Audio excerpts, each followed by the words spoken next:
Welcome back to Worlds of Protheka audiobooks. And if this is your first time, be warned. Once you step into Protheka, you'll never want to leave. With beasts who will stop at nothing to protect the women they love, and women who are only just finding out what a real man can be, you'll lose yourself in the dark romance of these fantasy stories. To bring you these free full audiobooks, we have to listen to this platform's guidelines, and they say that Protheka's steamiest scenes aren't allowed. But you can still get them from the unabridged version of any Prothecan audiobook. All you have to do is go to worldsofprotheka.com. With promo code YouTube30, we're offering you the opportunity to get 30% off of any audiobook, ebook, or bundle.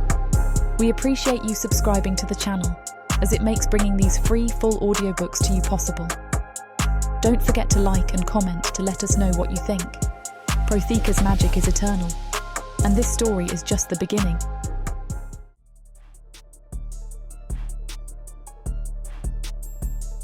Chapter 11. Soraya. I struggle to keep my balance as the wind whips past, sending loose gravel skittering across the rocky ledge.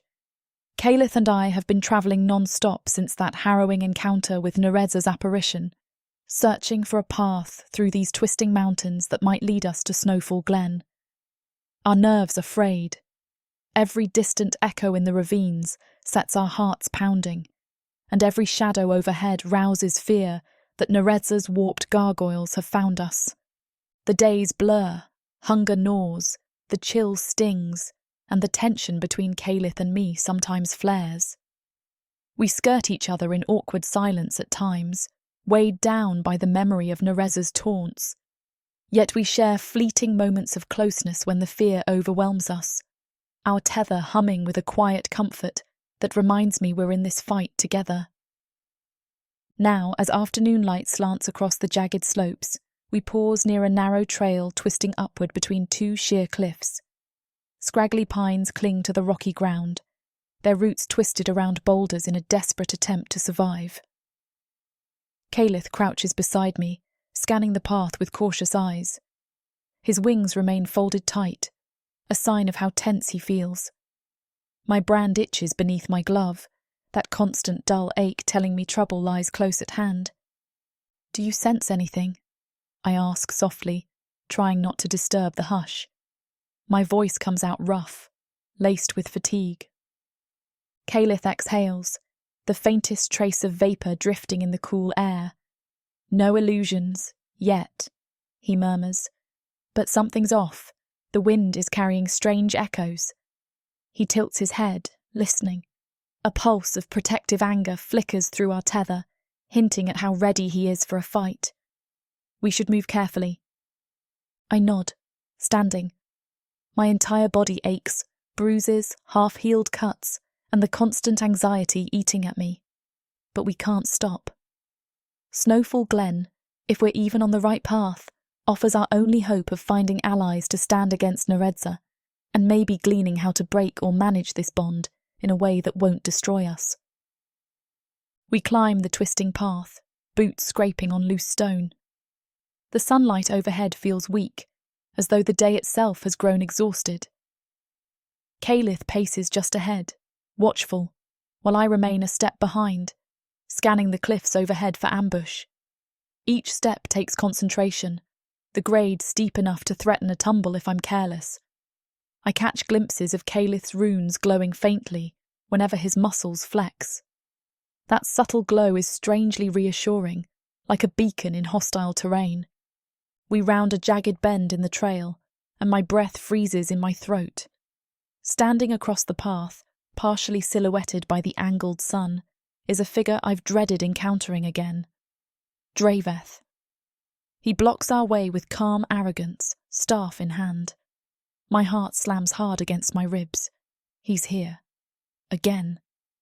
And this time, he isn't alone. Flanking him are at least 6 other Perna, all bearing the same brand on their wrists I once shared with pride. My old coven insignia, twisted by Draveth's authority. They're armed. Some hold staves pulsing with low-level necromantic energy. Others clutch daggers that flicker with pale greenish runes. My palm goes sweaty around my own staff, which I've kept strapped to my back. Caelith halts, wings bristling. A silent wave of tension runs through our tether, locking us both in high alert. Draveth inclines his head in greeting, a mockery of courtesy. He's tall, robed in black embroidered with silver threads. His once kind face is now a mask of cold resolve and bitterness. "Soraya," he says, voice carrying easily through the thin mountain air. "You've caused me quite a bit of trouble." I can't help but bristle. The man who raised me from a novice to an adept, now looking at me like I'm an enemy.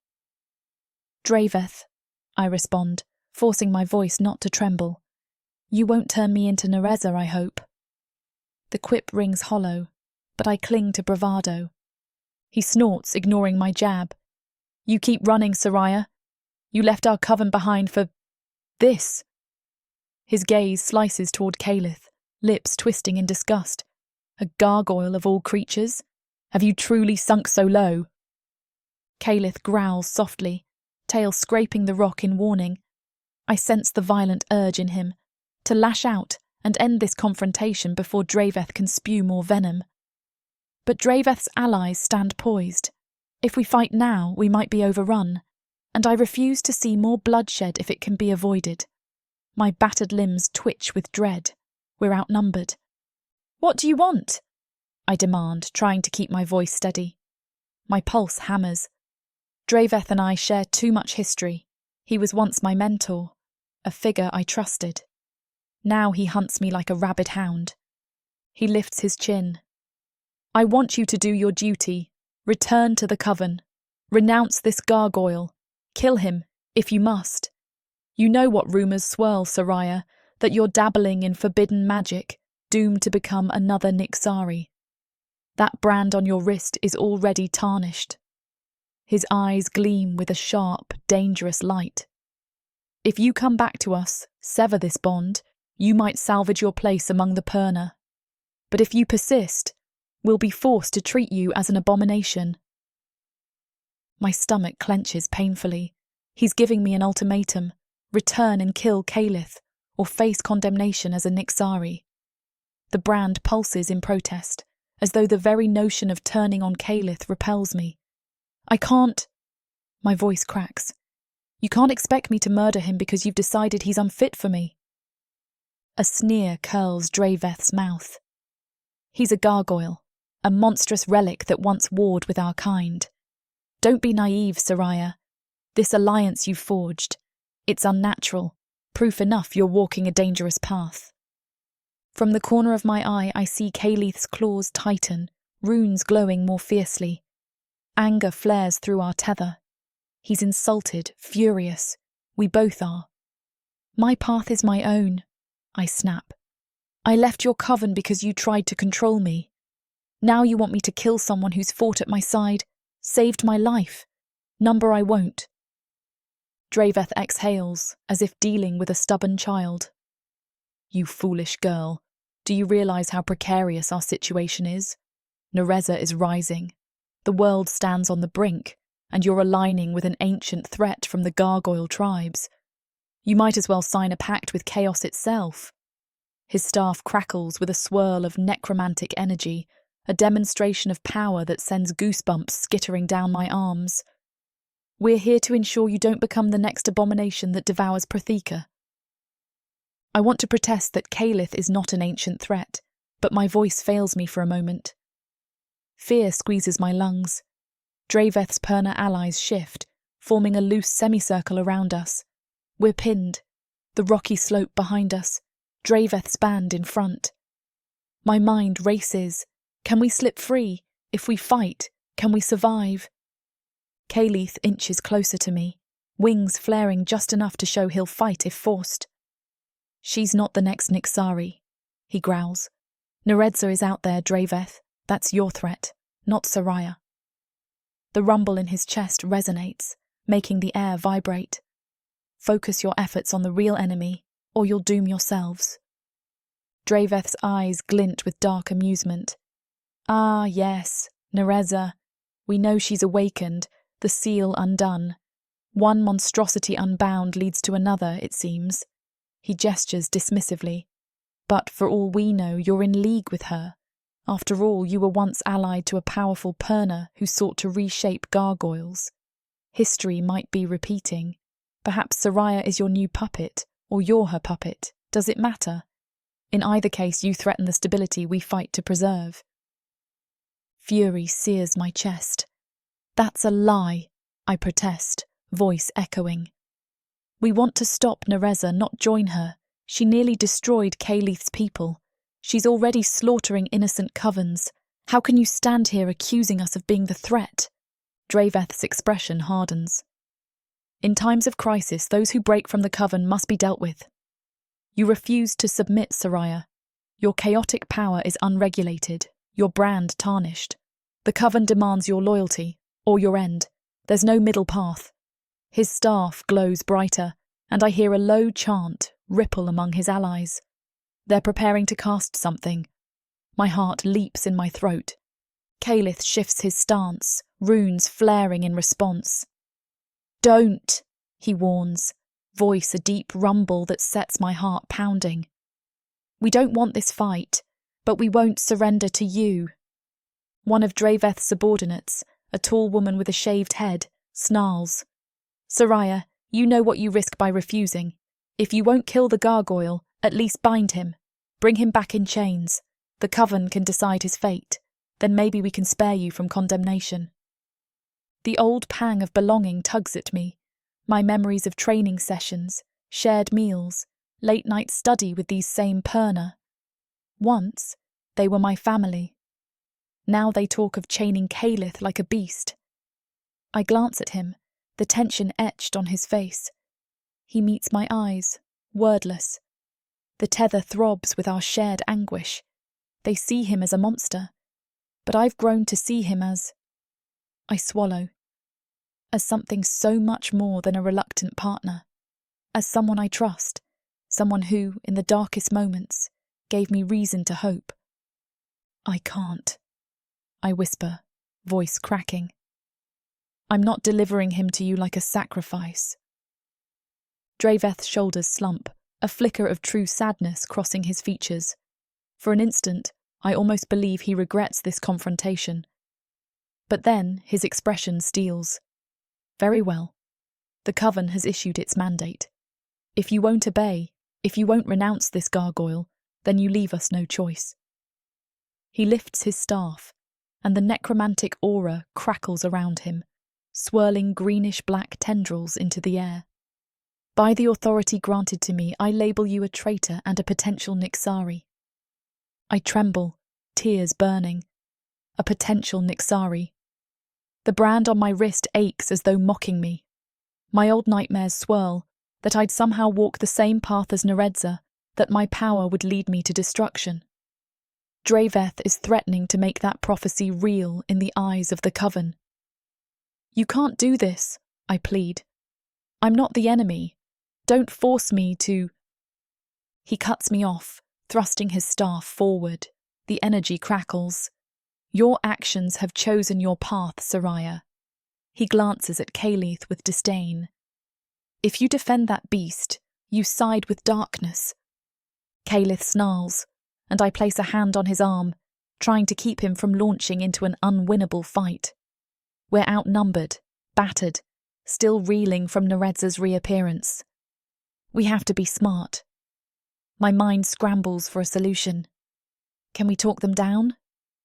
But Draveth's subordinates step into an attack formation, chanting half-remembered incantations that make my skin crawl. I sense necromantic threads weaving around them, building toward a deadly strike. They're done talking. My pulse thunders. I grip Caleth's forearm, speaking in a low, urgent tone. We have to run. We can't fight them head-on. His runes blaze with anger. They'll chase us, he growls, though I feel him shift slightly. He's not suicidal. He knows the odds. A bolt of necromantic energy arcs from one Perna's staff, sizzling through the air. Caleth lurches sideways, pulling me with him, and the bolt slams into a nearby boulder, shattering rock and sending shards flying. The explosive impact shakes the ground. Terror grips my chest. They mean to kill us if I don't comply. "Soraya, kill him!" Draveth roars over the din. "Or we kill you both." "No!" The scream tears from my throat, raw with despair. Painful memories flood me. My earliest lessons under Draveth, how he once shielded me from harsh coven discipline, how I thought he cared. Now he's become a vessel of cruelty. Or maybe he was always this ruthless. Another Purna unleashes a swirl of green flames. Calith counters with a pulse of kinetic force, wings flaring. The collision throws up a shower of sparks, rattling my teeth. He moves with fluid power, but we're pinned on a narrow ledge with no easy escape. My brand sears under the tension, as if urging me to do something drastic. But what? Submit? Betray Calith? The idea nauseates me. Never. Adrenaline surges. My staff hums with latent energy. "Stop!" I shout again, though my voice cracks in the chaos. I fling a small shield spell, intercepting a dagger of green flame headed for Calith's chest. The collision blinds me momentarily, arcs of white-hot magic dancing at the edge of my vision. When I blink away the spots, Draveth stands only a few paces away, staff raised. "You once called me mentor." He spits, voice resonating with betrayal. "How far you've fallen." Tears burn my eyes. "No, you're the one who turned on me. You condemned me the moment I questioned you." His expression is grim, not even a flicker of remorse. "You brought this on yourself, Soraya. Embrace the Coven's will. Prove your loyalty by destroying that gargoyle. If you do, I'll vouch for you. If not..." He waves a hand, the circle of Purna tightening, ready to strike. "We brand you Nixari. No one will protect you. The entire Coven will hunt you down." The words land like daggers in my heart. They'll label me a monster, the same way they labelled Narza. My gaze darts to Calith. His eyes lock on mine, molten gold flickering with steady resolve. The tether thrums with an undercurrent of sympathy, anger, and unwavering support. He knows I'm torn. My old life, or the gargoyle who's become more than a partner, more even than a friend. The man I... A swirl of complicated emotion blinds me. I can't kill him. I won't. Something inside me hardens. I raise my staff, brand flaring. My voice shakes with raw heartbreak, but I speak each syllable clearly.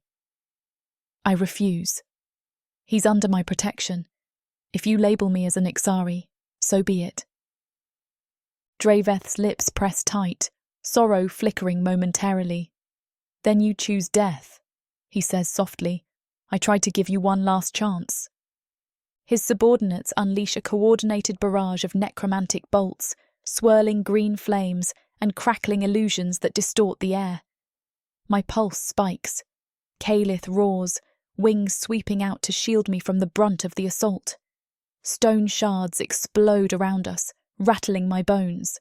A chunk of rock nearly clips my shoulder. I channel the synergy we practiced, both our magics weaving. The tether flares, letting me sense Calith's raw earth and stone energy. With a trembling chant, I draw on his strength, forging an arcane shield that envelops us. Vicious necromantic tendrils slither across the translucent barrier, spitting sparks where they clash with my Purna wards. My brand sears like a brand fresh from the forge. This is pushing me dangerously close to the meltdown that nearly happened last time. Draveth's eyes widen at our combined magic, his staff blazing with dark power in response. "Fools," he snarls, pumping more energy into the next assault. "You think that synergy can save you? You'll only accelerate your corruption." Calith snarls back, sweat beading on his brow. "She's not the one slaughtering innocents on a whim." He braces a clawed hand against my back, lending me stability as I maintain the shield. We can't keep it up for long. Lightning arcs from 2 Purna staves, fusing into one crackling spear that slams my shield with deafening force. My barrier wavers, hairline fractures rippling across the surface. My breath hitches. It's too strong. The synergy is powerful, but we're exhausted and outnumbered. "We need to break free," Calith yells over the roar of clashing magic. I nod, sweat burning my eyes. "On my signal."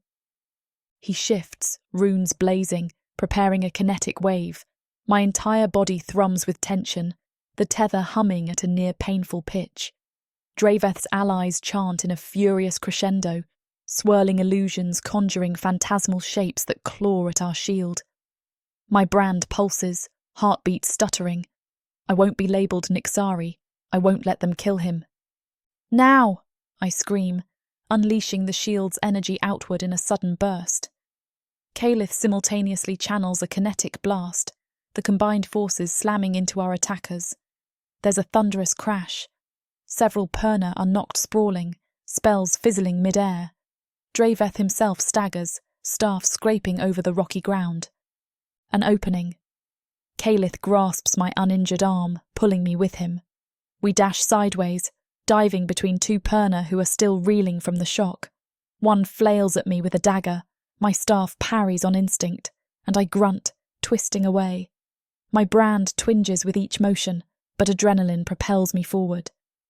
Calith bashes another Perna aside, wings flaring as we sprint for the narrow pass behind them. "Stop them!" Draveth roars, regaining his balance, staff sparking ominously. But we're already past the ring of Perna, pounding up the slope. Rocks scatter beneath our feet. My lungs burn. A necromantic bolt flies past my head, scorching the cliff face. I flinch, nearly stumbling. Calith tightens his grip, practically dragging me along. My heart slams wildly, tears blurring my vision. I fought my own family. He's right. I'm a traitor. But they threatened to kill Calith. How can they expect me to betray him? Guilt and heartbreak twist like knives in my chest. We scramble higher, forging a desperate path along the cliff's edge. Behind us, I hear the Perna regrouping, shouts echoing. "After them!" Draveth's voice reverberates, carrying that old, commanding authority I once revered. Each word feels like a lash against my soul. I used to love him, respect him, see him as a father figure. Now he hunts me with lethal intent. A biting wind tears across the ridge, nearly throwing me off balance. Calith's wings snap open, catching the gust. For an instant, I think he might try to fly us out of here, but the terrain is too narrow, the updraft unpredictable. He's still wounded, and I recall how precarious gargoyle flight can be when not at full strength. Too risky. Instead, we press on, stumbling around a jagged boulder. The path narrows to a thin ledge overlooking a dizzying drop. My heart plummets at the sight of the yawning chasm below. One misstep, and we're done. Calith halts, cursing under his breath. Dead end.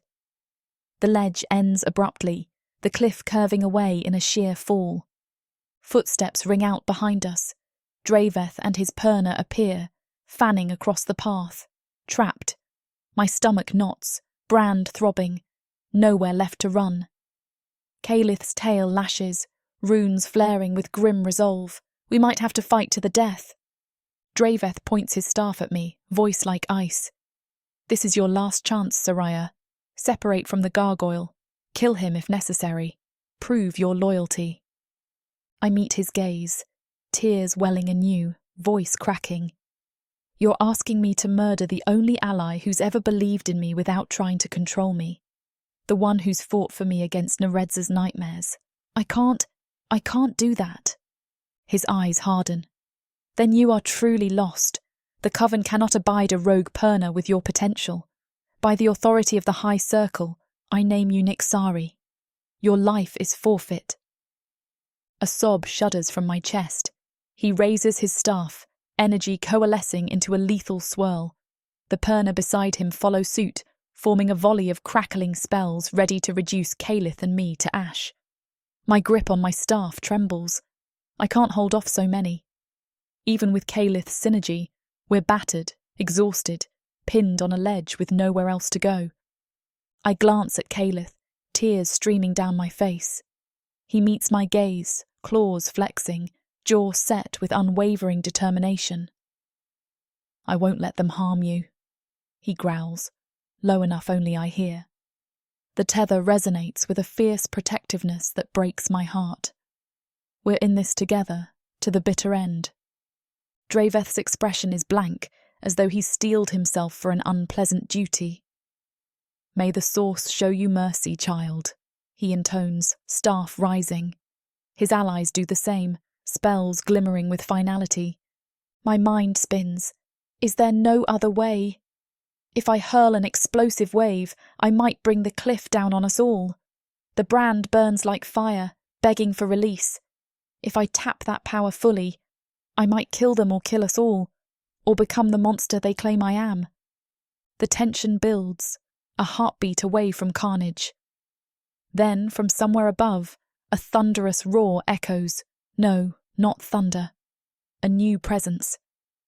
Everyone jerks their heads upward, including Draveth. My pulse flutters, confusion mingling with dread. The sky overhead darkens. A massive shape swoops into view, wings outstretched, fanning dust and gravel across the ledge. A gargoyle, but twisted. Narza's brood. Panicked shouts fill the air as the newcomers dive, unleashing arcs of greenish-black fire upon Draveth's formation. Screams erupt. My brand pulses, alarm spiking. Calith curses, yanking me back against the cliff as shards of rock and magical flame rain down. Draveth's perna scatter, their assault on us forgotten in the face of this new threat. One of the twisted gargoyles, skin a mottled grey with black veining, snarls, claws raking at the nearest perna. The poor soul tries to raise a shield, but is slammed aside.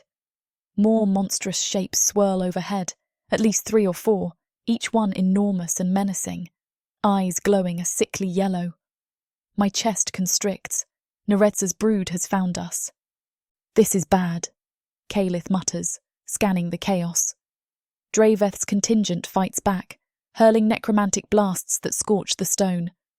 But the twisted gargoyles are relentless, diving in to rend flesh. Their screeches reverberate, sending a chill down my spine. In that instant, the ultimatum Draveth gave me dissolves into utter anarchy. We're all pinned on a precarious ledge with monstrous gargoyles overhead. Rocks crumble under the onslaught, dust choking the air. Draveth tries to rally his perna, shouting commands, staff blazing as he flings lethal bursts of greenish flame at one of the brood. But the creature shrugs it off with terrifying ease, screeching in defiance. Calith tugs my arm. "We have to get off this ledge," he hisses. "They'll bring it down."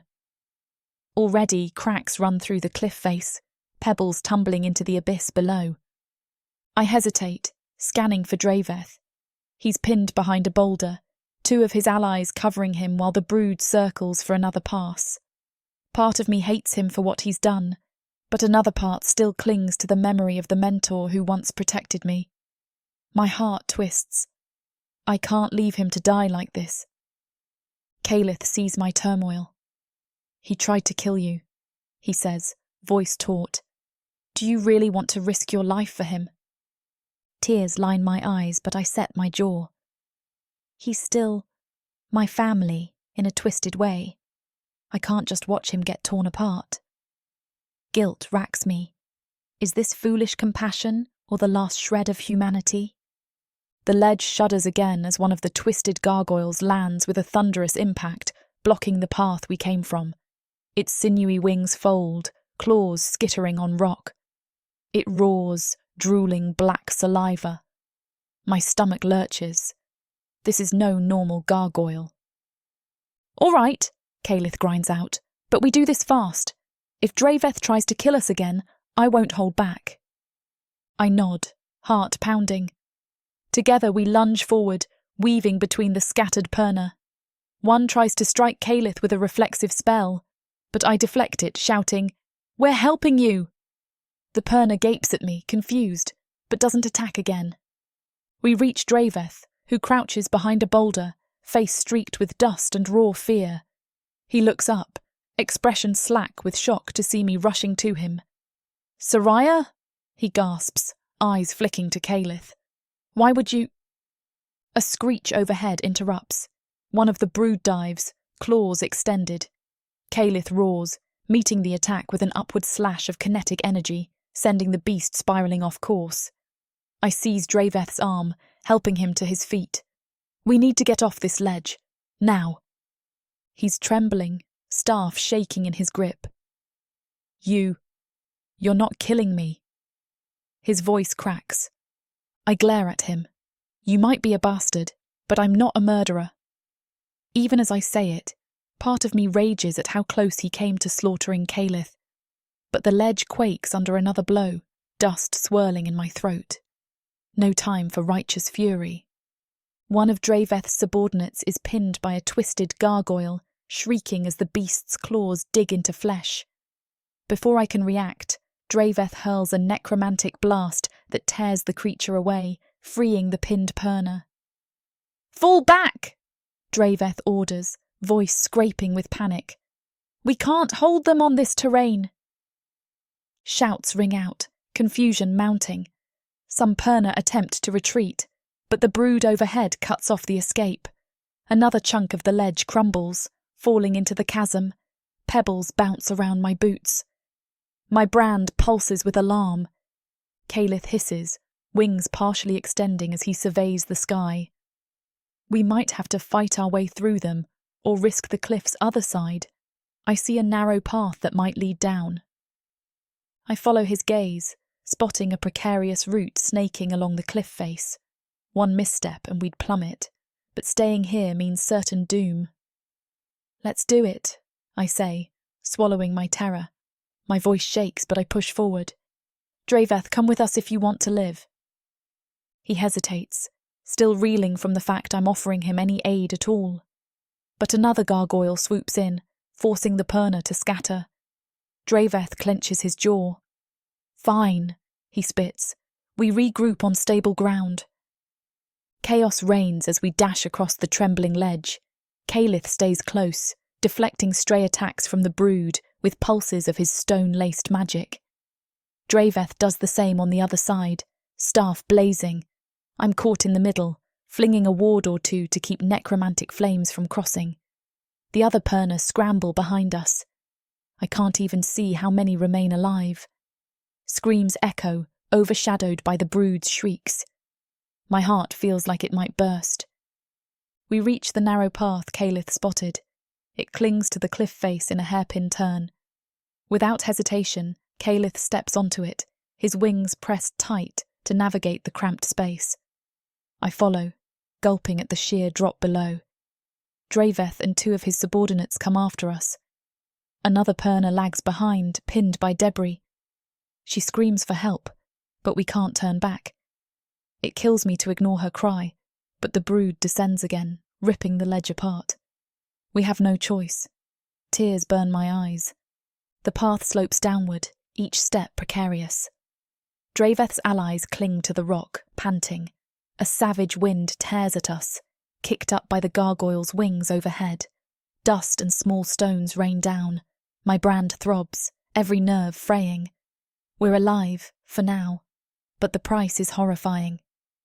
At last, after a tense scramble, we descend to a marginally wider plateau.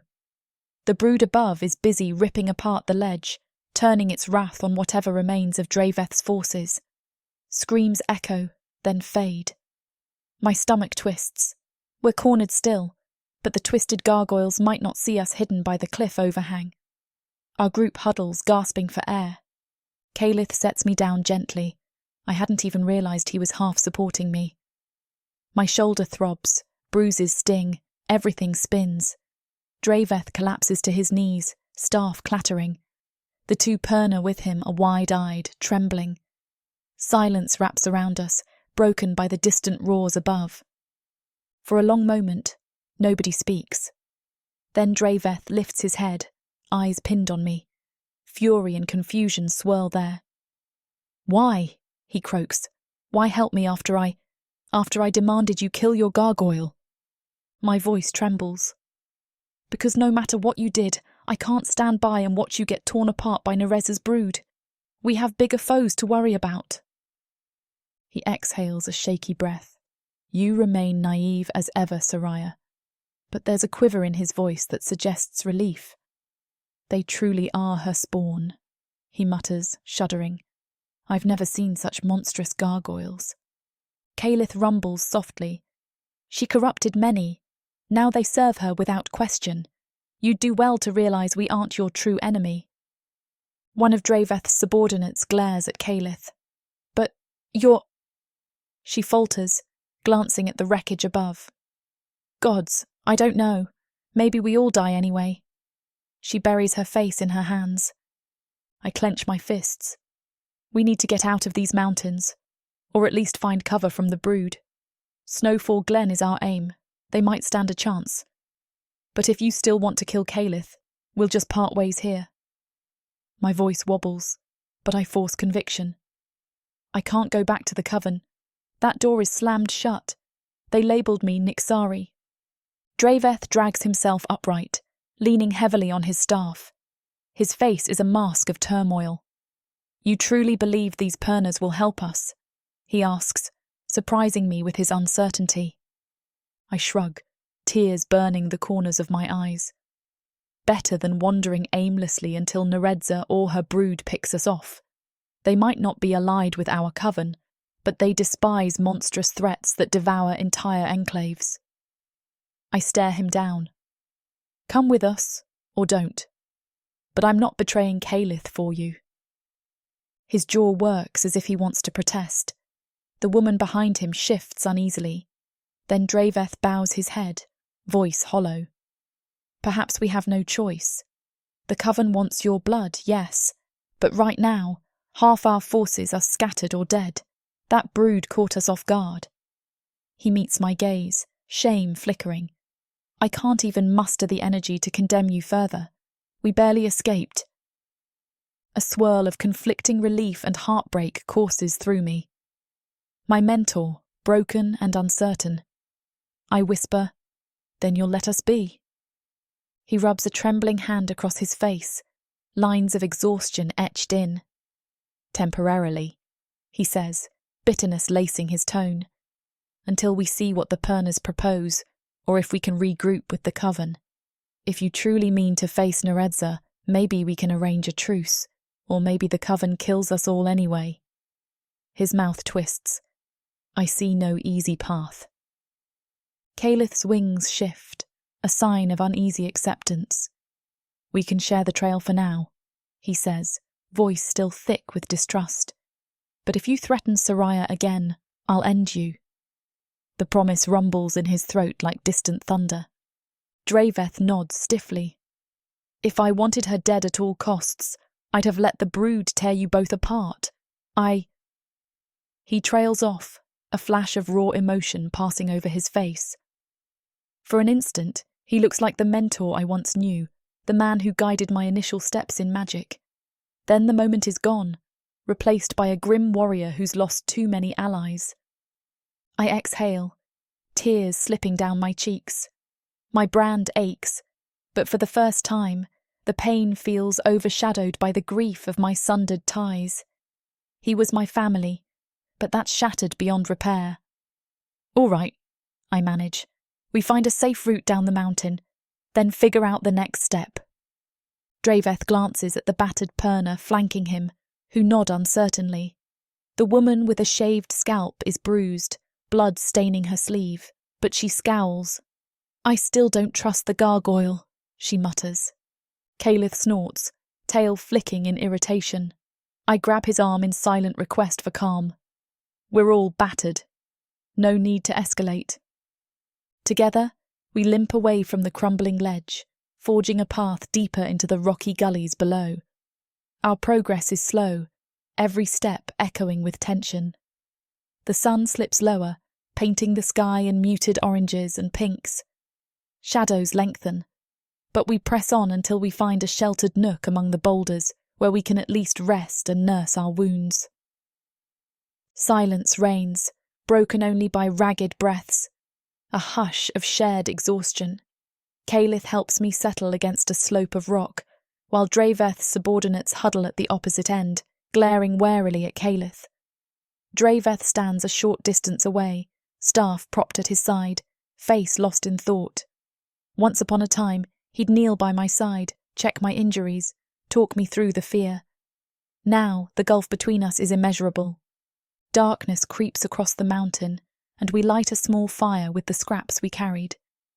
Calith's wings cast looming shadows on the rock walls, the flicker of flames dancing over his obsidian skin and runes. Draveth watches him with a haunted look, as if seeing a ghost. He probably still thinks gargoyles are savage, but we just saved each other's lives. Eventually, Draveth approaches me, face drawn. I tense, glancing at Calith.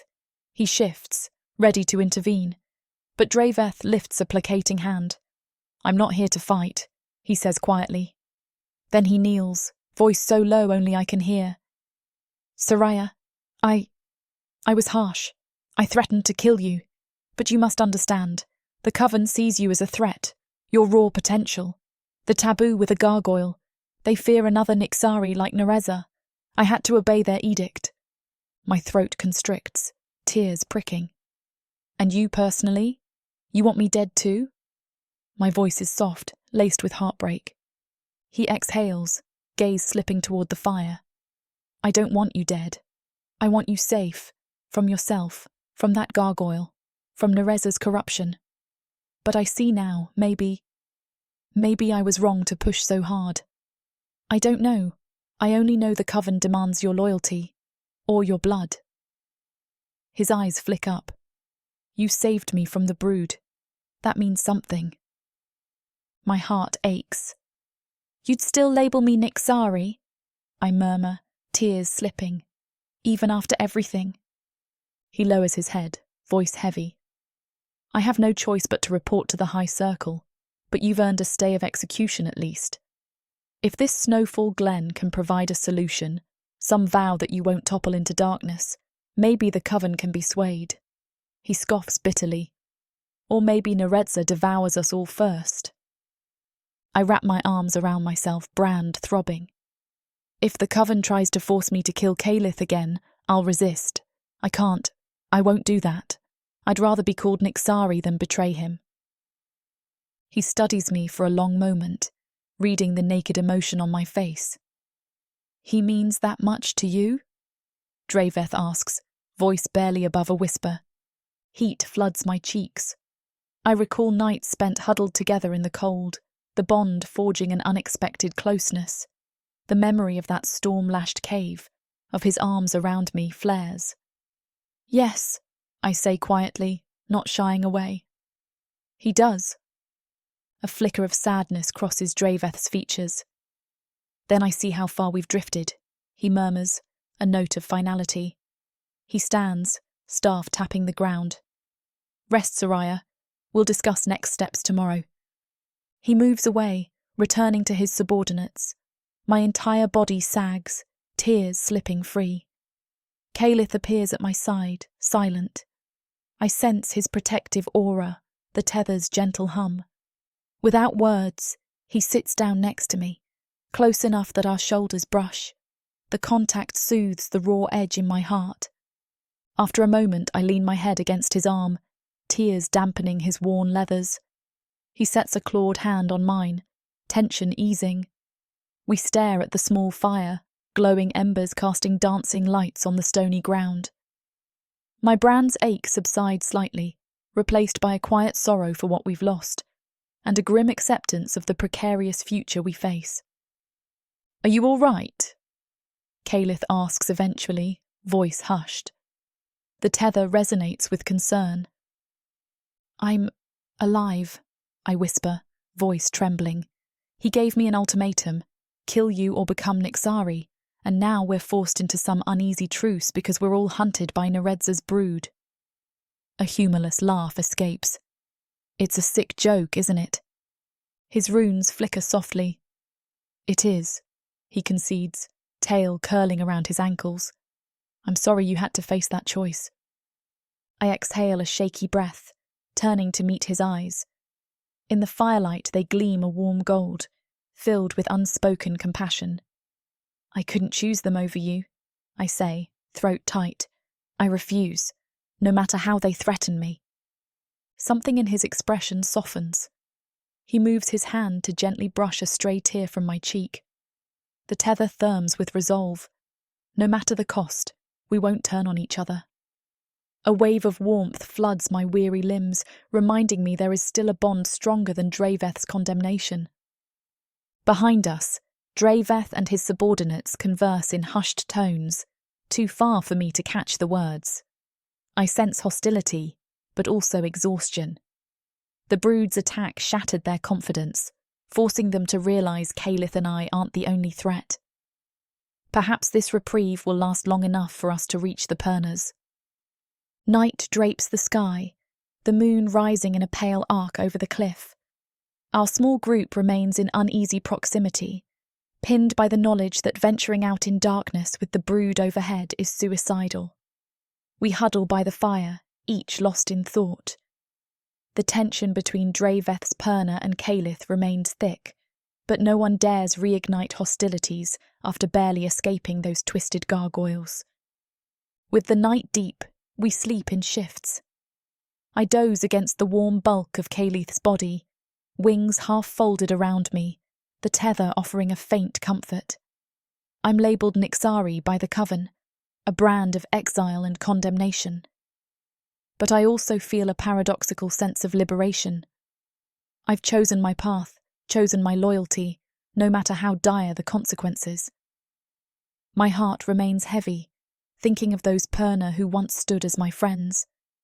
Now they see me as an outcast, tainted by a gargoyle's influence. And yet, I can't regret saving Calith. I'd choose him again. When dawn breaks, pale light washes the stony hollow in shades of grey. Draveth stirs, looking haggard. His allies rise, grim-faced. They eye Calith warily, but no one brandishes a weapon. We share meagre rations, silent, tense, but cooperative enough to keep from starving. The fresh morning chill stings my cheeks as I stand, mind racing. We must keep moving before the brood returns, or before Draveth changes his mind about letting me live. Calith exchanges a brief glance with me. The tether's current conveys a single unspoken question. Are you ready? I nod. No other choice. We gather ourselves, bracing for another grueling trek. Draveth clears his throat, voice rasping. If we travel together, we do so with caution. My subordinates won't harm you as long as you keep your gargoyle on a tight leash, Soraya. A flicker of anger sparks in Calith's eyes, but I grip his arm in silent restraint.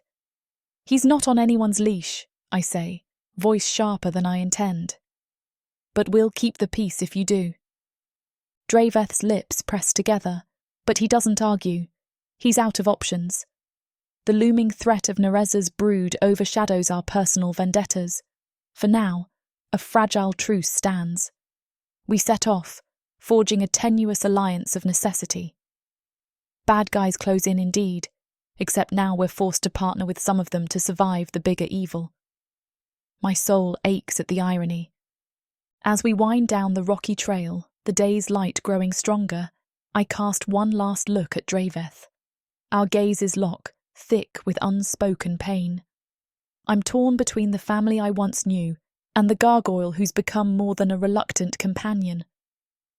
My heart is shredded, but I remain resolute. I won't kill Calith. I won't betray him. If that damns me as Nixari, so be it.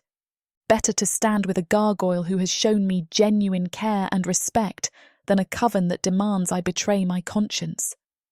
The brand throbs, but the sting is less punishing now, overshadowed by the quiet conviction that this path, dangerous though it may be, is mine. And as Calith lopes beside me, vigilantly scanning the sky, I feel the flicker of fragile hope that together we might forge a future the Coven never imagined. We descend into the next valley, Draveth's condemnation echoing in my mind. Kill him or be Nixari. I chose the latter. My tears are spent, replaced by a fierce determination. Come what may, Narza, the brood, or the Coven's wrath, I stand by Calith, and in that vow I find an odd solace, even as danger grows with every step. The coven's label burns, but my heart, held in the tether's gentle thrum, tells me I made the only choice I could live with. For now, that has to be enough. Chapter 12. Calith.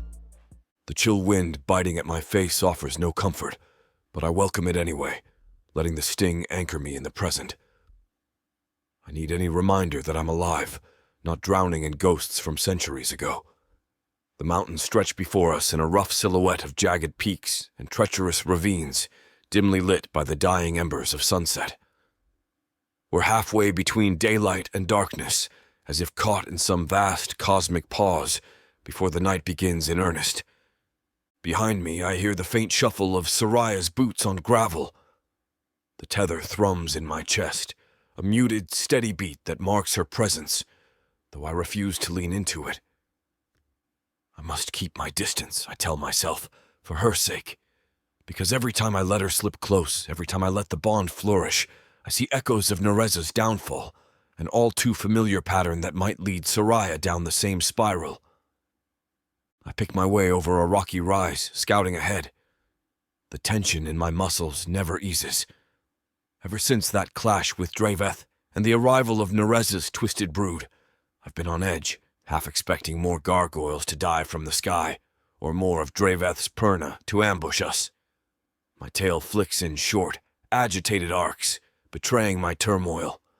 The air up here is thin, cold, and thrums with leftover arcs of necromantic magic from the recent battle. No peace, no breathing room. Even the sky feels oppressive, streaked with purples and grays that foretell another storm. "Soraya," I murmur over my shoulder. My voice comes out harsher than I intend. "Stay close to the path. The ground's uneven." She says nothing, just nods, but I hear her faint sigh. The tether relays her bruised emotions, uncertainty, lingering sorrow, and I grit my teeth, trying not to let it seep into my own mind. I can't let her see my own guilt and fear. She's better off if I maintain a wall, keep her from relying on me too much. Then, if the worst happens, maybe she'll have a chance to survive without turning monstrous. We crest the rise, peering down into a shallow canyon. The rest of the ragtag group, Draveth's Perna, follows at a guarded distance, their wariness thick as fog. It's a fragile ceasefire forced by mutual necessity. Even Draveth, for all his resentment, can't deny that the brood has changed everything. We're safer together than picking each other off. Safe is a relative term, though. One misstep, one flicker of suspicion, and everything shatters. I scan the canyon floor, searching for potential camp spots. We've walked non-stop for hours, needing to put distance between us and the brood's last known location. My body screams for rest, but an unrelenting ache in my chest, separate from the tether, reminds me how little rest I truly allow myself. I'm haunted, plain and simple, by the memory of what Narza and I once had, and the utter devastation it became. "Calith," Soraya says gently. She's come up beside me, close enough that I catch her scent, subtle, tinged with pine needles and the faint floral undercurrent that always lingers in her clothes. The tether thrums. I force myself not to inhale too deeply, not to indulge in that comfort. "What?" I respond, wary. I keep my gaze on the terrain below, where a cluster of large boulders forms a semi-enclosed pocket. "We could make camp there," I say, pointing. "The rocks will shield us from the wind." She nods, hugging her arms. The brand on her wrist glimmers in the twilight, taunting me with the danger I sense in her. Her power, her potential.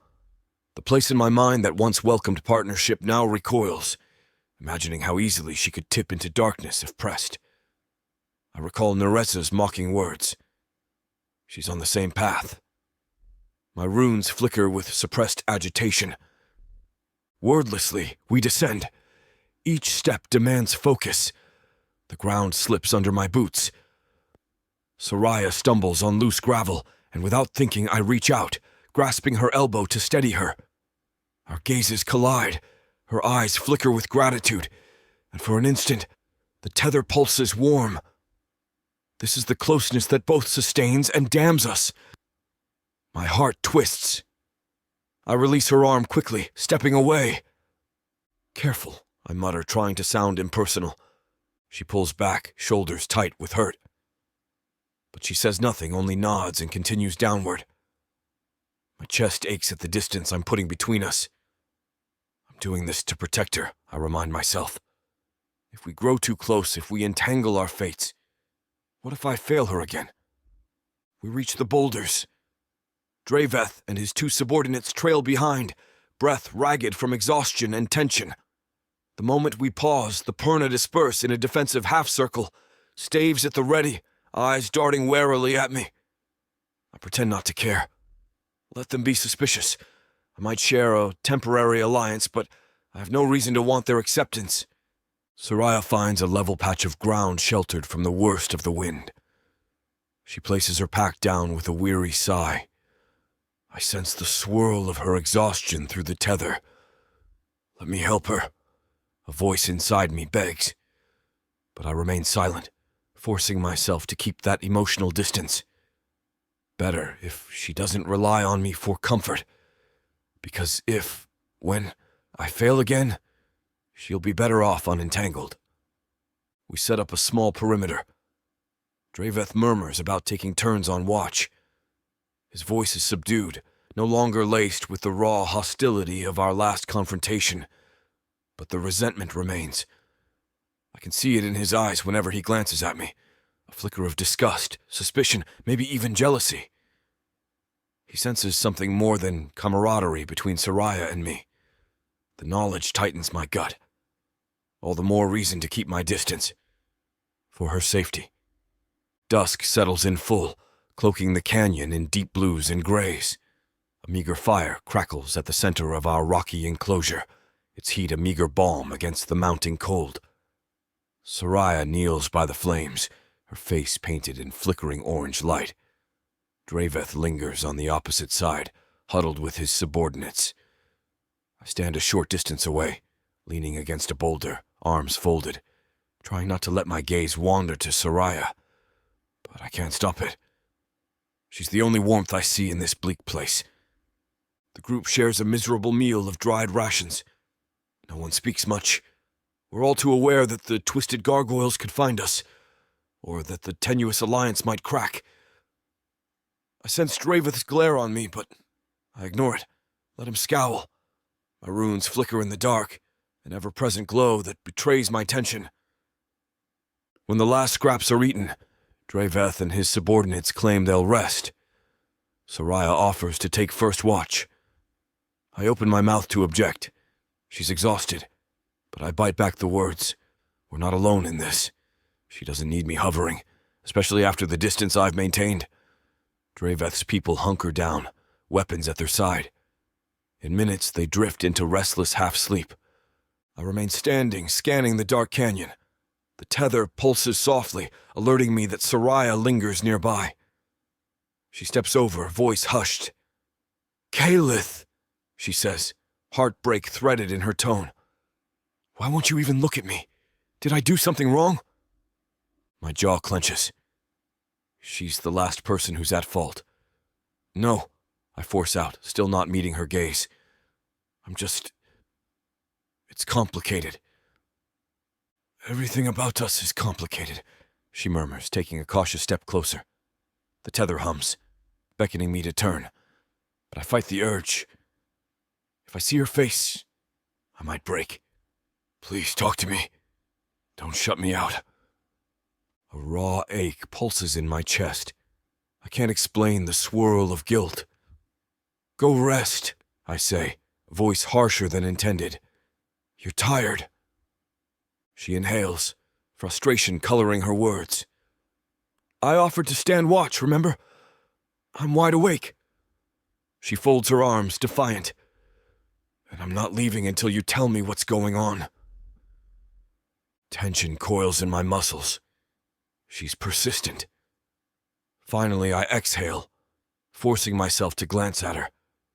The firelight catches the silver strands in her hair, highlighting the brand on her wrist. She's so alive, so fierce, and that only heightens my dread.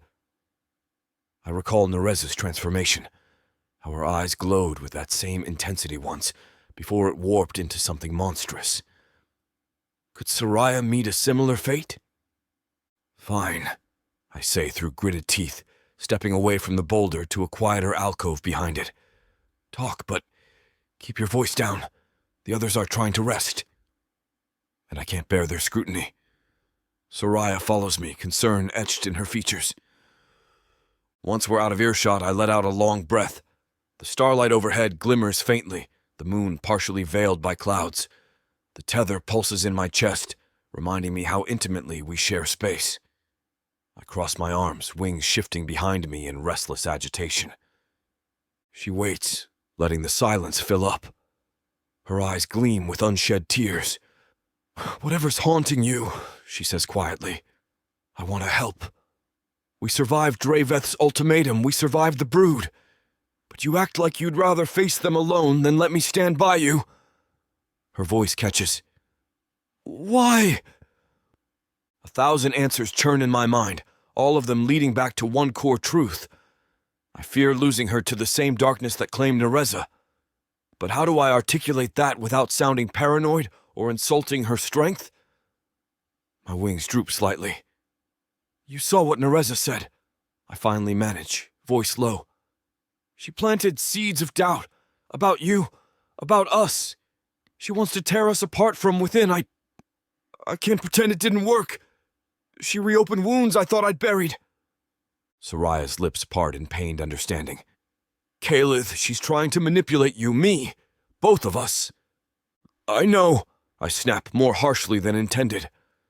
Then I scrub a clawed hand over my jaw, sighing. "I know," I repeat, softer. "But it doesn't stop the memories.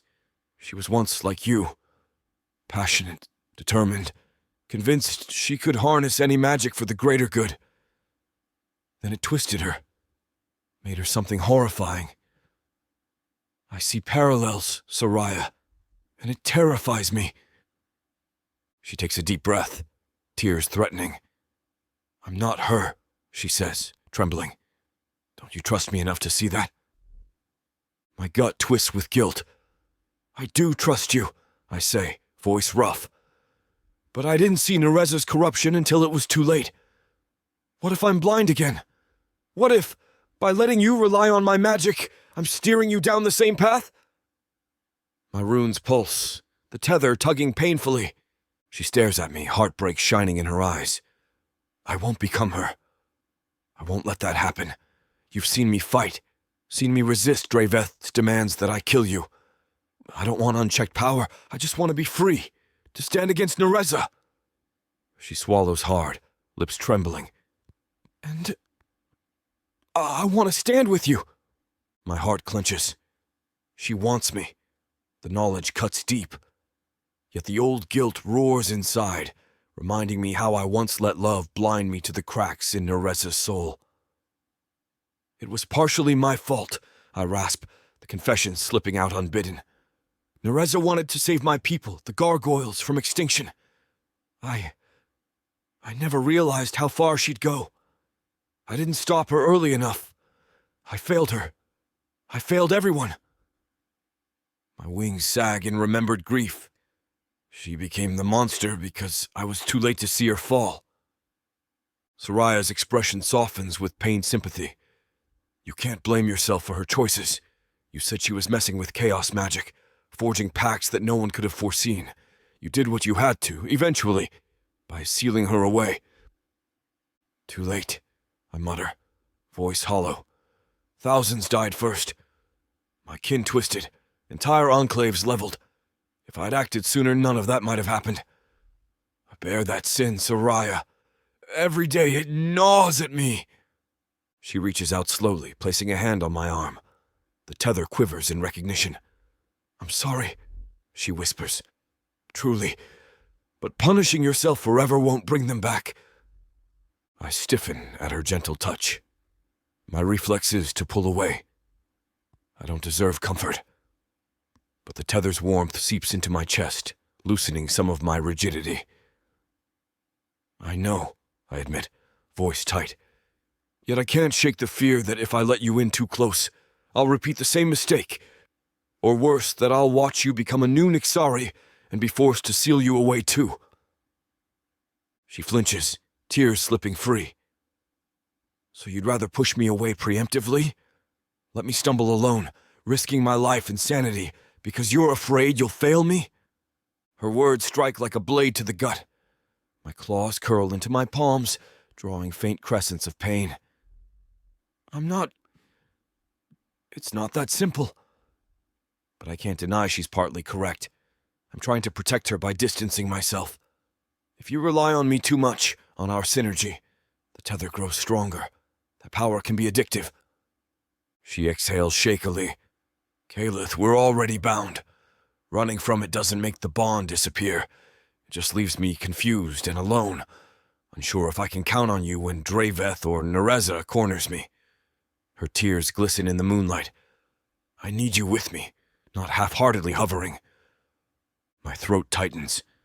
The longing in her voice resonates with the tether, stirring my own deep-seated desire to shield her, to be her partner in every sense. Soraya, I whisper, fighting the swirl of conflicting urges. Before I can finish, a faint shout echoes from around the bend. We both jerk, hearts pounding. Another threat? I spin, wings half flared, but the shout fades into muffled conversation. Probably Draveth's subordinates bickering about guard rotations. Soraya and I share a tense exhalation. She rubs her arms, returning to a whisper. We keep getting interrupted, she murmurs, voice trembling with frustrated tears. I can't stand this. One crisis after another, and you won't even let me in. Guilt hammers my chest. You think I don't want to hold you, to trust you fully? I hiss, stepping closer than I should. The tether drags me toward you, and every fiber of me wants to yield. But then I see Narza's face, hear her laughter, recall how we soared together and how that ended. I can't shake the dread that you'll follow her footsteps. I won't watch another woman I bite my tongue. Another woman I love? Too bold. My runes flicker and I clamp down on the thought. Soraya's eyes widen, tears glistening. Another woman. You. What? She demands, voice raw. Kaleth, do you care for me? Or do you only see me as a liability you need to manage? My heart twists painfully. She's cornering me, forcing me to confront the truth I've tried to bury. The tether pulses, urging me to speak. I care, I admit, breath ragged. More than I should. That's precisely why I'm afraid. Her features soften, relief mingled with heartbreak. She steps closer, the brand on her wrist pulsing in quiet synergy with my runes. Then stop punishing yourself. Stop punishing me. Let's figure this out together, not sabotage it from fear. A tremor runs through me as I meet her gaze. Her storm-gray eyes hold a fierce sincerity that chips away at my defenses. She's not Narza. I remind myself of the times she shielded me in battle, the nights she stayed awake tending my wounds, the unwavering loyalty she displayed against Draveth's demands. Maybe, just maybe, she's strong enough to resist the pull of chaos that once ensnared Narza. I start, voice cracking. I'm trying. I promise I'll try. But please understand if I slip back into caution. The past is a wound that won't close. She exhales, tears trembling on her lashes. Then we'll face it one at a time. Her hand lifts to graze my runes with delicate fingers, sending a jolt through the tether. I exhale shakily, the urge to pull her against me colliding with my ingrained fear.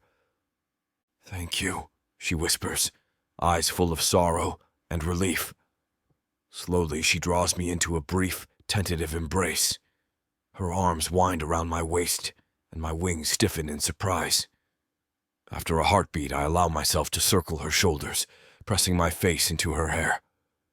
My chest twists with longing, guilt, and a flicker of fragile hope. We stand like that for a moment, the mountain wind ruffling our clothes, the muted crackle of the distant fire mingling with the faint hum of our tether. I want to lose myself in the warmth of her presence, but I force myself to remain vigilant. We can't afford any illusions of safety.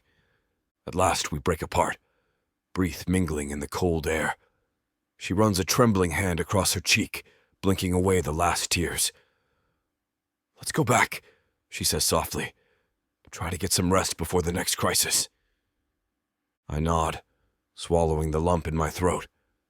We rejoin the others, each lost in their own troubled thoughts. Draveth's subordinates keep a wary eye on us, but no one speaks. The air is thick with exhaustion, the aftermath of battles and betrayal. Night deepens. Stars peek through scattered clouds, their pale glow revealing the harsh lines of the canyon. The wind picks up, carrying a faint scent of ice. Soraya and I settle near the dying embers of the fire, a respectful distance from Draveth's group. She claims she'll keep watch, but her eyes droop with fatigue.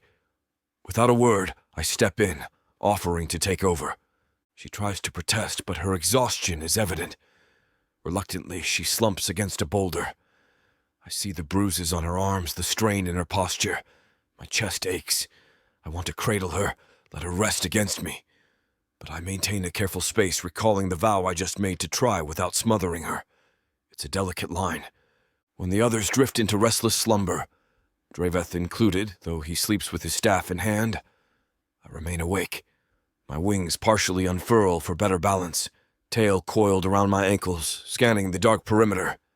The tether pulses gently, a reminder of Soraya's presence. She dozes, her breathing rhythmic. Time crawls. The moon arcs overhead, painting the cliffs with silver. Memories assault me when I stand guard, half lulling me into a waking dream. Narza's laughter once echoed off these kinds of mountains, back in an era when we believed ourselves unstoppable. I soared with her, free and brimming with hope. Then I watched that memory fracture into images of her twisted brood. Entire villages burned, gargoyles mutated into horrifying creatures. My heart clenches. It was partially my fault. Yet Soraya's face flickers into my thoughts, shining with determination, refusing to betray me even when Draveth demanded it. The tether hums with her quiet breath, anchoring me to the present. Maybe this time I can do something right. Maybe I can let her in without dooming her to the same fate. The night wears on. My watch remains uneventful, though tension coils in my limbs, expecting an attack at any moment. Before long, the moon drifts lower, heralding the approach of dawn. The sky lightens imperceptibly, shading from black to a deep, dusky blue. I hear Soraya stir behind me, a faint rustle of cloth. Glancing over my shoulder, I see her push herself upright, rubbing her eyes. The tether warms at our renewed proximity. She notices I'm still up, exhaustion framing her face. "You didn't wake me for my shift?" she asks, voice husky with sleep. I shrug, adjusting my wings with a rustle. I wasn't tired. A half-truth. The guilt-fueled nightmares are worse than mere exhaustion. Her gaze flicks around the camp, Draveth's band dozing fitfully, the dim coals of the fire, the endless mountains. She sighs. We're living on borrowed time. Then she pats the ground beside her, a gentle invitation. Sit with me, at least until dawn. I hesitate, but the quiet sincerity in her eyes tugs at the bond, reminding me of my promise to try. Wordlessly, I cross the short distance and ease down next to her. The rocky ground feels cold against my thighs, and the dying embers offer scant warmth. But there's a fragile comfort in the simple act of sitting together. For a few moments, we say nothing, letting the hush of pre-dawn cloak us. The sky turns a lighter gray, revealing distant peaks like jagged teeth on the horizon. Soraya wraps her cloak tighter, rubbing warmth into her arms. Her brand is partially visible, the scarring still raw from the last intense surge of magic. I want to reach out and trace it, to remind her that she's more than a brand or a condemned Purna. but I hold back, unsure if that intimacy would help or hinder. She glances at me, eyes reflecting the faint glow of approaching dawn. "We're on the brink, aren't we?" she whispers, at the edge of either merging deeper or shattering apart. My chest constricts. She's echoing my own fears. "Yes," I say, voice barely audible. The tether thrums in quiet sympathy, intensifying the sense of closeness that I both crave and dread. Her shoulder sags. "I keep thinking about all the times you saved me, all the times you shielded me from Draveth or the Brood, how we survived everything together." She turns her face to mine, tears glistening. "Despite your fear, you haven't once abandoned me, and I can't abandon you either, not even if it means risking your walls or your doubts." A lump forms in my throat. I don't deserve your loyalty. I'm the one who keeps pushing you away." She gives a tiny, sad smile. "Loyalty isn't about deserving. It's about choosing to stand by someone." Her fingers curl in her lap. "I choose you, Caleth, even if you still wrestle with old guilt. Even if you think you're saving me by locking me out, I choose to be at your side." I lower my gaze, runes flickering. Her words wrap around my heart, stirring a profound longing to let my guard drop, to hold her and release the burden. But can I be that selfish? Before I can respond, she shifts closer, her hand reaching out. The tether hums as she lays her palm lightly on the top of my wing where it meets my shoulder. A jolt of sensation crackles through me. Gargoyles rarely allow anyone to touch their wings uninvited. It's a deeply personal gesture, akin to letting someone see your vulnerabilities. My first instinct is to recoil, but something in me softens. This is Soraya, not Narza. In the faint pre-dawn light, I see hope mingled with caution in her expression. She waits, as if expecting me to pull away. Instead, I muster a trembling breath, letting the contact stand. My wing relaxes slightly under her touch, an unspoken acceptance. I want her near. She strokes the leathery membrane gently, eyes flicking to mine for permission. It's an intimate moment, more revealing than any display of raw power. My pulse thrums, the tether sizzling with quiet tension. Her breath hitches, her brand glowing faintly as if responding to our synergy. We're forging a deeper connection, both magical and emotional. Silence swallows us. The dawn brightens incrementally, painting the eastern sky with pale gold. I feel the bond's resonance hum between our hearts, a calm and tentative chord that soothes the frantic storms in my head. The memories of Narza's betrayal are still there, but Soraya's presence layers over them with promise and honesty. At length I find my voice. "Soraya," I murmur, staring at the horizon. "I'm trying to be better, to trust you without fear. I can't erase the past, but you're not her. You're stronger, kinder, and you challenge me in ways I didn't expect." I swallow, vulnerability making me clumsy with words. "I'm sorry if my distance hurt you. I can't lose you like I lost her. I can't relive that horror." She shifts her hand from my wing to my arm, gentle and sure. "You won't lose me," she says, voice quivering with the weight of her promise. "We stand together. Narza's fate. It's not mine." A wave of relief, heartbreak, and cautious optimism collides in my chest. The tether flares with a soft warmth, as if acknowledging our shared vow. For a moment, I close my eyes, exhaling a trembling breath.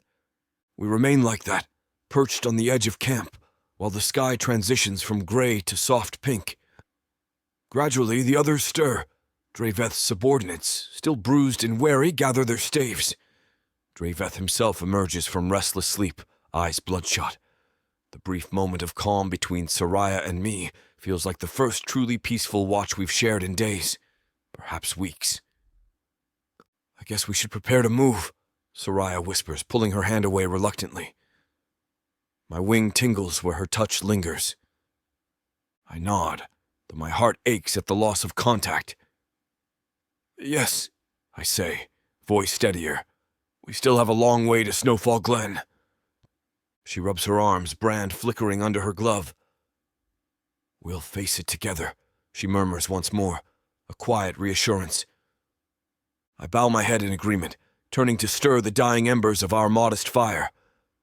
My tail flicks with a subtle resolution. I won't push her away again. Not like that. It might mean risking heartbreak if my fears come to pass. But she deserves my faith, and I deserve another chance to protect someone I care for without failing them. The morning unfolds in a subdued flurry of activity. Draveth and his Purna, wary as ever, glare at me and Saraya's closeness, but don't voice objections. They know we're stronger fighting the brood if we keep our synergy. We gather our meager belongings, dividing watch shifts as we trek further. There's little conversation. The fear of another ambush by Narza's creations looms too large. Yet, despite the tension, an undercurrent of possibility laces the day. My guilt and fear remain, but Saraya's unwavering support offers a fragile bridge across the chasm of my past mistakes. I sense we're near a pivotal juncture. Either we fuse deeper or we shatter. As we march, our connection buzzes with a gentler resonance than before. Saraya occasionally meets my gaze, sending a faint smile that says, "I'm here and I'm not leaving." And for what feels like ages, I let a glimmer of hope light my thoughts. Yes, we're haunted by Narza's specter, hounded by the brood, and burdened by Draveth's hatred. But in that quiet moment around the dying fire, I realize that fear can't control me forever. Saraya isn't Narza, and if I keep pushing her away, I'll only replicate the very tragedy I want to avoid.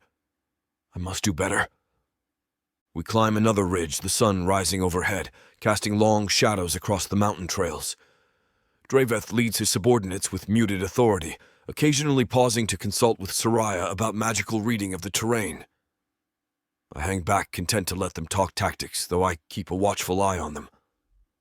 Saraya stands straighter than before, less weighed down by my rejection. The brand on her wrist glows subtle silver in the midday light, reminding me how her magic resonates with mine. Halfway through the climb, she glances back, her expression questioning. I step forward, bridging the gap. We exchange a few words about the route. Nothing personal, but the tether thrums with unspoken synergy. My old guilt tugs at me, but I push it aside. One day at a time, I repeat. By late afternoon, we find a narrow plateau where we can rest. The tension among Draveth's Purna simmers, but no open hostility surfaces. Our combined fear of the brood overshadows old grudges. Saraya and I set our packs down, exhaustion lining our faces. I catch her eye, offering a small nod. She returns it, a flicker of gratitude in her gaze, as if she senses I'm fighting to let her in, inch by inch. Night creeps in once more, and we form a small camp. I watch Saraya as she arranges wards around the perimeter, her incantations weaving faint lines of magical light across the stony ground. She's so capable, so resolute, and a flicker of admiration sparks in me. Her determination might be what saves us from repeating the past. Later, while Draveth and his subordinates bicker over guard rotations, Saraya and I end up sitting by the fire again. It's the calm before tomorrow's unknown storms, a rare, peaceful watch in the hush of darkness. Her hair drapes across her shoulder, silver strands catching the flicker of flames. She meets my gaze, a tentative smile curving her lips, and I feel my heartbeat quicken. Yes, we're near the brink, but maybe we'll survive it. She shifts closer, cloak rustling. "Thank you," she whispers, "for not shutting me out again." My throat constricts. I lower my eyes to the dancing embers. "I can't promise I won't slip," I admit, voice husky. "But I'll try not to push you away." Her hand settles on mine, gentle yet firm. The tether pulses, enveloping my chest in a comforting warmth. We share that moment in silence, the rest of the camp lost in their own concerns. The wind rattles against the rocks, but it feels less biting now that we face it together. In the quiet, I recall how my old love changed, How we once sat around fires with the same sense of closeness, only for it to twist into betrayal. Fear nips at me, but I banish the ghosts, focusing on Soraya's heartbeat so close to my own. She's not Narza. We're forging a new story with different choices. We linger there, letting the night envelop us in a fragile sense of peace. And though we stand on the edge of war, confronted by Draveth's ultimatums and Narza's looming terror, I dare to believe that maybe, just maybe, we can weather this storm. My armor may have cracks, but Soraya's presence reminds me that sometimes vulnerability is what helps us endure. So I sit with her, letting the tether hum in contentment, letting the fire's light play over our entwined fingers. Tomorrow we face the uncertain path to Snowfall Glen, the brood overhead, and Draveth's brittle truce. But for tonight, we claim this fleeting moment of closeness. It feels like it has been centuries since I feel a spark of hope flicker inside the fortress of my heart, chasing away the shadows of a past I feared would forever chain me to guilt and solitude.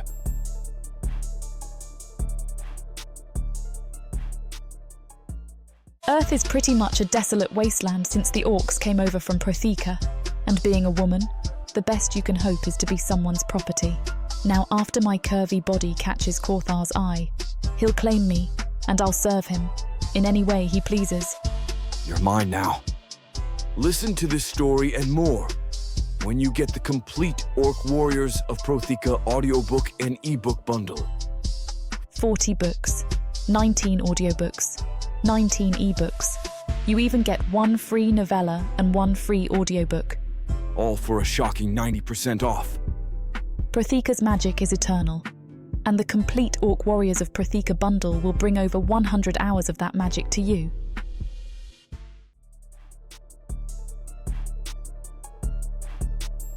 Chapter 13.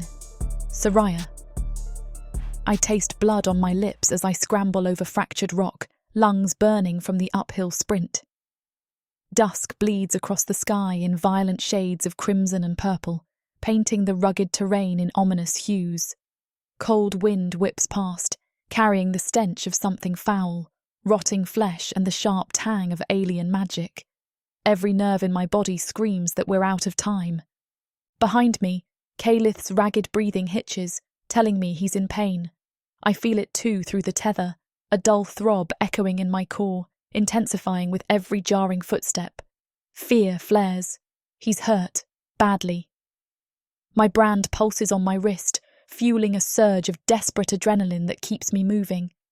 A roar echoes off the cliffs, one of the lesser gargoyles awakened by Narza's twisted magic.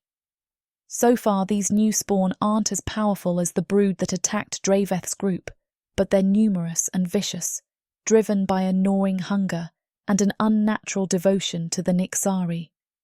There must be at least 5 or 6 of them circling behind us, clawing at the rocks, howling for blood.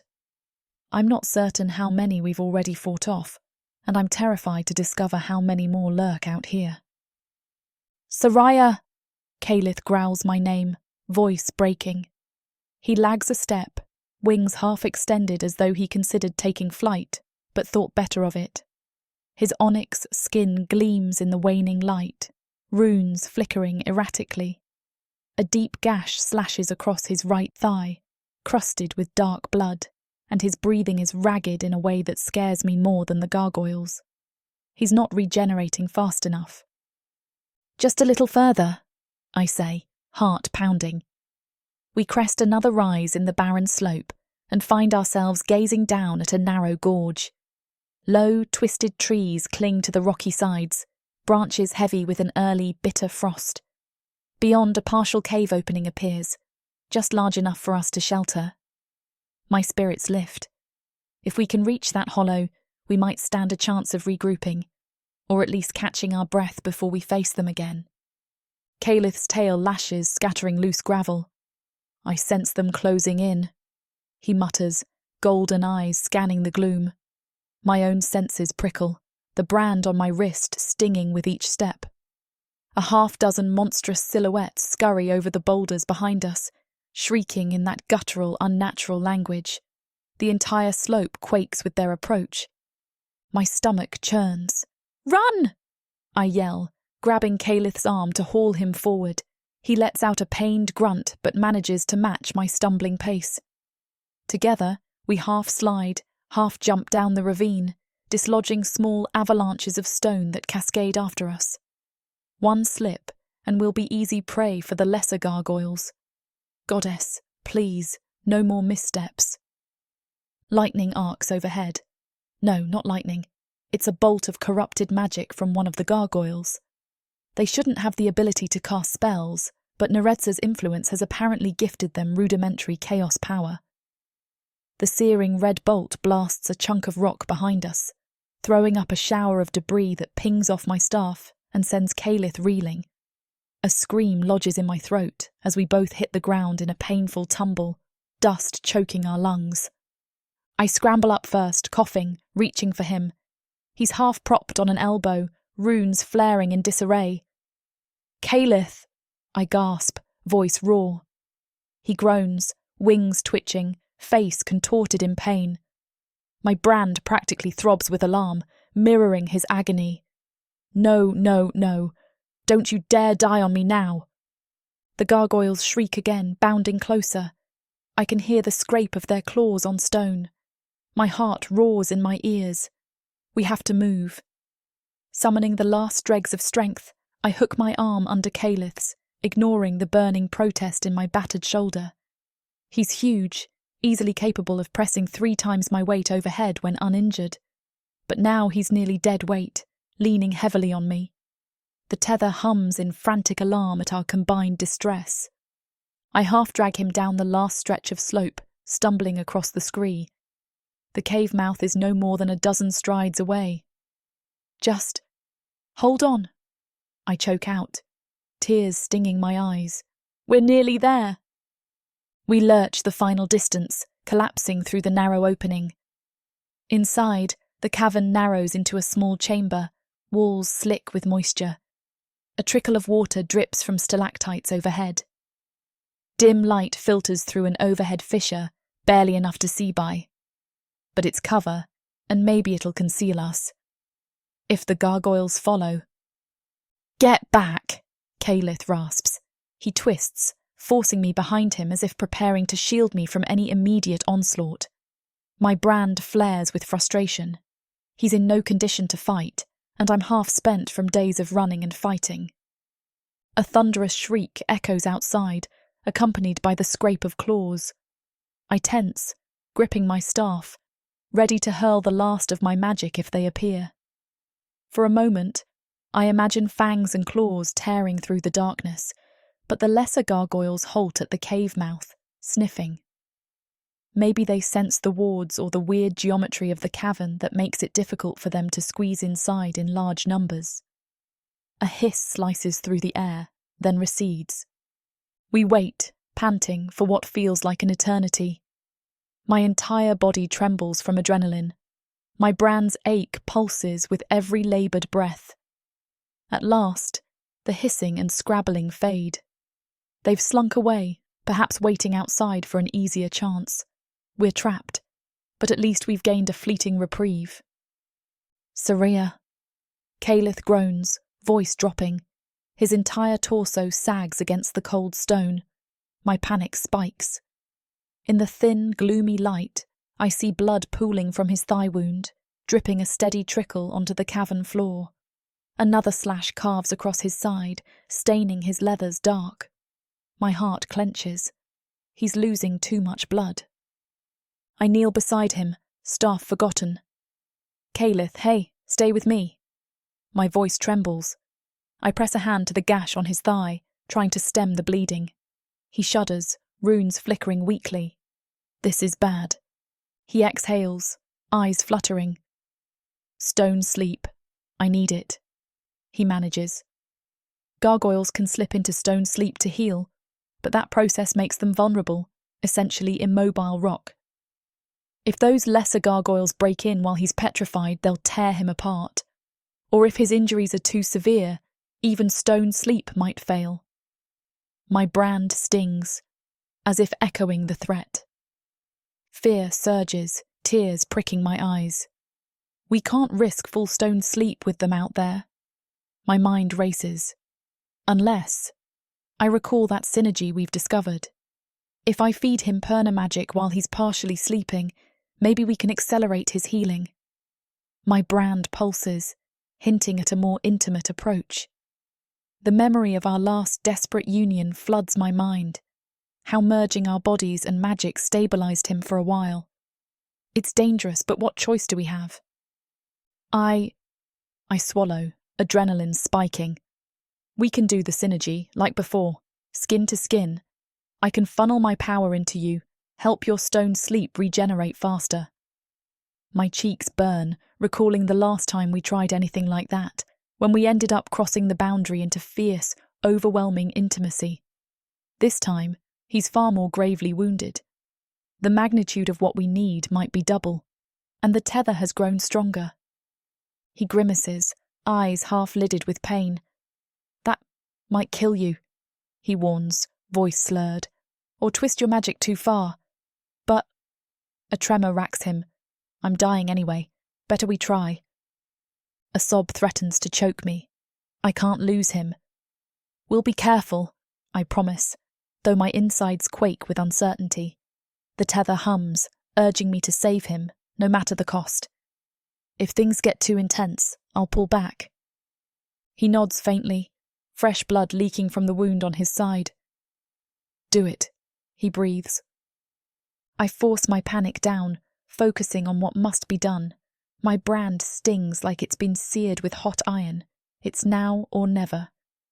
Gently, I strip away the torn remnants of Calith's leathers around his thigh and side, exposing the raw, ugly wounds. The sight makes my stomach twist. Bruises darken his obsidian skin, runes flickering erratically like a sputtering flame. A gargoyle's normally robust vitality is draining away with each heartbeat. Soraya, he murmurs, eyes meeting mine. They shine with a mixture of pain, trust, and desire. He's letting me see him at his most vulnerable. My heart clenches. I nod, tears gathering. I won't let you die. My voice shakes, but my resolve hardens. I push aside my cloak, fumbling with the fastenings of my tunic to expose more skin. The tether thrums at the prospect of close contact, recalling how our synergy soared last time. We have no time for embarrassment. He tries to shift into a comfortable position, but pain contorts his face. Hurry, he rasps. I settle beside him, leaning my torso against his, letting my bare arms press against the warm stone of his chest. Electricity crackles through the tether. The brand flares with a low, agonizing burn. I sense Calith's breathing hitch. Our bodies align, skin to skin, a flush of heat blossoming where we touch. The tension in the cave thickens with a dangerous promise. We're about to open ourselves to each other's magic, intimately. My pulse races, memories flicking of how we once unleashed this synergy in that desperate night. This time the stakes are even higher. I close my eyes, willing the swirl of magic in my blood to flow outward. Focus on your stone sleep, I whisper. I'll channel what I can. Let me in. He exhales, trying to slip into the half-stone trance. I feel the telltale ripple under my palms as portions of his skin harden slightly, runes glowing. But he's too weak to complete the transformation without a push. Gritting my teeth, I murmur a Purna incantation that draws from the brand, funneling arcs of silver-blue energy into his chest, letting them seep into those flickering runes. The sensation is raw, overwhelming. My brand sears, as if a spigot of power has opened. Calith's body stiffens, wings twitching violently. A ragged groan escapes him, half pain, half relief. Stone creeps across his limbs, but the progress halts around the gashes, as though the injuries resist solidifying. I grit my teeth, tears spilling. Stay with me, I gasp. My heart hammers so loud it drowns out the hiss of wind outside. Heat roars in my veins, reminiscent of a fever. The tether surges, and I know from our previous synergy how quickly this can tip from healing to something far more charged. but he's still bleeding. He needs more. Soraya, he groans, voice thick with desperation. Gods, I feel your magic. It's intense. I swallow a sob. It's the only way. My trembling hands slide over the jagged edges of his wounds, channeling a healing current. His runes glow, pulsing in time with my brand, forging a closed circuit of power. The searing sensation rips a cry from my throat. My entire body feels like it's on fire, an excruciating ecstasy that threatens to consume me. Adrenaline floods my system. Our hearts pound in unison, the tether bridging every boundary. Calith tilts his head, forcing himself to meet my eyes. The anguish there mingles with a fierce desire, the same desperate longing that flared between us once before. My magic swirls around him, seeking a deeper connection, and I realise with a dizzying jolt that we can't half do this.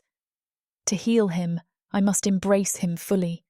Body, magic, soul. My clothes hamper the contact, so I yank them aside, ignoring the protests of my battered limbs. Calith's arms slip around my waist, pulling me against his chest with surprising strength, given his injuries. The moment our torsos align, my brand flares like molten silver, sending a shockwave of sensation through every nerve ending. We're forging that synergy, the same that nearly overwhelmed us last time. As much as Samara and I want to finish what these two characters have started, it looks like this chapter is about to get too hot for this platform to handle. Unfortunately, we have to pause here because their guidelines won't allow us to reveal the spiciest details. To keep bringing you these free audiobooks, we have to follow their rules. But don't worry. You can experience the full, unabridged version over at worldsofprotheka.com, where the boundaries of passion and fantasy collide. Use code YouTube30 for 30% off any of our unabridged audiobooks set in the rich and immersive worlds of Protheka. Protheka's magic is eternal. With these scenes, it will be unforgettable. In that final burst of magic, I felt a shadow, a flicker of chaos that beckoned me to push further, to unleash more. It was the same siren call that lured Narza, a promise of unstoppable power if I only let go of my caution. I resisted this time, but just barely. It's there, lurking. Calith senses my tension. He cradles my face, concern etched in his eyes. Soraya, what's wrong? I swallow, tears still wet on my cheeks. I felt something, I whisper, voice trembling. A pull, like if I used just a bit more power, I could have healed you instantly or destroyed half the mountain. It was exhilarating and terrifying. His runes flicker with worry. Darkness tugging at you. I nod, pressing my forehead to his. The tether's gentle hum offers a respite from that shadowy temptation. Yes. For a moment it felt so easy to sink into that raw chaos. I'm scared, Calith. My voice cracks. What if I lose control one day? He exhales, tightening his arms around me. We'll face it together, he vows. I won't let you slip alone. We'll find a safer way to harness this synergy. My heart aches at his words. Relief wars with lingering dread. He's healing, but at what cost to me? If I keep tapping into that forbidden well, I risk the fate Draveth warned about, the path Narza carved in blood. But as I lie here in Calith's arms, I can't bring myself to regret saving him. I'd do it again. I love him. A trembling sigh escapes me. We need to rest, I say, voice barely above a whisper. The lesser gargoyles might still be out there. If we're found like this, we're done. Calith nods, though his wings twitch with leftover tension. Yes, but let me hold you a moment. His gaze flicks with tenderness. After that, I'll keep watch. Tears spill anew as I gently cradle his cheeks, brushing away specks of dust. He kisses my palm, eyes closed. My brand flares with a gentle warmth, reminding me that for all the danger, For all the potential for darkness, there is also extraordinary light in this bond. I love him, the thought resonates, steady and sure. So I nestle against him, letting our breathing even out. His stone-laced body is surprisingly warm, the partial petrification receding now that the worst of his injuries have stabilized. Outside, I hear the distant hiss of the lesser gargoyles, but none approach the cave mouth. The synergy we unleashed must have frightened them off, or they lurk, waiting for us to emerge. I can't dwell on that now. We have at least this moment of peace. Eventually, after minutes of silence, I shift to retrieve what remains of my clothing, skin still tingling from our frantic union. Caleth helps me, though he hisses once or twice when a movement strains his half-sealed wounds. Guilt racks me, but he shakes his head, forcing a small, reassuring smile. "Soraya," he murmurs, voice thick. "You saved me. And you said something. Or maybe I heard you in the synergy. Something about love." His eyes search mine, raw with emotion. Was it real, or just the magic? Heat floods my cheeks. I must have let that slip during the intensity of our synergy. My chest tightens. Part of me wants to lie, to keep that vulnerability hidden, but I can't after what we've shared. "It was real," I admit softly, tears stinging again. "I love you, Caleth, even though it terrifies me." His runes glow a fraction brighter, a mixture of wonder and relief crossing his battered face.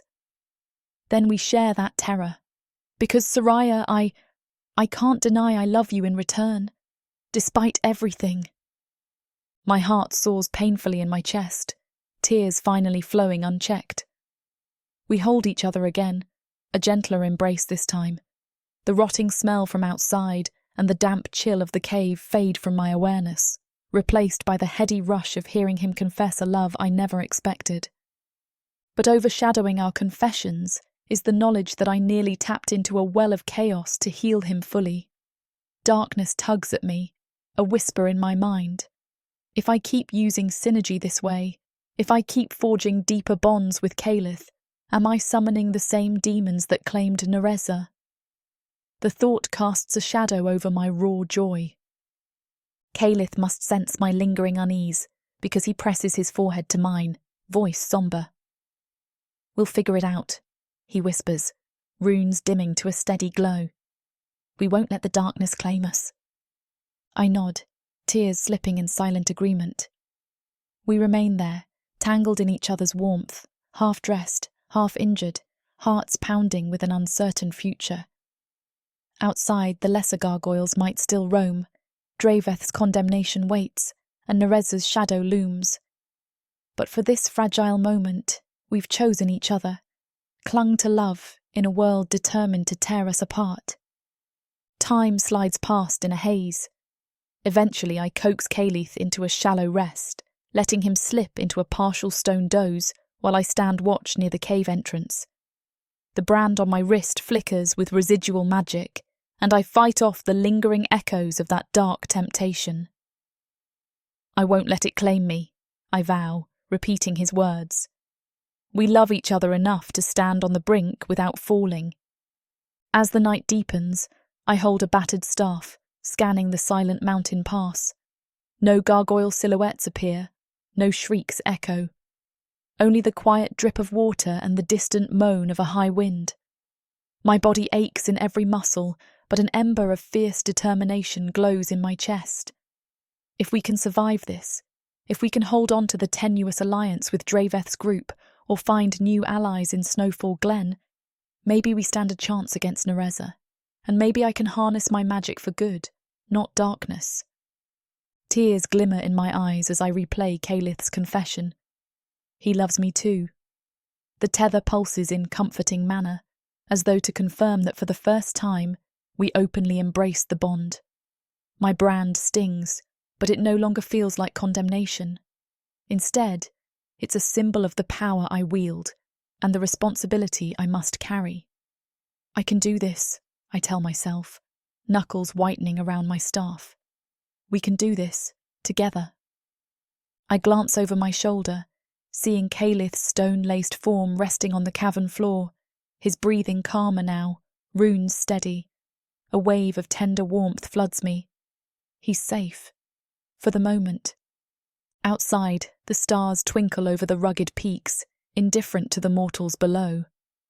The night is uncertain, but we're alive, and we share a bond deeper than fear. I vow I'll keep fighting, keep forging a path that defies Narza's shadow and Draveth's condemnation. I refuse to fall.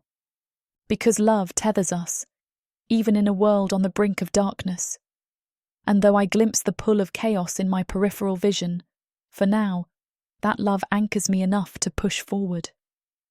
So I stand guard by the cave mouth, staff in hand, watching for danger, with renewed hope beating in my chest. Hope that our desperate union might be the key to saving both Calith and me from the fate that hunts us.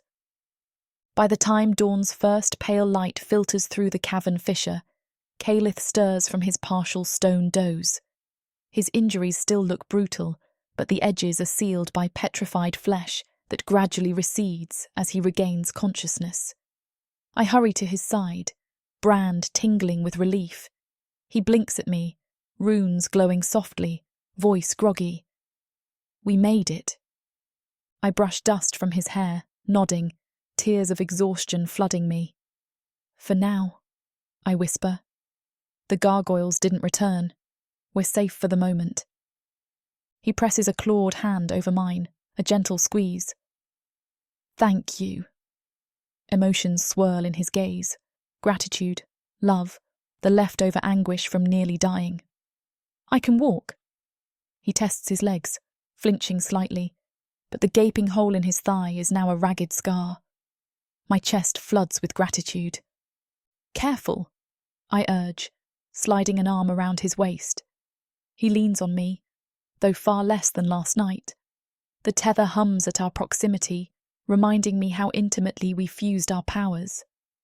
Heat flushes my cheeks. I can still feel the echoes of that desperate lovemaking. He must sense it too, because his runes flicker in a moment of silent acknowledgement. Our gazes meet, and the memory of our union pulses, overshadowed by the raw tenderness we share now. Wordlessly, we gather what little gear we have left. I check the cave mouth. No sign of lesser gargoyles. The morning sun peeks over the mountains, the sky painted in soft peach and lavender. We exchange a relieved breath, stepping outside onto frost-crusted stone. The slope below is littered with half-frozen debris from the night's fight, but no monstrous silhouettes appear. Calith glances at me, voice husky. We should find Draveth and the others, if they survived, or continue towards Snowfall Glen if we're on our own. I sense the tension in him. He hates dealing with Draveth, but acknowledges we might need all the help we can get. I inhale, scanning the horizon. The brand twinges, a reminder of Draveth's condemnation. He labelled me Nixari if I refuse to kill Calith. I refuse. But perhaps he's out there, battered, needing us as much as we once needed him. We'll search briefly, I decide, then press on. We can't linger too long. Those gargoyles might return. Calith nods, wincing slightly as he flexes his thigh. Lead the way. We descend from the cave's perch, moving cautiously across the rocky paths. My entire body aches, but my heart is steadied by Calith's presence at my side, by the tether's subdued warmth. We overcame another brush with death. Each test cements our bond further. A flicker of fear surfaces as I recall the shadow I felt creeping at the edges of that synergy. I must remain vigilant. Despite the swirling doubts, I steal a glance at Calith, seeing him upright, runes glowing with renewed life. My lips curve in a small, private smile. Love. A fragile bloom in the midst of carnage. But real. The sight of him alive, leaning on me only slightly, fills me with a fierce sense of triumph. No matter what darkness tugs at my magic, this feeling is worth fighting for. We find no trace of Draveth's group in the immediate vicinity, only scuffed footprints and scattered debris. They must have fled or been attacked elsewhere. With time pressing, we decide to press onward. Snowfall Glen awaits, rumoured to be hidden deeper in these mountains. If they have wards or spells that can block Narza's brood, it might be the only safe haven. The rising sun warms the rocky slopes enough to melt some of the frost, leaving slick patches of mud. We trek slowly, mindful of Caleth's healing injuries, exchanging few words but many cautious glances. The tether pulses with an intimacy we can't ignore. Everything has changed between us, and though dread hovers, the sweetness of that bond outstrips my terror. At midday we pause on a ledge overlooking a wide valley. A faint shimmer in the distance might be water, or perhaps a shimmering ward line. I squint, trying to make sense of it. Caleth sets a hand on my shoulder to steady me, wings folding. We stand side by side, battered but unbroken. "How far do you think?" I ask, swallowing dryness in my throat. My staff weighs heavy in my hand. Snowfall Glen could be near. I remember hearing they ward their entire territory with illusions. Caleth breathes softly, tail curling. A day's journey, perhaps, if your stories are correct. He meets my gaze. We'll manage. His runes flicker with quiet determination. And if more lesser gargoyles appear, we'll fight them, together. My heart warms, recollecting how we overcame the brood last night. Together, I echo, a vow under my breath. The memory of that frantic, life-saving union surges in my mind, a mix of embarrassment, longing, and fierce pride.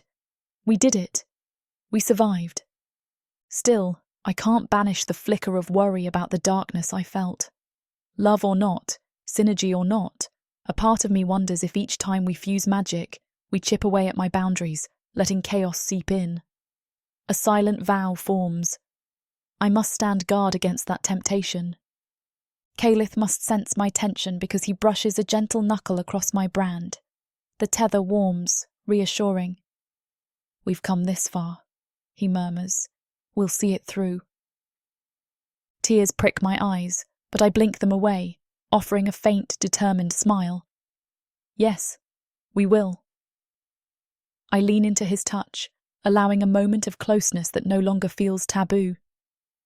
The slope of his shoulder is comforting under my palm. So we forge onward, hearts pounding with both dread and hope. Our path remains fraught. Narza's brood hunts these mountains. Draveth might still rally his Perna, and the coven condemns me as Nixari. But Caleth and I stand side by side, our tether forging a union deeper than mere alliance. With each step, I reaffirm the love that blossomed in that desperate cave, a love that might just outshine the looming darkness. And though the shadow of chaos tugs at the corners of my magic, for now, I cling to the fierceness of our bond. I trust that together, we can weather whatever nightmares lie ahead, even if it means challenging Narza herself, or facing the coven's wrath. We will not yield. As the sun slips lower, lengthening our shadows over the rocky path, we brace ourselves for the next trial. But in our shared heartbeat, in the tether's soft hum, we carry a spark of unbreakable warmth that defies every threat. We survived a desperate union, forging new strength from our synergy, and no matter how the darkness beckons, I refuse to let it claim me. For Caleth's sake and mine, I'll fight to keep the love we've found, even if it costs me everything else. Chapter 14. Caleth. A sliver of pink light spills across the rugged slope as dawn breaks, painting the sky in cautious pastels that do little to ease the roil in my chest. My thigh wound, once a bloody crater, now itches under its half-stone scab, a reminder that Soraya's healing synergy saved my life yet again. The tether hums with a subtle current each time I so much as glance her way. She's standing nearby, scanning the mountain pass for any sign of Narza's brood. Her shoulders remain tense from everything we've endured. I should feel relief. The lesser gargoyles that ambushed us retreated hours ago. We survived. but peace is fleeting. A heavy dread coils in my gut. Narza is still out there, orchestrating every monstrous turn of events with the casual cruelty I once believed she'd never show. My mind replays her illusions from earlier encounters, the way her spectral form taunted me, hinting at how she might fix my bond with Soraya, or sever it altogether. She thrives on sowing doubt and fear. I rub a clawed hand across my face, forcing those memories aside. We have ground to cover. If Draveth's group remains alive, they're nowhere in sight. Soraya and I have resumed the trek toward Snowfall Glen alone. The plan is to circle the mountain's base, bypass a steep ravine that's infested with twisted gargoyles, and hopefully find a trail leading to the Pernices' territory. Soraya, I murmur, voice echoing softly in the crisp air. We should move soon. She turns, a small, determined smile flickering across her lips. Yes. The longer we linger, the greater the chance Narza's brood returns. She shoulders her staff, the brand on her wrist flickering silver. Through our bond, I sense her lingering exhaustion from channeling so much magic to heal me the night before, yet her resolve remains unwavering. My chest aches with fierce gratitude and guilt. She shouldn't have to keep bailing me out. I pivot away from her, scanning the ridgeline for movement. My wings tighten involuntarily at the memory of those lesser gargoyles diving at us, but the sky remains empty. At least, for now. Stay close, I say quietly, offering her my arm. She hesitates, glancing at the tether's faint glow. A flicker of sorrow crosses her face, some silent question about whether I'm pushing her away again. Our talk last night ended with a tentative truce between my fears and her unwavering faith. I promised to try trusting her fully, so I force a small nod. She steps close, hooking her arm with mine. The tether warms, an intimate hum that both comforts and unsettles me. I can't lose her, but neither can I let her turn into the next Nixari. We set off, descending a slope of scattered boulders and slick gravel, the sun climbing above the ridge. The wind is mild, carrying the distant scent of pine, but also a faint undertone of rot that lingers from the monstrous gargoyles. I keep my wings half extended for balance, tail flicking with each step. Soraya and I exchange minimal words, tension from the previous battles making conversation feel risky. We're both scanning for threats at every turn. By midday, we reach a narrow defile, a place where two steep cliffs almost meet, leaving a slim passage wide enough for a single file. My instincts prick at the unnatural hush. A sense of foreboding creeps over me. I motion for Soraya to hang back, stepping forward to test the rocky ground. The tether pulses with alarm, reflecting her caution. One more step, and I freeze. A subtle shift in the air triggers a memory of Narza's illusions. My skin tingles, runes flickering in protest. Something's off. Soraya! I hiss under my breath. There might be a trap. She nods, staff at the ready, eyes scanning the cliffs.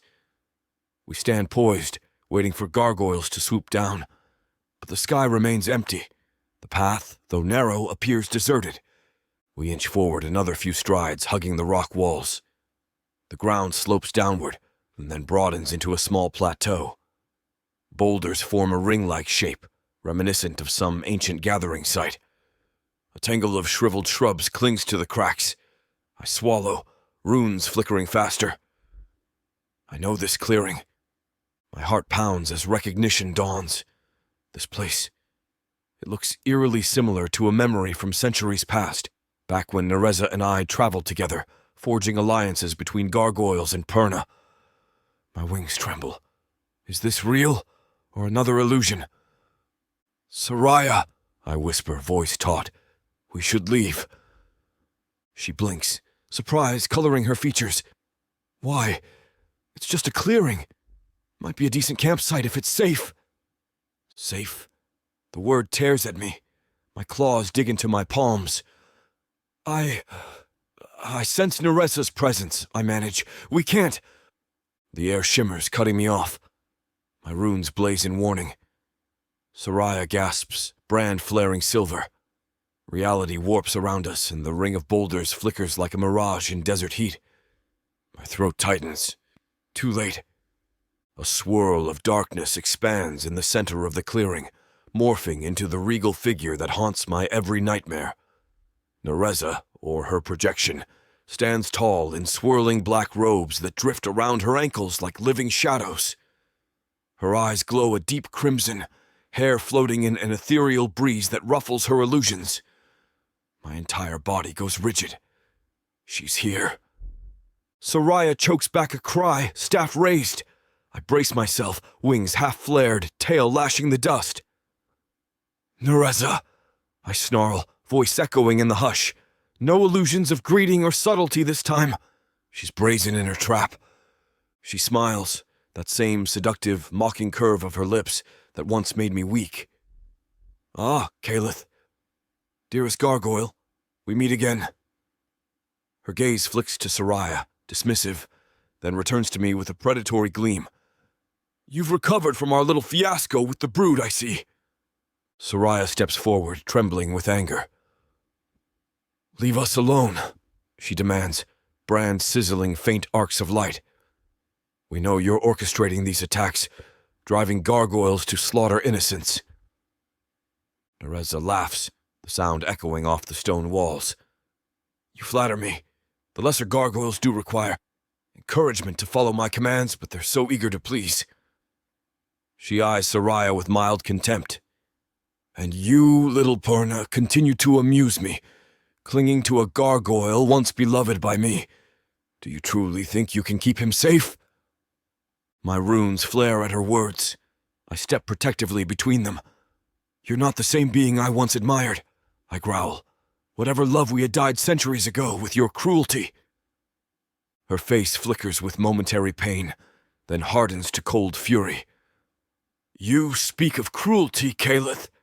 Did you not seal me away, forcing me to languish in darkness? We could have soared beyond mortal strife, but you chained me. She raises a hand, swirling black energy coalescing around her fingers.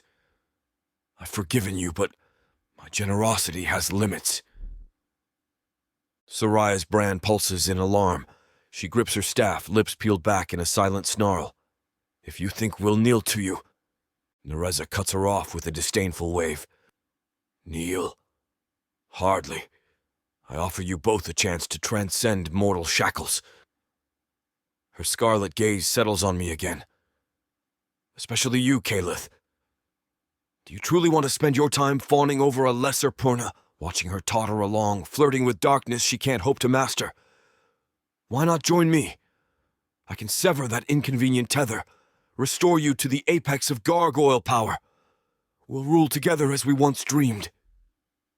My entire body shakes with revulsion, yet I can't deny the pang of old guilt. We did dream of forging a utopia, bridging gargoyle and Purna. I believed in her so fervently. I clenched my claws, forcing the memory aside. You twisted that dream into horror. I'll never stand with you again. She sighs, a theatrical sadness. You keep saying that, and yet... Her eyes flick to Soraya, a malicious smile curving. You've replaced me with a mere child who can barely control her magic. Do you think she'll spare you from heartbreak when her brand consumes her mind? Draveth's coven has already labeled her Nixari. Face facts, Caleth. She's following in my footsteps. Soraya sucks in a sharp breath. I feel her heartbreak spike through the tether, recalling Draveth's condemnation. My wings twitch, a surge of protective anger flooding me. Stop it! I growl, stepping forward. We see your games! Narza's eyes narrow, swirling black energy intensifying around her hand. Such devotion, touching. Let me show you how I can free you from that devotion. She lifts her other hand and the air warps. My runes blaze in alarm, but the illusion slams into me before I can move. No! Soraya cries. I barely register her voice. Shadows envelop my vision. The world tilts, leaving me disoriented. Narza's illusions. She's pulling me into her psychic snare, forcing me to relive memories of our past love. My mind reels as images assault me. Narza and I standing atop a mountain peak centuries ago, the sky blazing with sunrise. She laughs, warm and untainted, her white hair blowing across her face as I grin at her. The memory feels so vivid, so heartbreakingly real. This was before everything decayed, before she unleashed chaos. I stumble in the present, eyes rolling back. The tether's hum recedes into static. Soraya's voice fades. Instead, I hear Narza's laughter from that old memory. See her wide smile. Then the vision shifts, her face contorting with pain as she wields forbidden magic to protect my gargoyle clan from dark elf raiders. Screams echo. Blood splatters. My clan's gratitude morphs into horror as her spell warps them. I see it all from the vantage of that younger self, powerless to stop her. I gasp, runes sputtering. The illusions swirl faster, yanking me through memory after memory. Narza coaxing me to trust her, to support her quest for ultimate power, the moment she used chaos to bind gargoyle souls to twisted stone bodies. My heart breaks anew. I recall the wave of guilt that nearly drowned me then. I watch it replay with brutal clarity, tears burning my eyes. Through the haze, I dimly sense Soraya shouting my name, brand flaring to break me from the vision. But Narza's illusions clamp down, suffocating. She steps closer in the real world, though I can't see it. My consciousness is trapped in the swirl of memory. Then her voice resonates inside my head. Submit, Caleth. Spare yourself and your new Purna from the fate of my wrath. You know how destructive I can be. If you rejoin me, I'll let her live. Let her walk free from the nightmares. I choke, seeing Soraya's face superimposed over Narza's illusions, recalling the synergy, the closeness. If Narza truly wants Soraya gone, she could unleash horrors on her. My tail thrashes in the real world, wings shuddering. Wouldn't it be simpler if I surrender, keep Soraya safe? Tears slip unbidden in the vision as Narza conjures illusions of Soraya screaming, consumed by chaos. My runes flicker wildly. No, I can't believe, but the illusions burrow deeper, cracking my resolve. If I just yield to Narza, maybe Soraya is spared. The next scene hits me like a knife to the chest. I watch a twisted version of the future where Soraya, her eyes black with void, stands over my broken body, cackling as she becomes the new Nixari. My mind reels with horror. No, that can't be real, can it? But Draveth's condemnation, Narza's manipulations.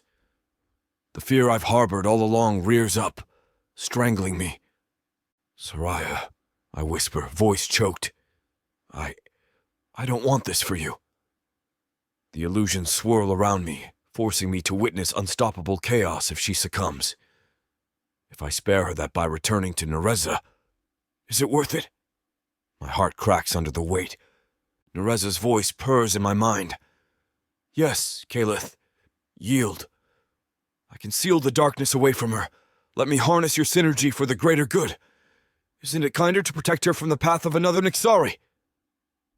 I'm drowning in guilt and anguish. My limbs jerk in reality. Soraya tries to hold me, brand flaring bright, but Narza's illusions intensify, blotting out the real world. In this psychic realm, Narza appears in her old, uncorrupted form, gentle smile curving her lips. She extends a hand.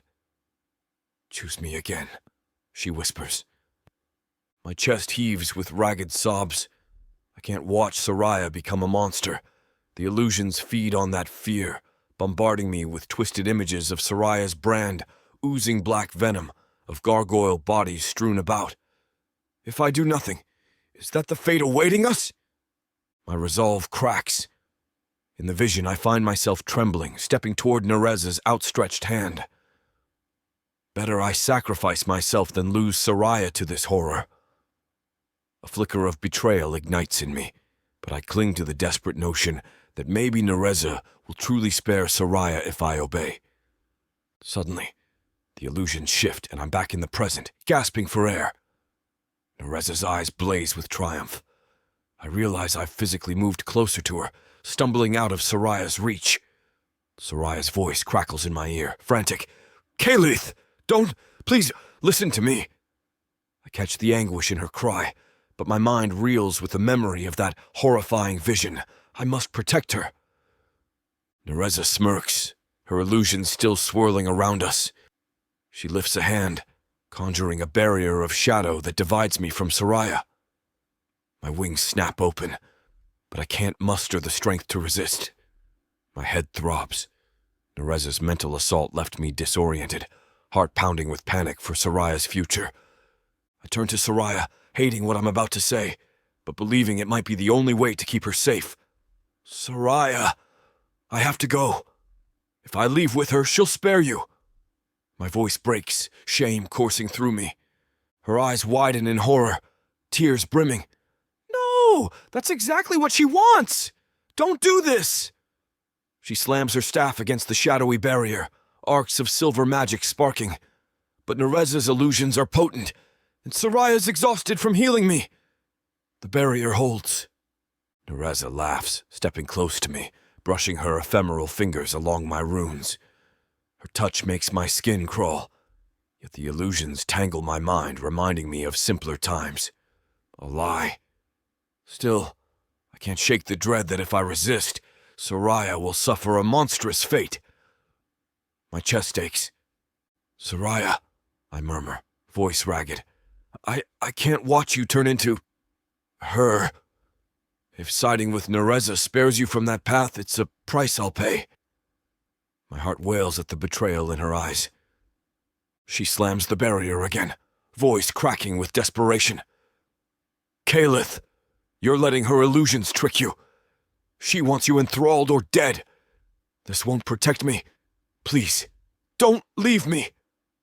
Tears slip from my eyes, guilt crushing me. But Narza's illusions swirl once more, showing me scenes of Soraya's brand blackening with chaos. My wings droop, tail limp. I can't let that happen. Narza's voice purrs in my ear. "Choose me, Kalith. End this cycle of fear." I force a strangled breath, turning my back on Soraya, swallowing the sob that threatens to burst free. "I do this for you." That's the lie I cling to. My runes flicker with anguished conflict as I shuffle forward, letting Narza guide me away from the barrier. "No!" Soraya screams behind me, heartbreak lacing every syllable. "Kalith, no, I love you. Don't do this." The tether thrums with violent protest, sending razor-edged jolts of pain into my core as I pull away from her. I nearly collapse from the agony of severing that closeness, but Narza's illusions cradle me, dulling the physical torment with false comfort. I hate this. Her dark robes swirl around me, and she half manifests a corridor of shadows. I see glimpses of twisted gargoyles waiting beyond, their eyes gleaming with demonic light. My stomach twists. This is madness, but I'm locked in a spiral of guilt. If I fight, Soraya might become the monster I fear. A final despairing shriek rips from Soraya's throat. The tether convulses inside me, flaring a last desperate wave of synergy that begs me to return. My knees nearly buckle. I almost pivot, almost run back to her arms. But Narza's illusions tear open a vision of Soraya in Nixari form, decimating entire armies. No. My heart cracks, finalizing my decision. I surge forward, passing through the curtain of swirling shadows. Narza's laughter echoes around me, triumphant and cruel. The last thing I see is Soraya's face, contorted with betrayal and grief, brand blazing silver as she tries to break the barrier. My chest feels carved open, the tether screaming in silent agony at our forced separation. Then darkness envelops me. Narza's illusions coil around my mind, ushering me into a realm of half-light and swirling magic. The real world recedes, leaving only the faint echo of Soraya's sobs. My last conscious thought is that I've betrayed the woman I love in a desperate bid to save her from a fate that might be all in my head. All is lost. The shadows swirl, forming a corridor of half-solid illusions. My wings remain limp at my sides, runes flickering with confusion.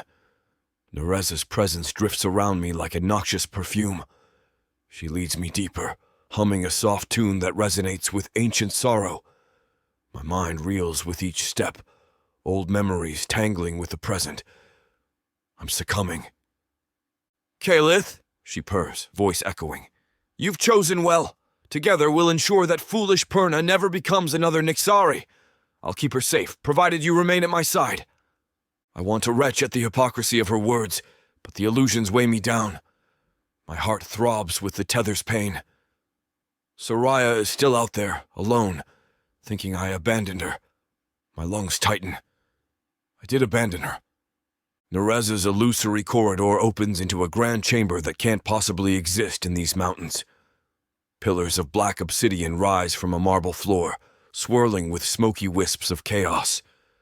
Figures scuttle at the edges of my vision. Gargoyle thralls, contorted by her corruption.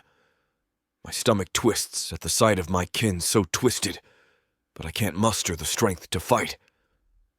Guilt overwhelms me, burying my instincts under a weight of grief. Narza steps before me, black robes trailing across the floor. She lifts a hand to my cheek, eyes gleaming with satisfaction.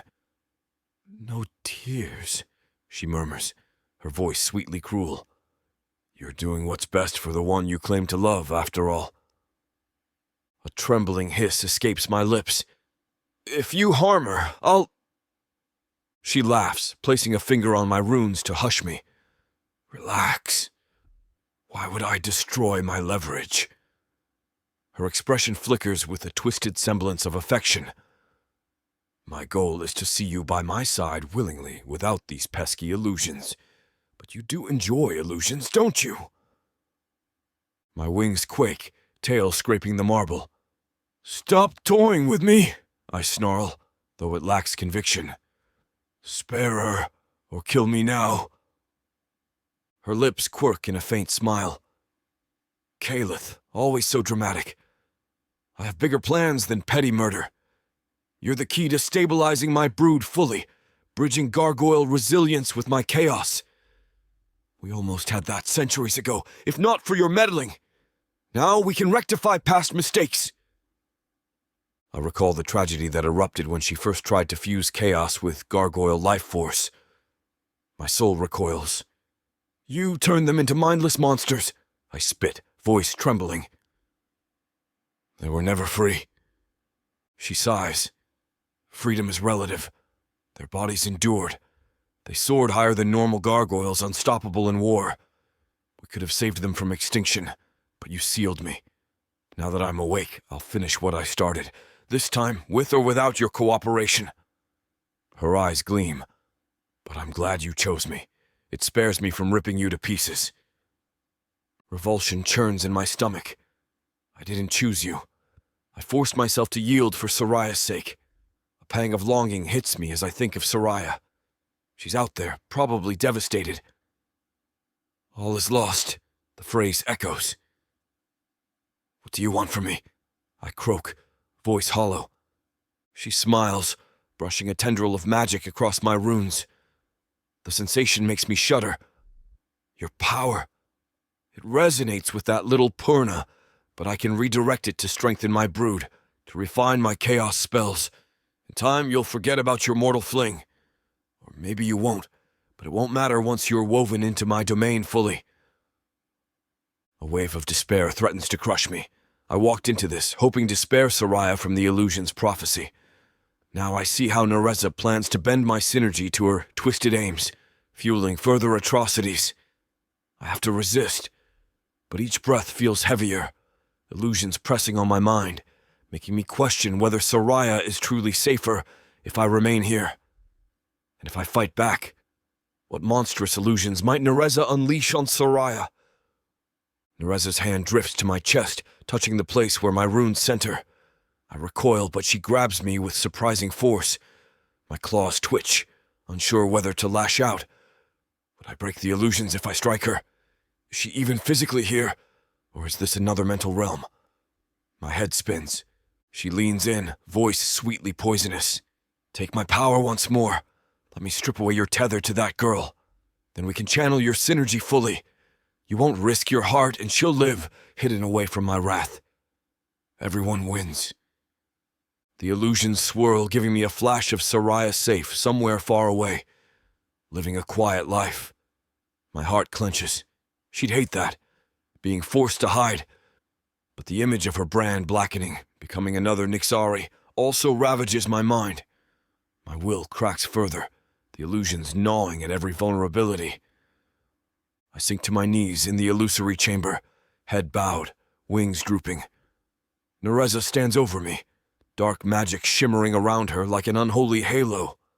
My runes flicker with distress, tether screaming for Soraya. I left her behind. The shame and heartbreak are suffocating. Through the chaos, I recall Soraya's tears, her voice pleading for me to stay. The memory kindles a faint spark of resolve. She loves me. She trusts me not to yield. But the illusions conjure another echo of Soraya's face, twisted with chaotic madness. Stop, I beg my mind. I can't bear this. Narza strokes my hair with mock tenderness. Surrender, she whispers, voice resonant with enthralling magic. You have no path left but me. A hollow sob tears from my throat. For an instant, I want to let go, to numb the agony of this betrayal, to drift in illusions of the old days with Narza. What if it spares Soraya from any further danger? My tail slumps across the floor, yet that spark remains, dim but insistent. Soraya would never want me to abandon hope. She'd fight illusions tooth and nail. My brand, half a world away, might still anchor me if I can muster the strength. But how? Narza's illusions swirl anew, and I see a horrifying image of Soraya locked in stone, gargoyles devouring her. I cry out, tears trailing down my face. She must be safe. She must be. My entire being trembles with the desire to break free, to return to her. That flicker of defiance grows. But the illusions remain relentless, feeding me fear after fear. I'm pinned in place, mind battered, the bond to Soraya muffled by Narza's overshadowing presence. All is lost, the refrain echoes. In the real world, wherever my body stands, Narza must be guiding me away from that clearing. Soraya is left behind, presumably pounding at the barrier, sobbing my name. My chest tightens with heartbreak, but the illusions show me that's the only path to keep her safe. The illusions have cracked my will. I let them. Narza's triumphant expression flickers with a moment of softness. She leans close, lips near my ear. I never wanted to fight you, Caleth. We were meant for greatness together, remember? My runes pulse with a conflicted ache. The memory of our shared dreams stirs. My mind whirls with guilt and longing. She was once so radiant. But I can't forget the atrocities. I stare at the illusion's shifting mosaic, Narza in her old gentle form, Narza unleashing chaos upon innocence, all interwoven with images of Soraya. My head hurts. Tears burn my eyes. I can't see a way out. The illusions have me in their thrall. My entire body slumps, wings half petrified in despair. Soraya, forgive me, I think, letting the illusions carry me deeper into Narza's realm. In that final thought, I taste the metallic tang of heartbreak.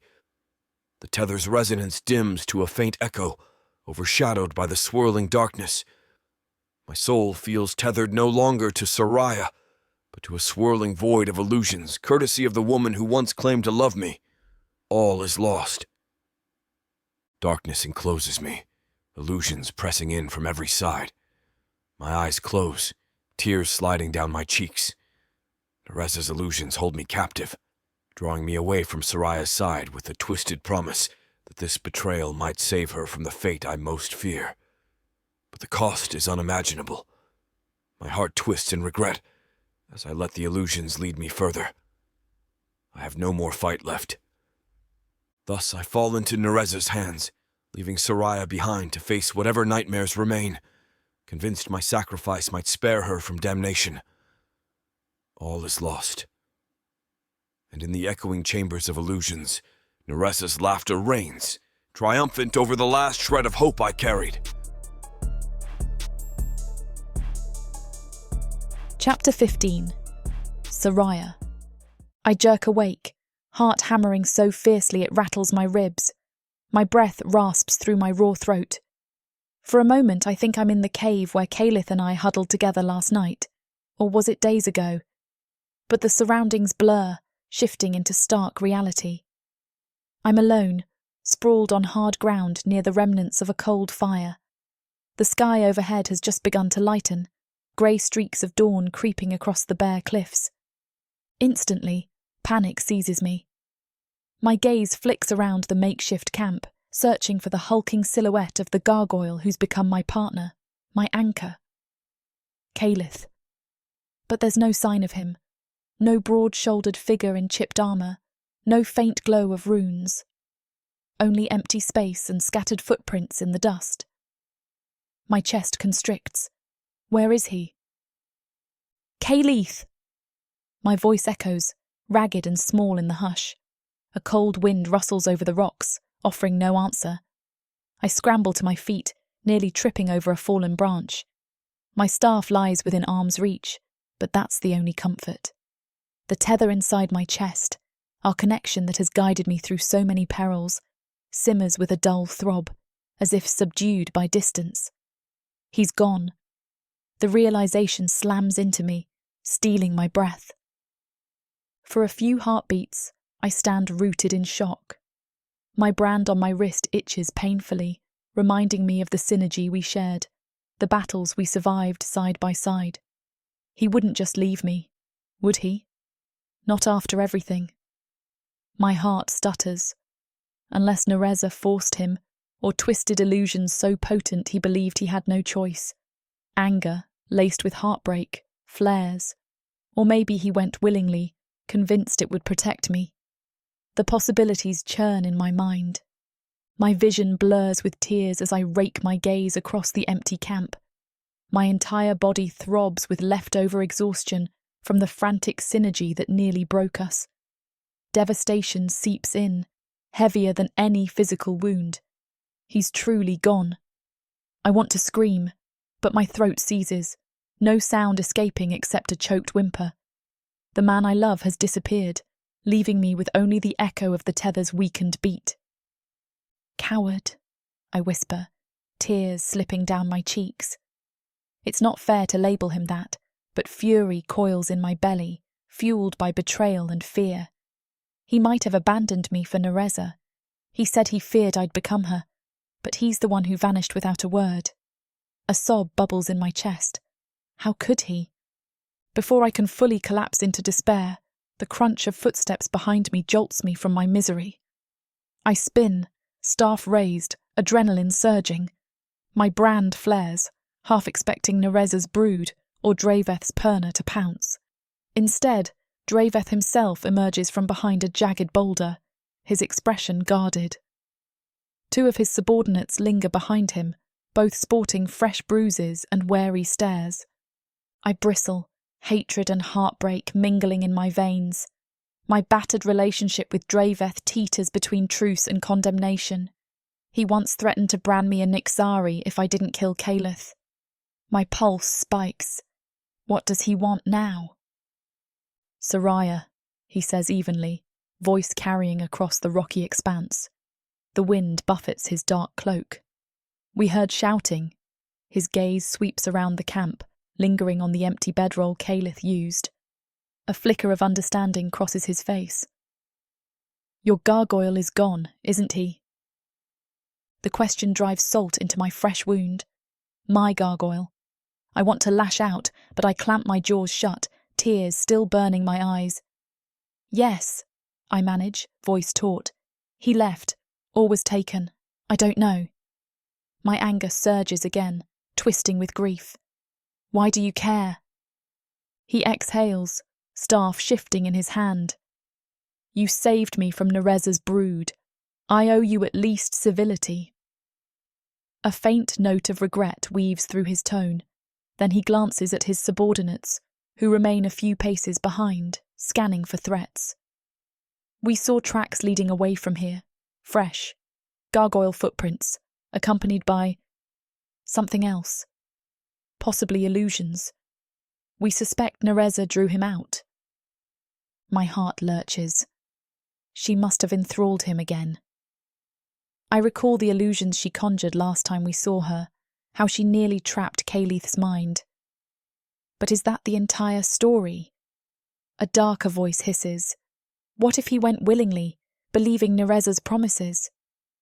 I squeeze my eyes shut, breath shaking. I should have been awake, I murmur, heartbreak suffusing every word. I could have stopped him. Draveth regards me with an unexpected gentleness, though behind it smoulders old distrust. Narza's illusions are powerful. Perhaps he thought he was protecting you by leaving. His gaze flicks to the brand on my wrist, the same brand that once marked me as part of his coven. Or perhaps he embraced her calls. Either way, you're alone now. Alone. The word echoes in my chest, gnawing with savage clarity. I've lost Caleth. My brand throbs, as if mocking me that my synergy partner is out of reach. My tears threaten to spill anew, but I steel my spine, refusing to break in front of Draveth. Why are you here? I snap, voice rough. If you're here to kill me or drag me back, do it quickly. I have no reason to fight you now. One of Draveth's subordinates bristles, eyes narrowing, but Draveth silences them with a raised hand. His expression is grim, lines of worry etched into his face. You misunderstood me before. I never wanted your death, only your compliance. But now that you're alone, I come with one final offer. Rejoin the coven, help us seal these gargoyles, Caleth included, and end Narza's plague. You can salvage your life. My chest hollows. Help them seal Caleth away? The mere thought sends fresh agony slicing through me. But Draveth continues, misreading my stricken expression for consideration. Think rationally, Soraya. Caleth's gone. If he's joined Narza, you can't save him. The gargoyles are unstoppable unless we harness old wards. If you help me, the coven might forgive your transgressions. You won't be hunted as a Nixari. You can return to our ranks. Return. The word tastes bitter, conjuring memories of training halls, of nights spent studying incantations under Draveth's tutelage. My brand stings, recalling how they turned on me the moment I refused to kill Caleth. My emotions swirl, longing for a sense of belonging, hate for their cruelty, and heartbreak that they still demand I seal Caleth to prove my loyalty. And if Caleth truly left me for Narza, is Draveth right? A heavy silence weighs. Draveth's subordinates shift impatiently. The man with a scar across his cheek fiddles with the runes on his staff, while the woman with shaved hair observes me with suspicion. My entire body trembles, tears threatening again. Caleth is gone. Did he betray me, or was he forced? I recall the synergy we shared just a day ago, how fiercely we clung to each other. The echo of I love you resonates in my mind. A sob lodges in my throat. Could he truly betray that bond? Soraya! Draveth presses, voice firm. Help me seal the gargoyles once more. We can end this threat. Narza's brood, Caleth, all of them. Return to the coven. Let us guide your power so it doesn't consume you. Otherwise... He leaves the threat unspoken. Otherwise, they brand me Nixari for real.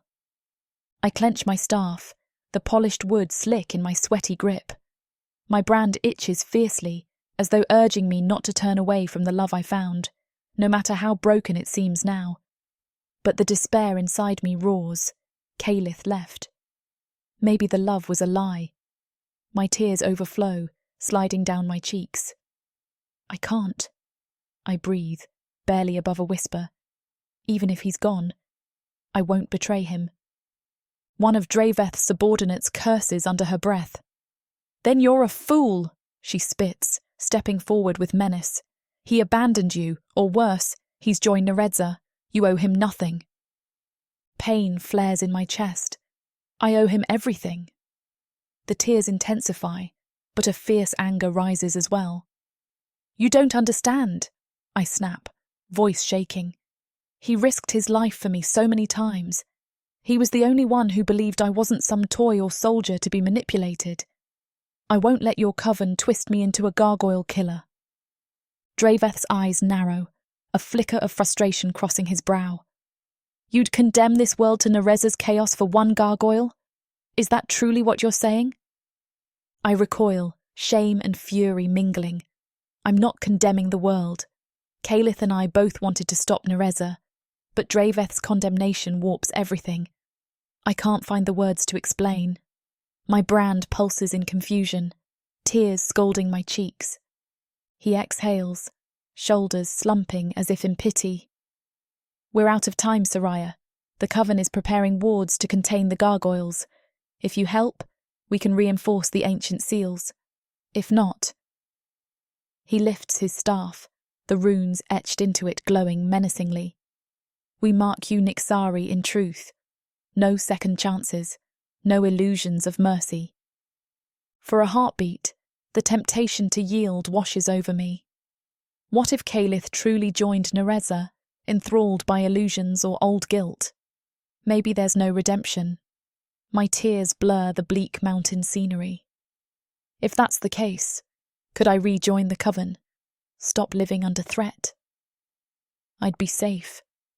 I'd belong again. Images flood my mind. Training with Draveth as a young acolyte, laughing with fellow novices, the sense of security in belonging. Then I recall how they turned on me the instant I refused their orders, how they demanded I kill the man who fought at my side. They condemned me the moment I disobeyed. My heart beats painfully. And what if Calith is truly lost? I sway, mind spinning. All is lost, the same phrase Calith used.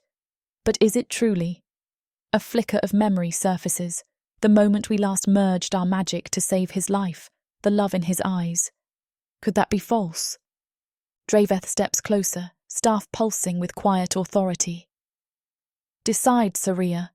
If you remain here, you'll be alone, easy prey for Narza or her brood. But if you rejoin us, we stand a chance to rebind them all. Narza, Calith, the entire gargoyle threat, back into stone. That was the original plan centuries ago, was it not? Seal them away for good. My chest constricts with heartbreak. Seal them away. The memory of Calith's face contorted in pain, pinned in stone for centuries, rakes my thoughts. Even if he's left me, I can't stomach the idea of him trapped in eternal slumber. No, I can't do it. But the thought of being alone, labelled Nixari, hunted at every turn. I'm so tired, so battered.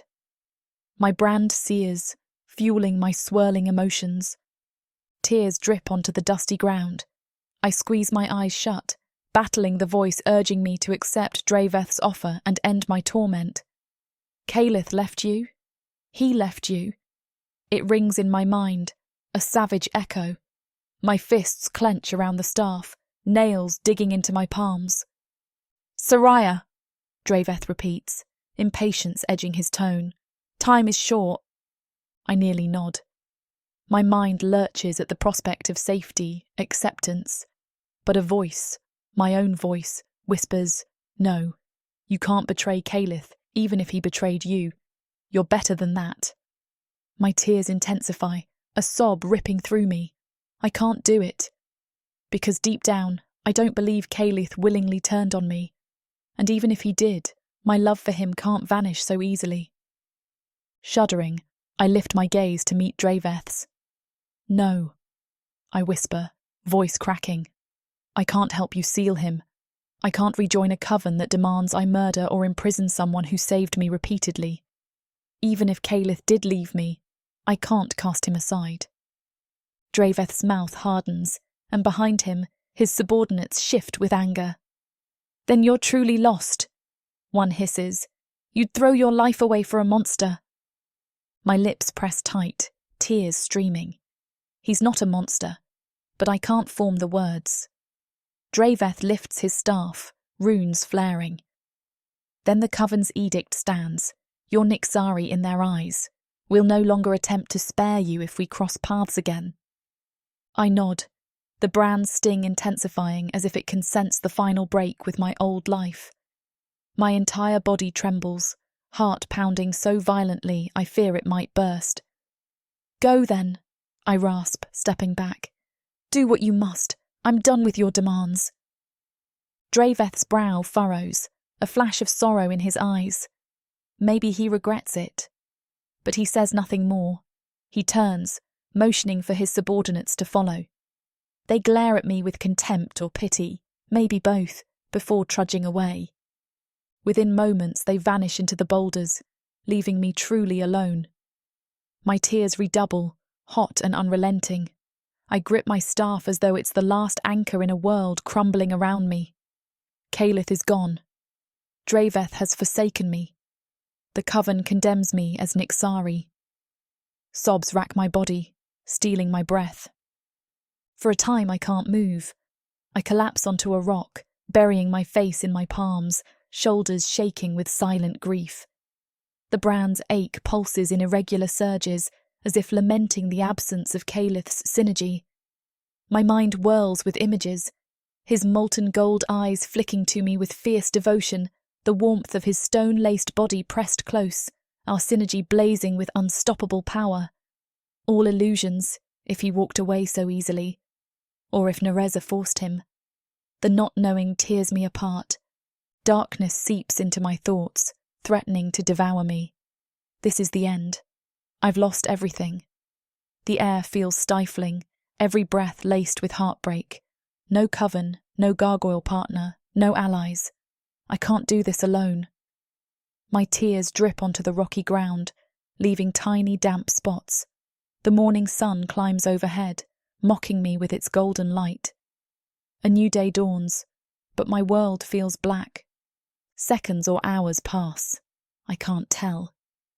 At some point, I sense the cool breeze picking up, a faint reminder that I remain in a hostile mountain pass teeming with gargoyles. I must move, but despair weighs me down like lead. Where can I go? If I continue towards Snowfall Glen alone, do I stand a chance of surviving? If I remain, I'll starve or be hunted by twisted creatures. Every path leads to ruin. A faint scuff of rock signals footsteps. My head jerks up, puffy eyes scanning the ledge. For an instant, I think Caelith has returned, but the figure that appears is too small, too robed in black. My heart sinks. Another Perna from Draveth's group. Have they returned to kill me? But no. It's a single figure, limping slightly, face obscured by a hood.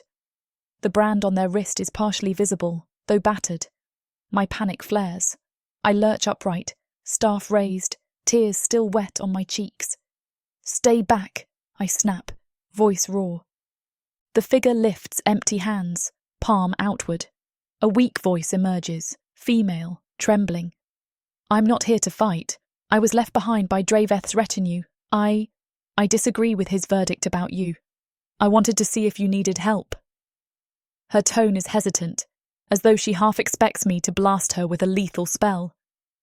I blink, tears drying somewhat. My brand pulses uncomfortably. A Perna from the Coven who pities me. My anger roils, but a faint hope stirs. Why? I demand, swallowing the lump in my throat. Draveth declared me Nixari. She winces, stepping closer. In the strengthening sunlight, I see a tired, worn face, a bruise across her cheek. I know. I was with him when you parted ways. But he left me behind to scout, or maybe to die. I never wanted this. I see how you love your gargoyle, how he fought by your side. I don't think you're on the path of Narza. Or if you are, perhaps it's not set in stone. Her mouth twists with uncertainty. I'm not here to harm you, truly.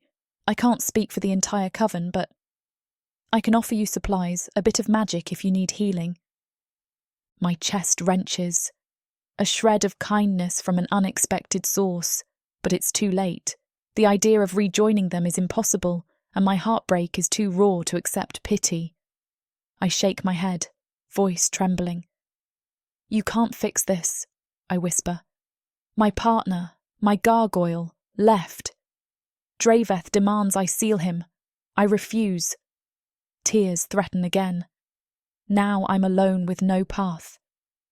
The woman glances around, as if expecting an ambush. You're never alone if you keep faith in your power, she murmurs, an echo of old coven teachings. Then she reaches into her satchel, pulling out a small parcel. Dried food, a water canteen, and some bandages. Take them. I can't do more, or Draveth will brand me a traitor too. But I won't let you starve. A fresh sob wells in my throat. Why does this unexpected kindness cut deeper than Draveth's condemnation? Thank you, I manage. My hands shake as I accept the bundle, tears splashing onto the worn cloth. I don't even know your name. She smiles sadly. Emil. We trained together once or twice, though you might not remember. You were always gifted with wards. A faint memory stirs. Emil, a quiet novice in one of my classes. I never paid her much attention. My chest constricts with guilt. Emil, I repeat, bowing my head. Why are you doing this? She shrugs, eyes glistening. Sometimes fear drives us to cruelty, but I can't watch my coven destroy another innocent. I hope you find your gargoyle, if that's truly what you want. She steps back, tears in her own eyes. Draveth is determined, though. If he sees you again, he'll carry out the High Circle's will. I exhale shakily, cradling the parcel to my chest. I understand. My brand throbs, reminding me that each step I take away from the coven solidifies my outcast status. Thank you for giving me a chance. She nods, tears shining, then hurries away before either of us can break down further. Her footsteps fade into the rocky distance, leaving me again alone, but this time with a small measure of hope. Not all Perna want me dead. I slump back onto the nearest rock, hugging the bundle of supplies. The dryness in my throat intensifies. My chest still tightens at the thought of Calith absent. He left me, or Narza took him. Despair encroaches once more. What do I do now? Memories swirl. Calith's molten eyes, the synergy we invoked to save each other, the trembling confessions of love. Could that all vanish so swiftly? My brand stings with longing. He can't truly have betrayed me. He must have believed he was protecting me. Tears stream again, hot and unrelenting. Even if he thought it best, the ache of his absence won't fade. Draveth's offer replays in my mind, helps seal both gargoyles, and for a terrible instant, I nearly succumb to the easy path. Betray Calith, return to the coven, survive. But the thought makes me nauseous. I can't. I love him, even if he left me behind. The wind picks up, rustling dried shrubs in the ravine. Shudders of grief rack my shoulders. I grip the staff, letting the brand's persistent burn anchor me. This must be my darkest moment. Alone, cut off from the man I love, no coven to rely on, hunted as a would-be Nixari. My mind circles the hopelessness until a calm, small voice breaks through. He saved you so many times. You can't abandon him now. Yes. I sniff, wiping tears on my torn cloak. Even if Calith joined Narza or was dragged away, I owe it to him to try. We plan to reach Snowfall Glen, gather allies. Maybe I can do that alone, or with new allies, then find a way to free Calith from her illusions. My heart clenches at the idea. It's insane, suicidal, but better than cowering or betraying him. I won't turn him to stone or kill him, I whisper, voice hoarse. I refuse. The wind howls, as if in agreement. I drag a shaky breath. I might be at my lowest point, but I won't give up. My brand pulses, a subdued rhythm matching my battered heartbeat. that synergy remains, a testament to the bond we forged. If Caleth truly walked away to shield me from illusions, then perhaps I can repay that sacrifice by prying him free from Narza's manipulations. I owe him that. Steeling myself, I force my trembling legs to stand. The world spins for a moment, tears still itching my eyes, but I remain upright, heart pounding with a fierce vow. I'll keep going, I tell the empty ravine. Even if he betrayed me, I'll find him. Even if the coven hunts me, I'll survive. I am no Nixari. The vow stirs a kernel of strength in my chest, quelling the swirling despair. Draveth can label me as he pleases. My path is set. Reach Snowfall Glen, gather resources, and if I must, march into Narza's stronghold to tear Caleth from her illusions. The thought terrifies me, but it's better than surrendering to hopelessness. Better than letting heartbreak consume me.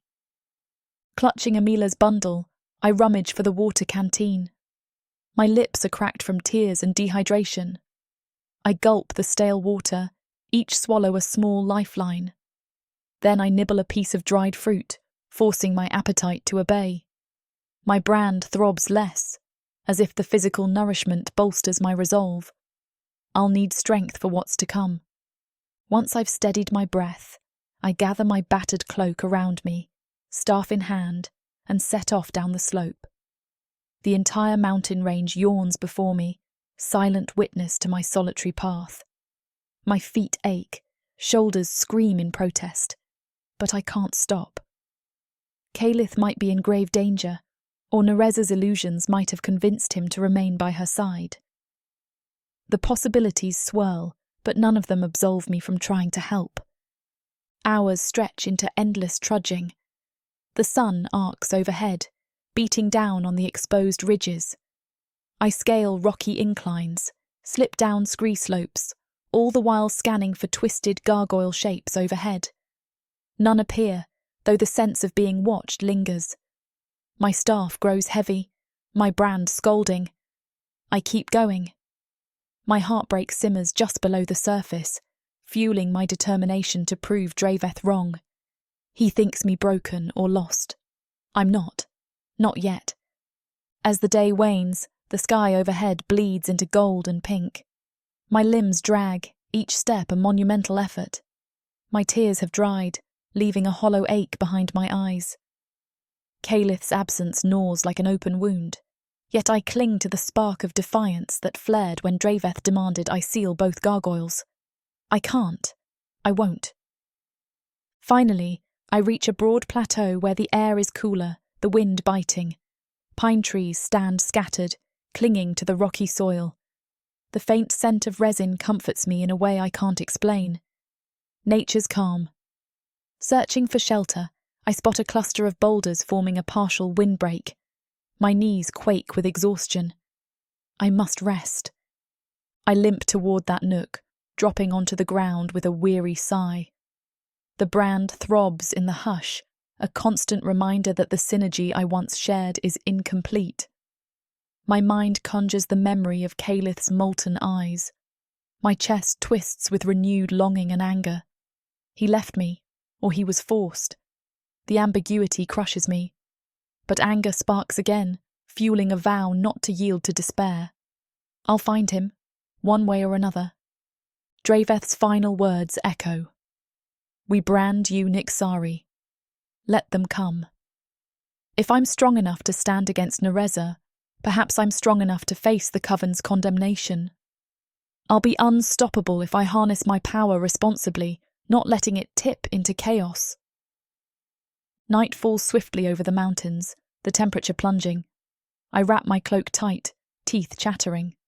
My body begs for warmth and food, but my meagre rations from a meal are nearly spent. Perhaps I'll scavenge in the morning. Or perhaps I'll starve, alone on this path. The thought sends a pang of bitterness swirling with heartbreak. Number I'll survive. For Caleth. Tears threaten again, but I push them down, inhaling the crisp air. The brand's steady ache pulses in time with my heartbeat, a lonely echo. I wonder if Caleth still senses it, wherever he is. My mind conjures a vision of him, trapped in illusions, thinking he's saving me. I bury my face in my knees, stifling another sob. I need to be strong. Soraya, I whisper to the empty night, mocking my own name. You can't break now. Rest, gather strength, keep going. It feels pitiful to recite self-assurances, but the alternative is drowning in despair. Eventually, I manage to doze off, curled in the hollow of rocks, staff clutched to my chest. Dreams assault me, nightmares of Calith kneeling before Narza, illusions swirling as he proclaims his loyalty to her. I see him turn to stone willingly, or watch him and Narza forging monstrous gargoyles that rampage across the land. I toss and turn, whimpering, brand throbbing like an infected wound. At some point, I jolt awake, heart pounding. The moon is high, silver beams illuminating the rocky clearing. My tears glisten anew. A dream. But it could be real if I can't intervene. My body quakes with cold and sorrow. I bury my face against my folded arms. I'm not sure how much more heartbreak I can take. Yet in the hush, the faintest shred of defiance remains. Calith saved me from giving up so many times. This time it's my turn. Even if he no longer stands at my side, I cling to the love we shared, trusting it wasn't a lie. That love can guide me, a shield against Narza's illusions. If Draveth or the Coven tries to brand me Nixari, so am I. I'd rather stand alone for the right reasons than grovel for false acceptance. Steadying my breaths, I slide into a restless half-sleep, letting exhaustion claim me. My heart aches with the knowledge that I'm at my lowest point, abandoned, hunted, unsure if the man I love is enthralled or truly gone. This must be the darkest night of my soul, a place where despair and fury coil inside me, whispering that all is lost. But I hold on, nails dug into the rocky ground, because in the swirling gloom, I sense a faint glimmer of hope. The brand pulses once, reminiscent of the synergy that once saved Calith from the brink. If there's even a chance of saving him, I'll do it. Betrayal or no, heartbreak or no, I won't replicate Narza's cruelty by abandoning him. Dawn comes again, fragile and grey. I rise on unsteady legs, blinking away night terrors. My face feels puffy from tears, my limbs heavy from too little rest. The brand's dull throb matches the slow beat of my pulse. No illusions of comfort, but I can walk, can fight, can move. So I do. Head high, staff in hand, I press forward along the mountainside, forging my own path. Each step feels precarious, but the memory of Calith's fierce eyes steadies me. Perhaps he thinks himself noble for leaving. Perhaps he believed I'd be safer with him gone. I don't know. But I vow to unravel Narza's illusions and free him, even if it means confronting the darkest corners of my own magic. Yes, Draveth's ultimatum stings. Help them seal Calith or remain an outcast. I choose outcast, better than betraying the man who taught me the worth of my own choices. My tears threaten anew, but I swallow them down, forging a new sense of purpose from the shards of heartbreak. My path is uncertain, overshadowed by the monstrous threat of Narza's brood and complicated by a coven that hunts me. But I cling to the single truth that hasn't shattered. Love doesn't abandon, even if it's tested. If I fail fighting for him. If I succeed, perhaps we can defy every condemnation thrust upon us. Gritting my teeth, I limp onward, ignoring the ache in my ankles and the dryness of my throat. Overhead, the sky grows brighter, but I find no comfort in its pale gold glow. The mountains loom, silent witnesses to my pain, offering no solace. Yet I walk anyway, determined that no matter how dark my night becomes, I won't let Narza or Draveth define my fate. Because even if Calith has vanished, my love and loyalty remain. The brand on my wrist stings in a perpetual reminder that my power can be a force for good, or a stepping stone to chaos. My heartbreak stands as a shield against despair. I might be alone, battered, perched on the precipice of destruction, but I'm still Soraya. I choose my path, not Draveth's demands or Narza's illusions. Step by step, I climb, tears drying on my cheeks, fury and devotion guiding me. The day stretches on, each moment a testament to my refusal to break. Darkness envelops my heart, yes, but it does not define me. I will not betray the gargoyle who risked everything for me. Even if he betrayed me, I can't do the same. And so I press forward, forging my lonely journey, steeling myself for the battles yet to come. This is my dark night of the soul, but I cling to the faint hope that dawn will follow. And if I must stand alone against both coven and monstrous brood to reclaim Calith, then so be it. I grit my teeth, vow etched in my heart. I will not yield, because even in the blackest sorrow, love can become a weapon, and I'm prepared to wield it, no matter the cost.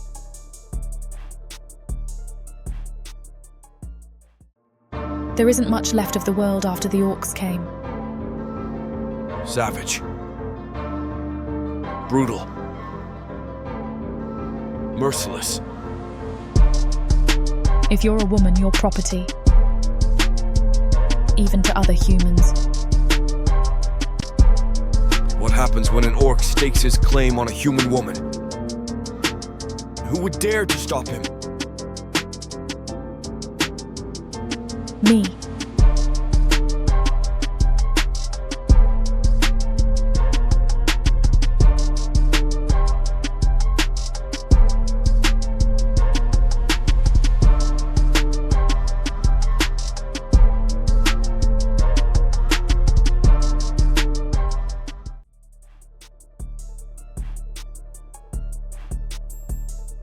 Chapter 16. Calith.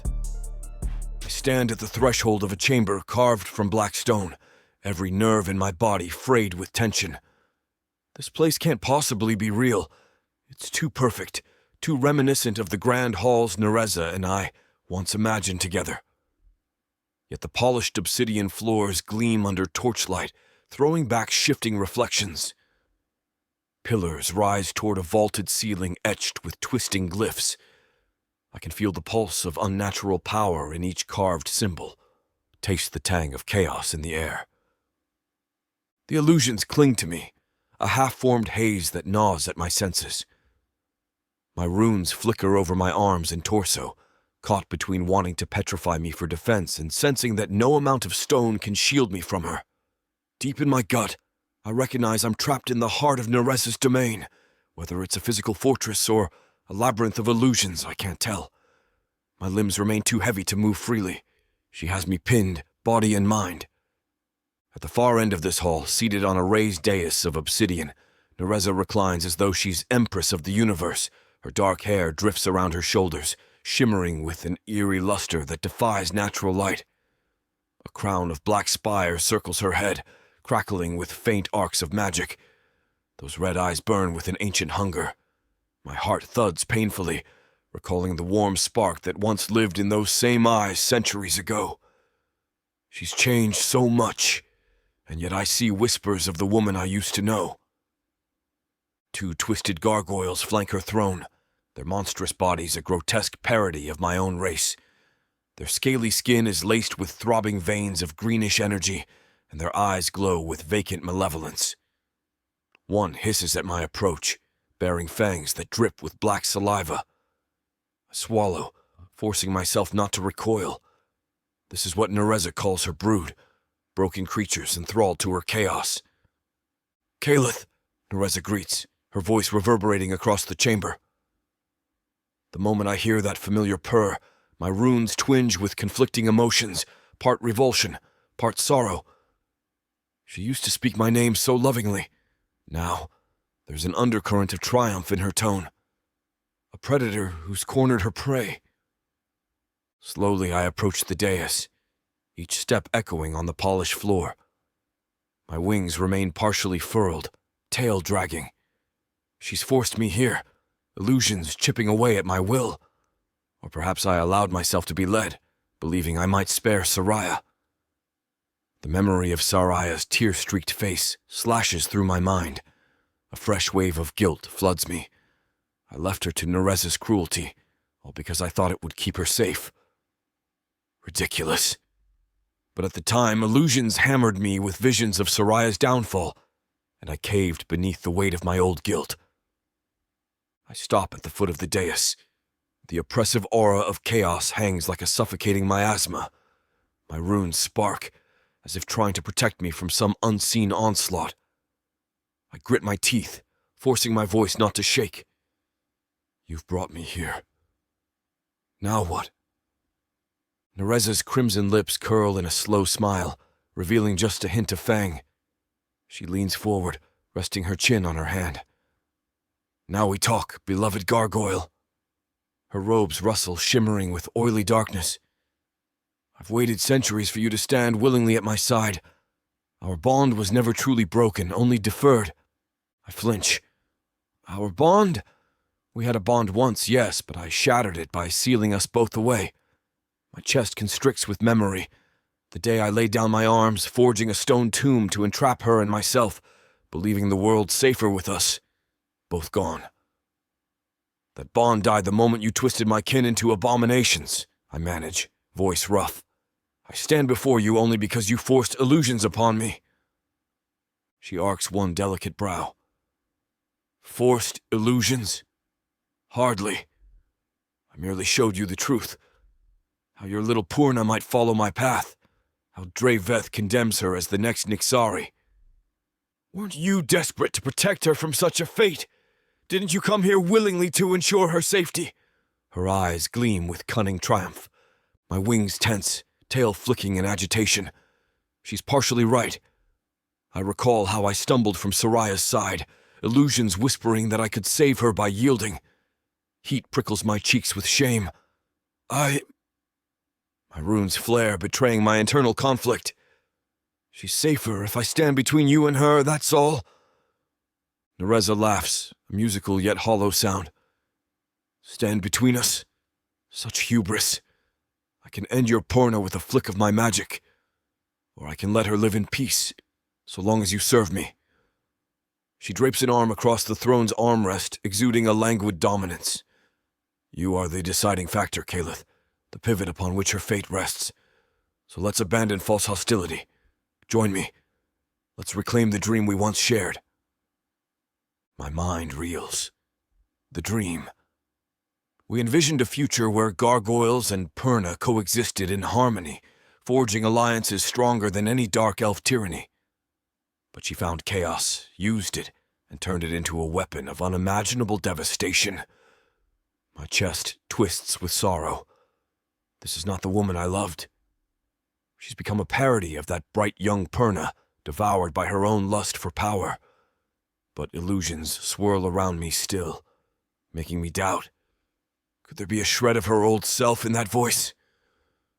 I swallow hard, meeting her gaze. You talk of forging alliances, but you're the one ordering your brood to slaughter entire covens. You annihilate any who oppose you. That's not the dream I remember. My voice trembles with a mix of anger and heartbreak. Her eyes flash with cold fire. Opposition must be crushed. Resistance invites anarchy. If Protheka kneels to me, then I can shape it into a haven for our kind. Gargoyle and Purna alike. She lets out a soft, mocking sigh. But you sealed me, forced me to extremes. Look at the cost of your betrayal. We should have shaped Protheka together, Caleth. I rake a hand through my hair, runes prickling with frustration. No, I say, voice low. We should have strived for peace without warping souls or turning gargoyles into thralls. I never betrayed you. You betrayed the dream by delving into chaos magic that slaughtered innocents. A flicker of old pain crosses her face, so quick I doubt it was real. I sought power to protect your species, and they scorned me. They let fear turn me into a demon in their eyes. You scorned me as well, eventually. She rises from the throne, descending the dais in a swirl of black robes. Her steps echo with quiet authority. But I can forgive that if you join me now, Help me bring unity under my rule. Even Draveth's petty coven will kneel or perish. As for your precious Soraya, she waves a hand dismissively. I won't meddle with her if you remain loyal. My heart stutters. She's dangling Soraya's life as a bargaining chip. The illusions swirl again, reminding me of Soraya's tearful face, the brand on her wrist glowing with heartbreak. I left her. Guilt collides with longing, forging a raw ache in my chest. My runes flare, a wave of warmth suffusing me, like a distant echo of the synergy Soraya and I once shared. Is it possible I can still tap into that? Narza closes the distance, her eyes boring into mine. Look at me, Caleth. I can be everything we once were. Our synergy could surpass even what you shared with that child. Her voice dips, sensual and insidious.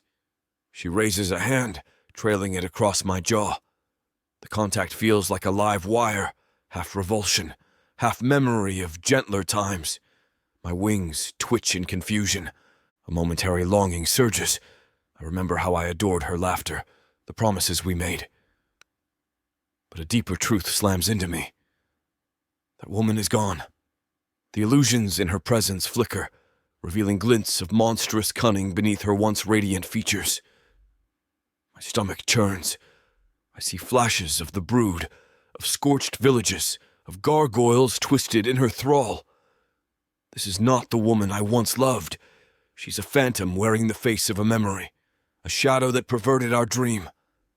She senses my hesitation, illusions intensifying. The polished floor ripples with half-formed scenes from centuries past. Us dancing on a stone balcony under a triple moonlit sky. Me brandishing a sword while she conjured flames in a triumphant display after our first victory. My chest throbs with heartbreak, but I steel myself. These illusions can't replace reality. Somewhere deep inside, a memory of Soraya rises, her fierce gray eyes, her trembling brand as she fought to keep me alive. She risked everything for me. She shared her magic, her body, her soul. The memory resonates, a surging wave that crashes through the illusions swirling around me. My runes pulse brighter, recalling the synergy Soraya and I forged. That is real. That is my future, not this decayed echo of a false past. A strangled cry escapes my throat as I jerk away from Narza's touch. Enough! I snarl, runes blazing with sudden intensity. My tail lashes the obsidian floor, sending sparks across the polished surface. She recoils, a glimmer of shock flickering in her crimson eyes. What? I clench my claws, forcing the illusions to recoil. My mind sears with renewed clarity, each heartbeat stoking the memory of Soraya's unwavering devotion. I promised to protect her.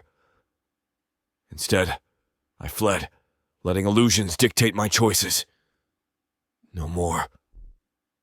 You are not the woman I loved, I growl, wings flaring wide. That woman sought harmony, not conquest. She cherished gargoyle lives instead of enslaving them. The illusions fade around me, cracks forming in the illusory floor. The images of our past flicker like broken glass shards. My runes blaze a scorching gold, fueling my defiance. And I realize something. Soraya is everything you once pretended to be. Fierce, compassionate, loyal without tyranny. She is my future. Narza's face twists, illusions warping around her. A hiss escapes her lips. You're mistaken. She's a trifling novice, easily corrupted. I am your rightful queen. My chest heaves with a powerful exhalation, refusing to yield. No, you're a twisted shell, devoured by the chaos you once claimed to wield for good. I gave up centuries to keep you sealed, and now that you're free, I see I must stand against you again. A surge of adrenaline pours into my limbs, banishing the leaden weight from before. The tether hums distantly as if it senses my renewed strength. Her illusions intensify, black smoke coiling around my ankles, trying to drag me back into that dreamscape. My runes spark in response. Pain lances through me, but I summon the synergy I once shared with Soraya, or the memory of it. Even a fragment of that bond is enough to ignite a wave of raw power in my gargoyle core. Stone creeps up my legs, not as a petrification out of fear, but as an anchor to keep me grounded. "Is that your final decision?" Narza snarls, eyes blazing with fury. "You'll reject me again for that naive Purna? You realize I can crush her and you in a single breath." Fear warps my chest, but I refuse to break. "Soraya overcame Draveth, overcame your lesser brood. She's stronger than you assume, and I won't let you harm her." My voice resonates in the chamber, an undercurrent of gargoyle might. I remember my original vow, to protect the world from this abomination. Her grin turns feral, illusions coiling in renewed force. The twisted gargoyles by her throne hiss, stirring to lunge at me. My wings bristle. I might be outnumbered, but I have no illusions that I can stay here. My priority is to escape, regroup with Soraya if she'll still have me, and fight Narza together. Narza gestures, and the illusions slam into me with punishing force. Scenes of destruction swirl. Soraya chained, gargoyles butchered. My runes flare, resisting.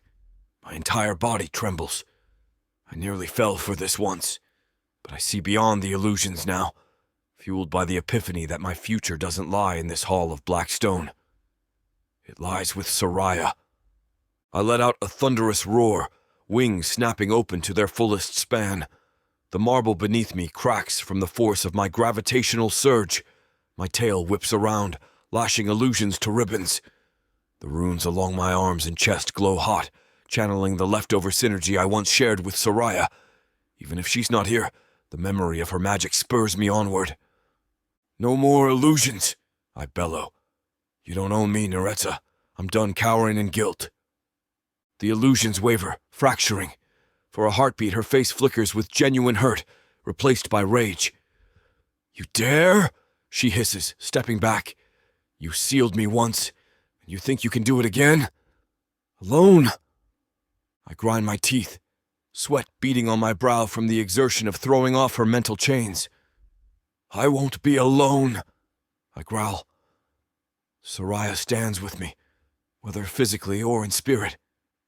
"And if we must, we'll gather allies. You've made too many enemies this time." She snarls, a swirl of black chaos dancing around her outstretched hands. Her twisted gargoyles crouch, ready to spring. My heart thuds, adrenaline roaring in my veins. I can't fight them all here, but I can break free, freedom's choice. "I gave you a chance, Caleth," she says, voice trembling with fury. "You spurn it again. Don't think I'll be merciful when next we meet." "Mercy died in you long ago," I snap, wings tensing. "But I won't let you break me, nor will I let you break Soraya." Her illusions crash against me once more, final attempts to chain me, but I muster every scrap of power left. My runes blaze, forging a barrier of stone-laced energy that repels the onslaught. The psychic pull slackens, and I seize that opening, pivoting toward the dais' side where a shadowy corridor beckons. Either a real exit or another illusion. I don't care. Any path away from her is better than kneeling. She screeches, commanding her gargoyle thralls to stop me. They leap from the throne sides, claws extended, eyes glowing with sickly radiance. I let out a bestial roar, slamming my tail in a wide arc. The first twisted gargoyle collides with me, nearly knocking me off balance, but I brace with petrified limbs, using my wings for leverage. We wrestle, claws scraping stone armor, sparks flying. My mind reels with the knowledge that these were once my kin, but I can't hold back. They serve Narza's corruption. With a heave, I fling the twisted gargoyle aside. It crashes into a pillar, shards of black obsidian raining down. The second leaps onto my back, screeching. Pain lances as its claws dig into my shoulders, but I fling my body backward, crushing it against a stone column. A choked roar escapes it, then it slumps. I have no time for pity. Narza shrieks in fury, sending a lance of void energy toward me. My runes pulse in response, forming a partial shield of stone that cracks under the force. Agony slices across my arms, but I stagger forward, refusing to yield. I must escape. Reaching the corridor, I hurl myself into the swirling darkness. It might be an illusion-laced labyrinth or an actual passage. Either way, it's away from her throne room.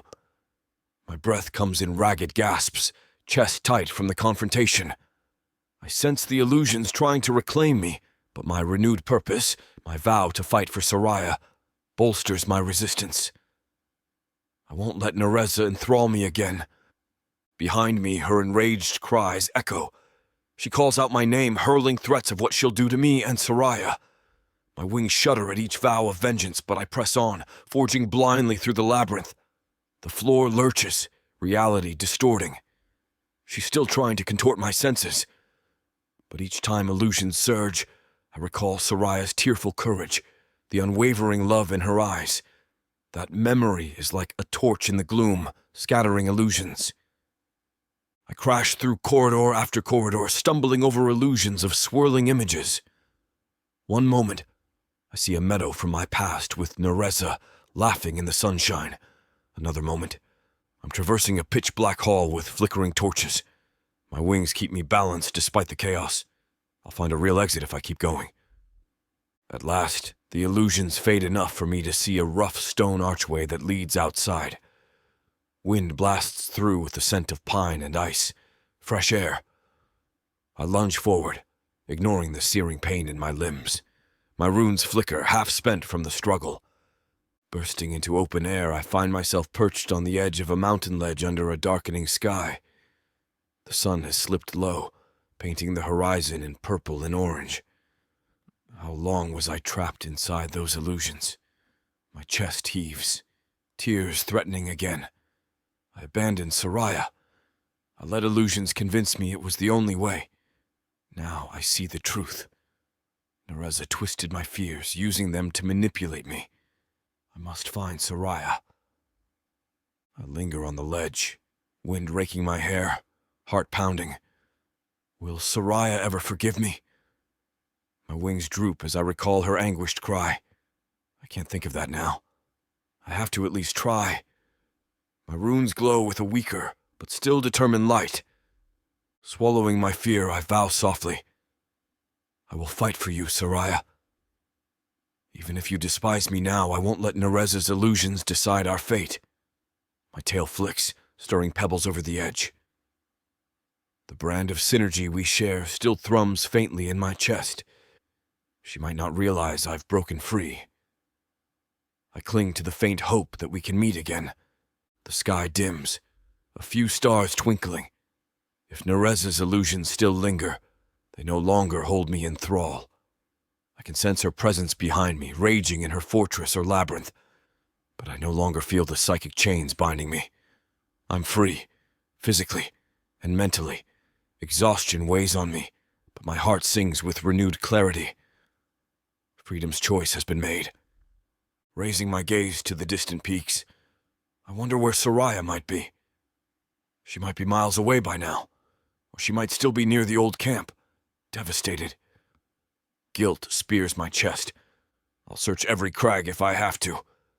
My mind drifts to Draveth's threat, the Perna who once followed him, and the condemnation they cast upon Soraya.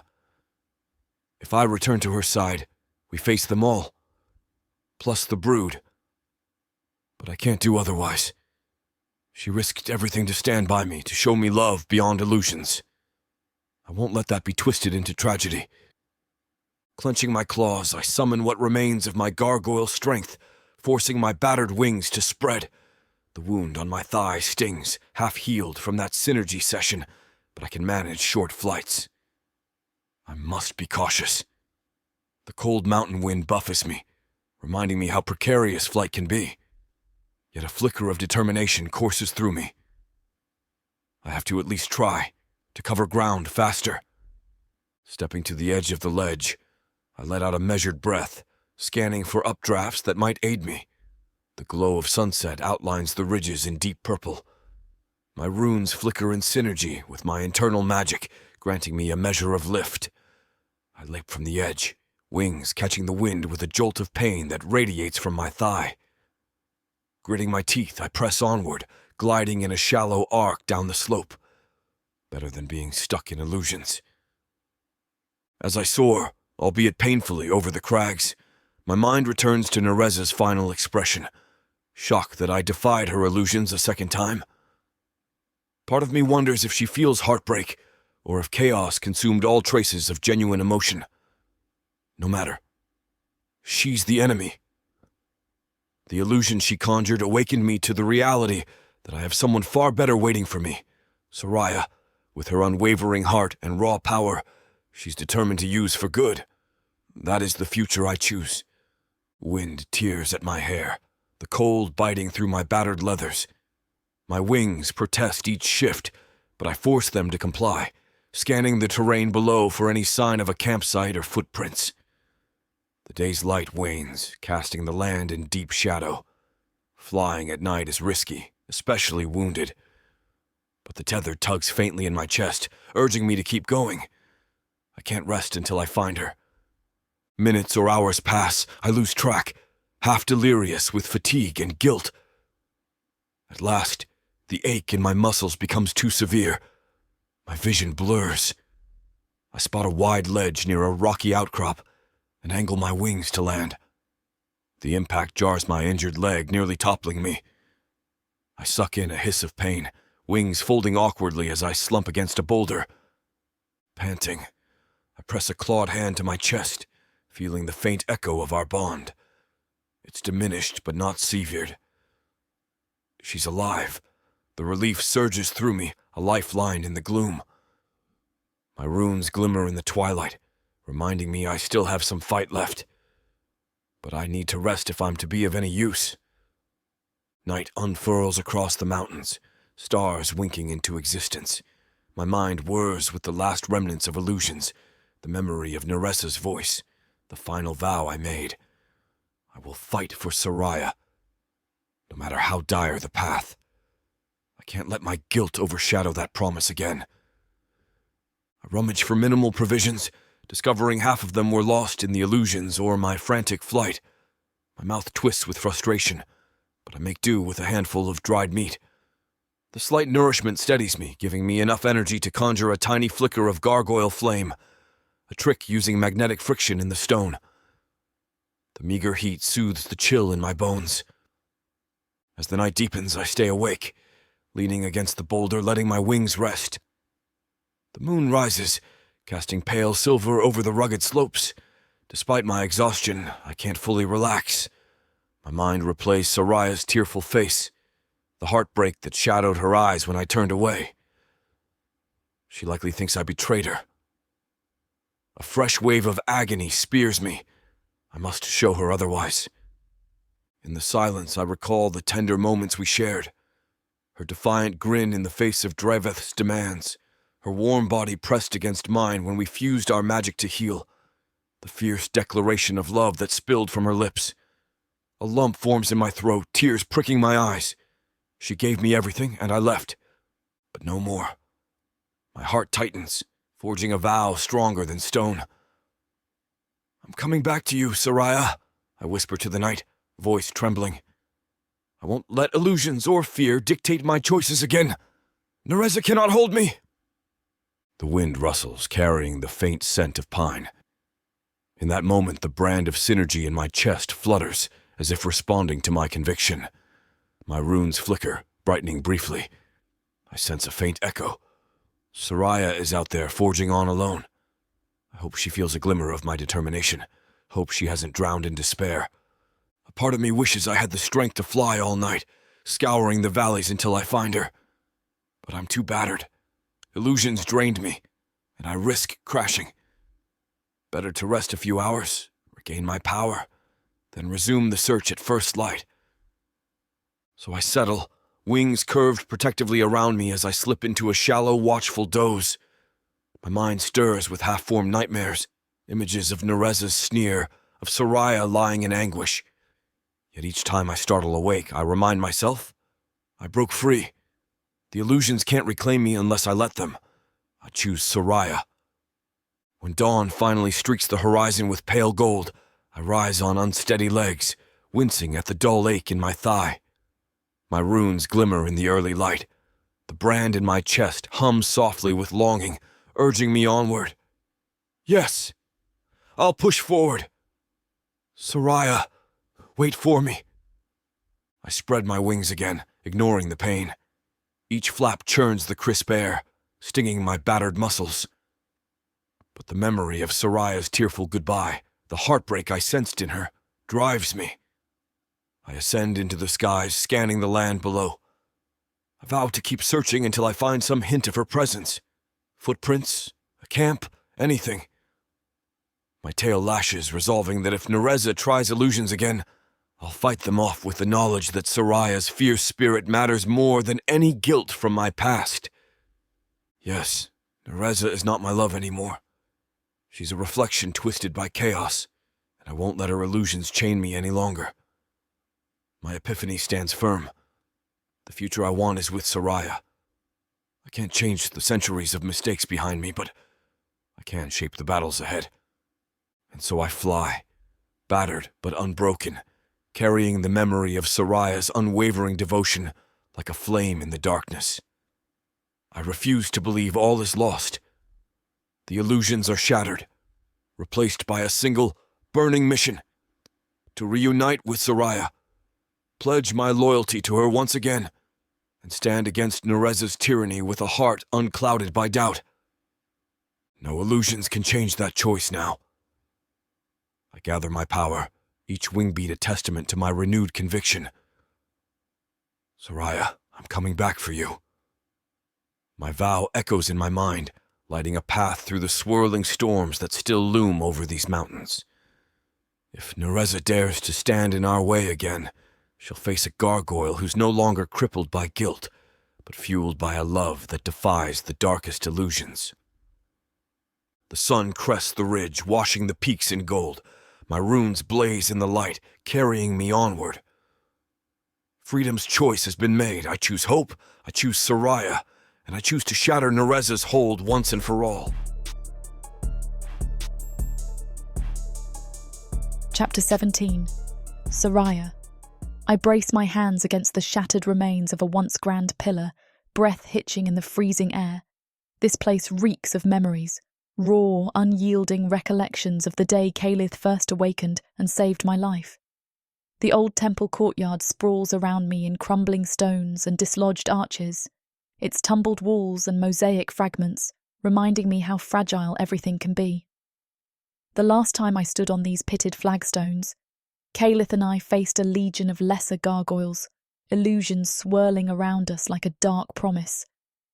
It's a bitter twist of fate that I return here alone, battered, with my heart in tatters. The wind whistles through hollow arcades, stirring dust and shards of chipped fresco.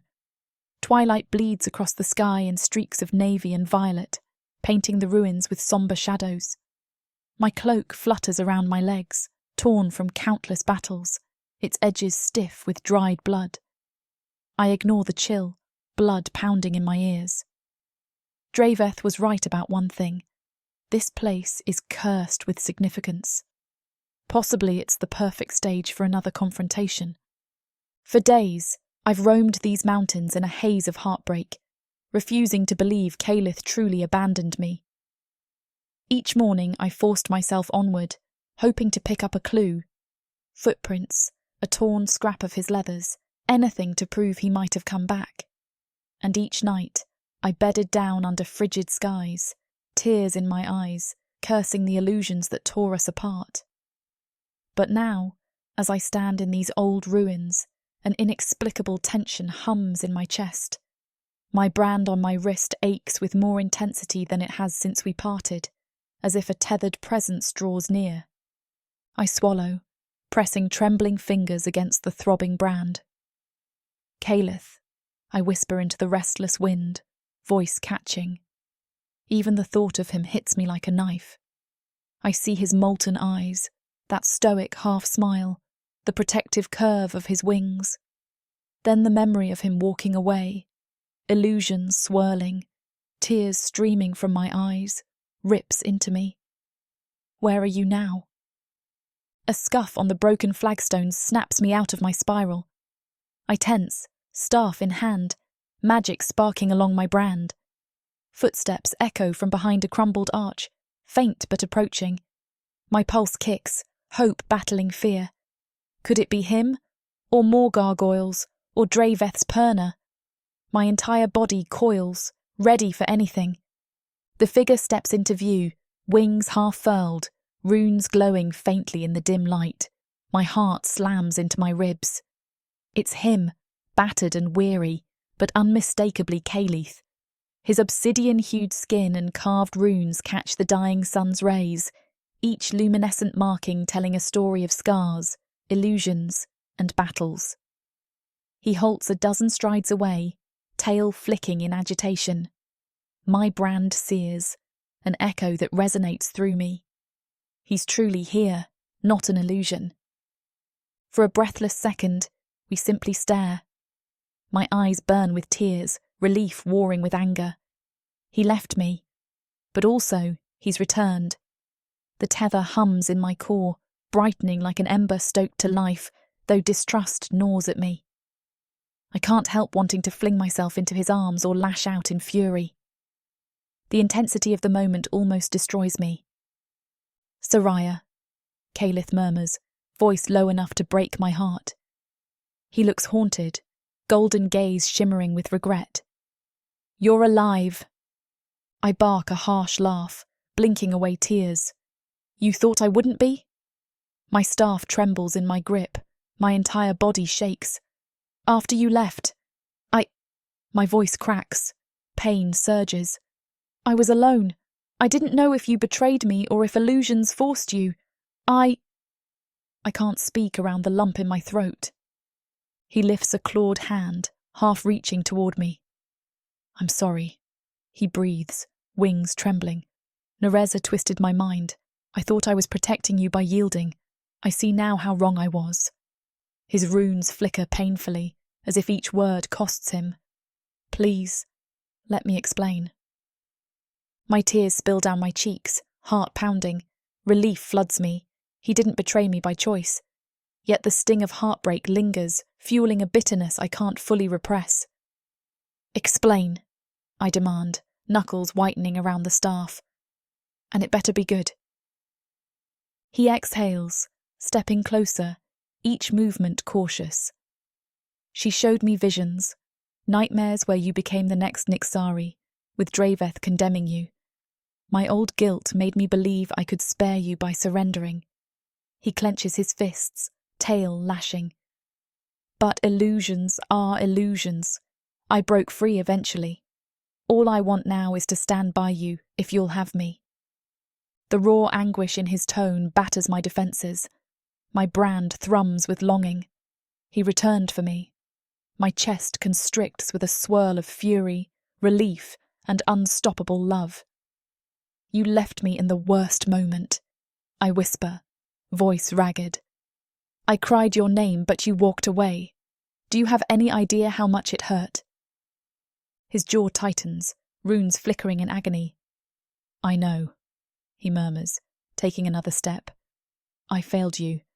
I let illusions overshadow our bond. I can't undo that, but I'm here now, ready to fight for you, for us, if you'll let me." My tears turn into a shaky laugh, bitterness echoing. "Let you? I spent days wandering these cursed mountains, believing I'd lost everything.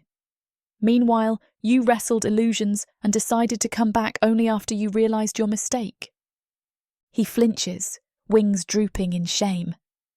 "I deserve your anger, but I would do anything to prove that I choose you, Soraya. Not illusions, not Narza's false promises." Silence stretches, both of us breathing hard, hearts pounding in tandem. My chest aches, brand flaring. My fury simmers, but beneath it lies an overwhelming relief that he's alive, that he wants to stand with me. I love him. I can't deny that. But the betrayal still stings. "Let's settle this after we deal with whatever fresh horror is about to happen," I mutter, noticing how the dusk thickens with a strange hush. He nods, tension thrumming in his posture. "Yes," he murmurs. "I sense something's coming." As if on cue, an echoing roar shatters the quiet. The ancient temple ruins reverberate with an unholy clangour. I spin, staff raised, brand igniting in silver arcs. Calith steps up beside me, runes glowing fiercely, tail lashing. Across the courtyard, two monstrous shapes emerge from behind toppled pillars, twisted gargoyles, eyes glowing with malevolent light. My stomach twists. Narza's brood. They shriek, bounding toward us with claws extended. My instincts flare, we must fight. But even as we ready spells, the thunder of approaching footsteps resonates behind the brood. In a swirl of cloaks, Draveth and half a dozen Perna appear, staves crackling with necromantic power. My heart clenches. Of course Draveth is here too. "Excellent!" Draveth snarls, stepping forward. "You're both in one place, makes it easier to end this fiasco." His allies spread out in a loose semicircle, staff tips glowing with swirling greenish energy.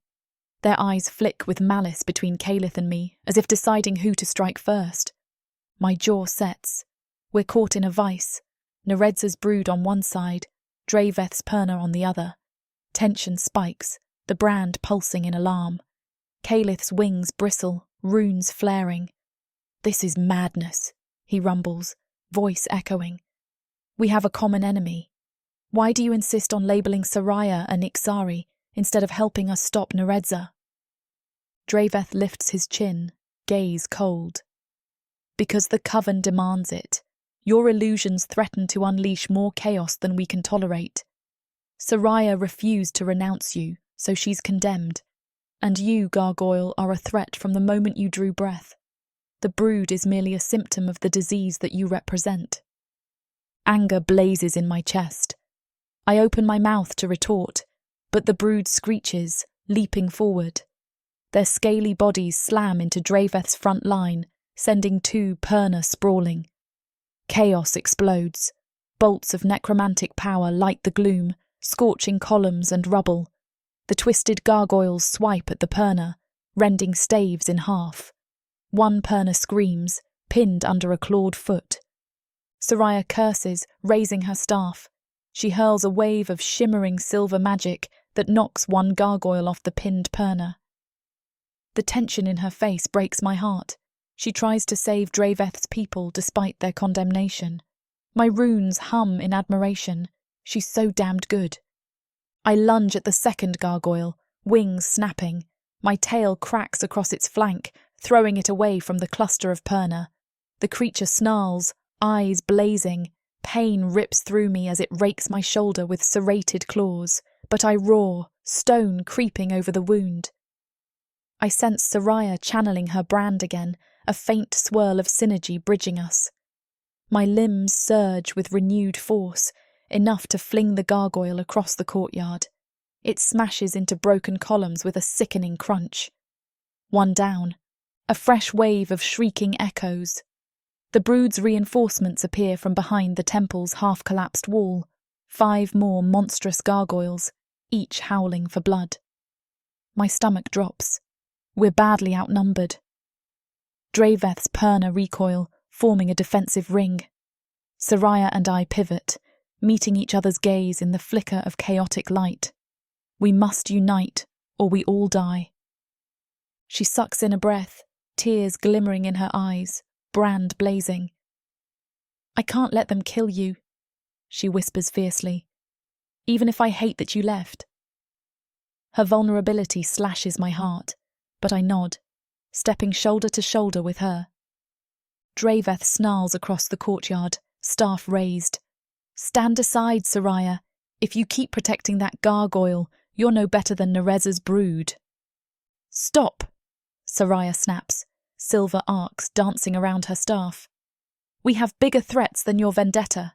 Put aside your hatred, Draveth, or we'll all be slaughtered." Her words ring with authority, but Draveth's expression twists. "Then so be it. If the brood kills you, at least the Coven is rid of your potential Nixari taint." He slams his staff down, unleashing a wave of necromantic fire that arcs around the courtyard, aiming for both me and the brood. I snarl, wings flaring to block the brunt of the blast from Soraya, but the recoil knocks me back a step. My runes blaze, half petrifying my arms for protection. Soraya skids on rubble, staff trembling in her grip. Draveth is out of control. A screech draws my attention. The brood leaps again, dividing into pairs to strike at Draveth's perna. Torn between fighting them or defending Soraya from Draveth's next strike, I hesitate. My brand flutters, reminding me Soraya stands with me. We can do this together.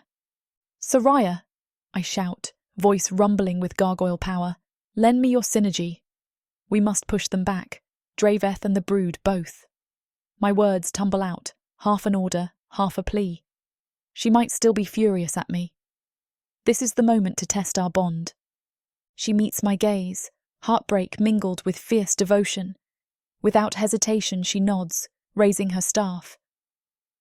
On my mark, she says hoarsely. Remember the swirl technique, earth and perna entwined. I clamp down on my regret, focusing on survival. I'm ready. My runes spark as I channel my gargoyle essence. Stones underfoot hum in resonance, dust swirling around my legs. Soraya's brand flares, weaving bright silver arcs that swirl across the battered courtyard.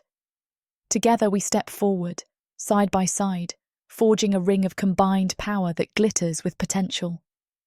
Draveth sees the surge and curses, staff whirling with greenish necromantic flames. His subordinates scramble for cover as the brood lunges again. One twisted gargoyle leaps at Draveth, forcing him to defend himself with a wave of blackish fire. Another tries to corner two perna near a collapsed arch. The entire courtyard teems with chaotic battles. Soraya and I ignore the rest, focusing on weaving our synergy. She chants an incantation under her breath, brand glowing with exquisite brightness. I draw on the earth, feeling the stones respond, a low vibration that rumbles up my legs.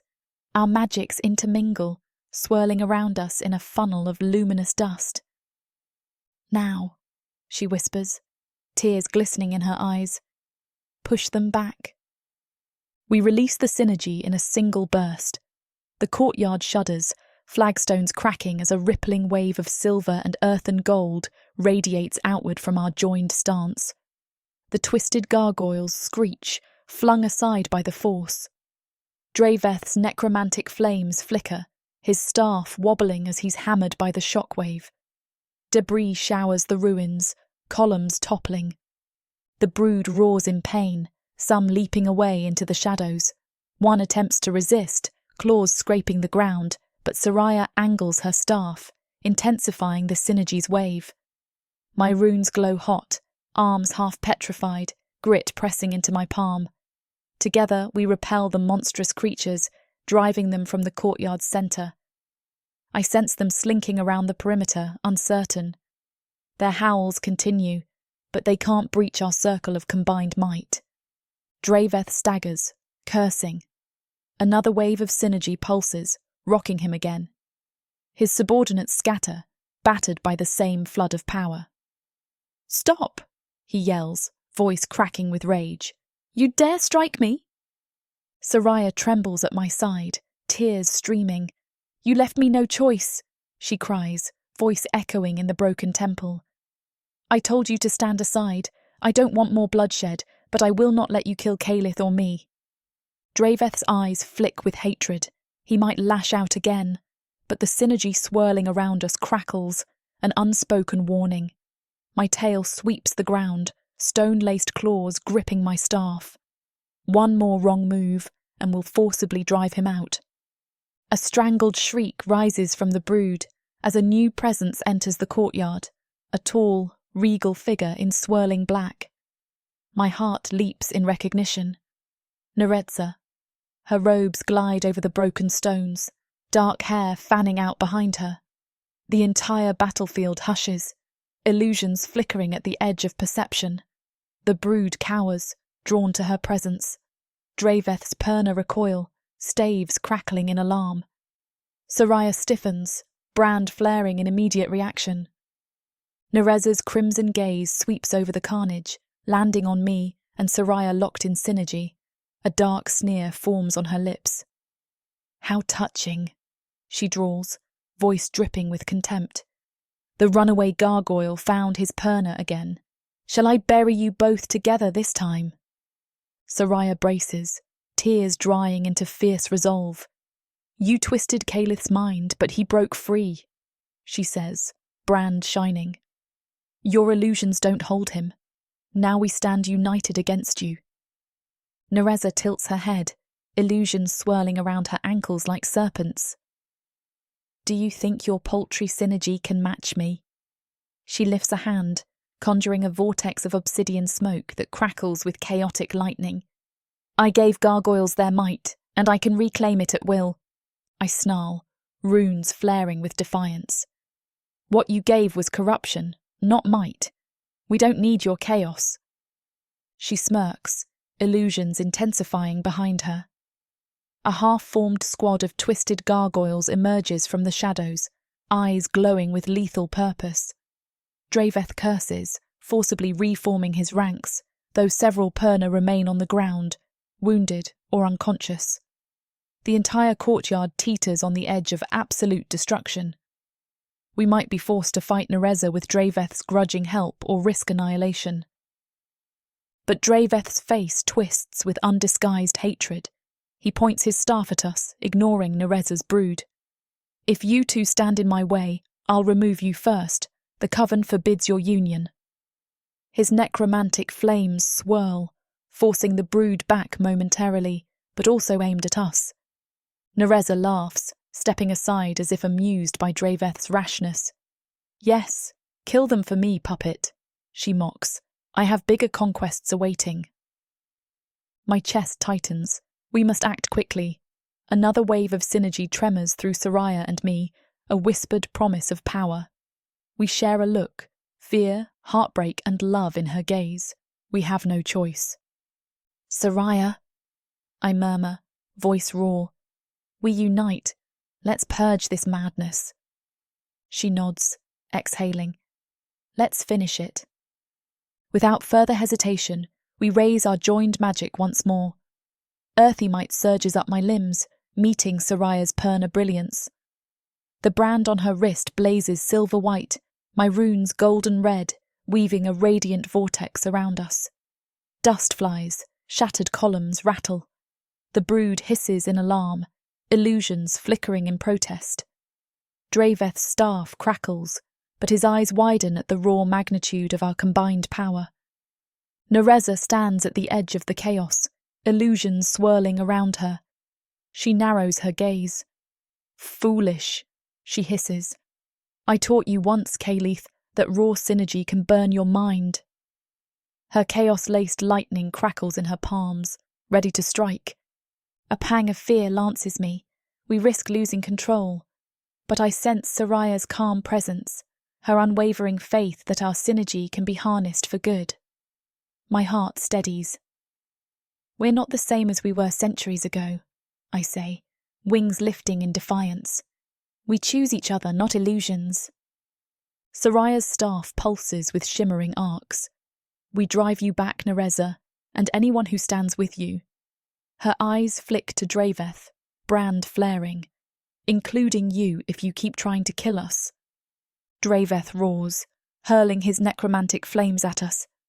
The wave of greenish fire collides with the synergy swirling around Soraya and me, sending sparks showering. My runes flash, intensifying our shield. The flames sputter, and Draveth stumbles, cursing. We've grown too strong for his illusions of Perna supremacy. A savage shriek tears from Narza's brood. They leap, claws extended, but we unleash our synergy in a rolling shockwave.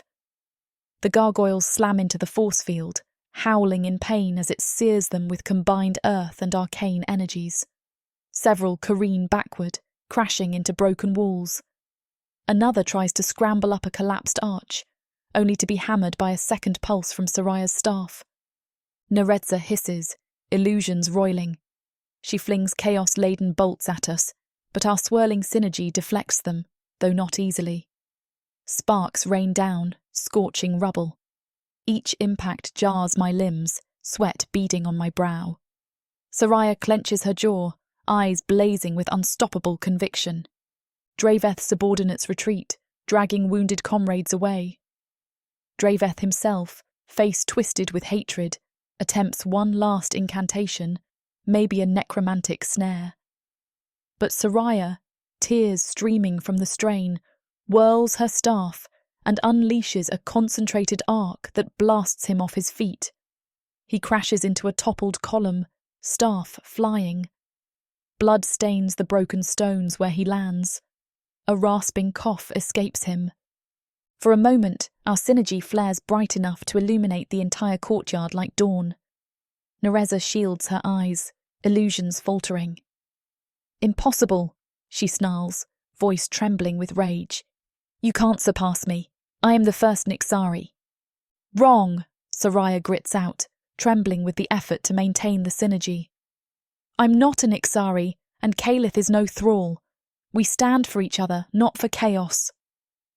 The brood shrinks away, illusions flickering in panic.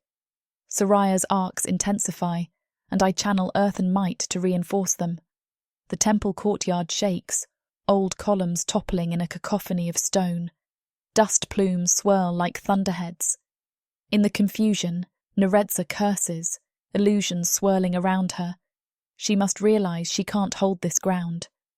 With one last venomous glare, she unleashes a wave of chaotic illusions that buffets us, then vanishes into the swirling shadows, leaving her brood to scatter.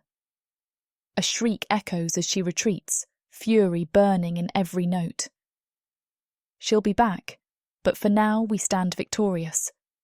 The dust settles in the courtyard, revealing fallen gargoyles, moaning perna, and toppled columns. My chest heaves, synergy receding as the immediate threat vanishes.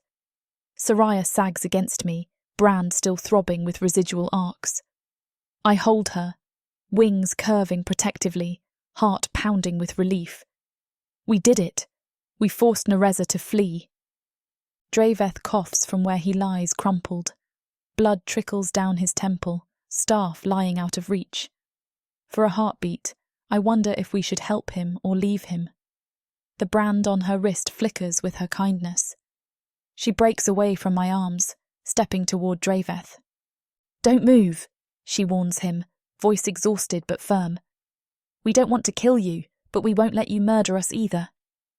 His eyes burn with resentment. A cough racks his frame. "So you've become the unstoppable duo," he rasps bitterly. "What now? Will you end me here?" Soraya shakes her head, tears clinging to her lashes. Number enough death. The brood is scattered, Narza fled. You can leave, Draveth. Go warn your coven that we're not their enemy unless they force us to be. He stares at her, fury and grudging respect mingling.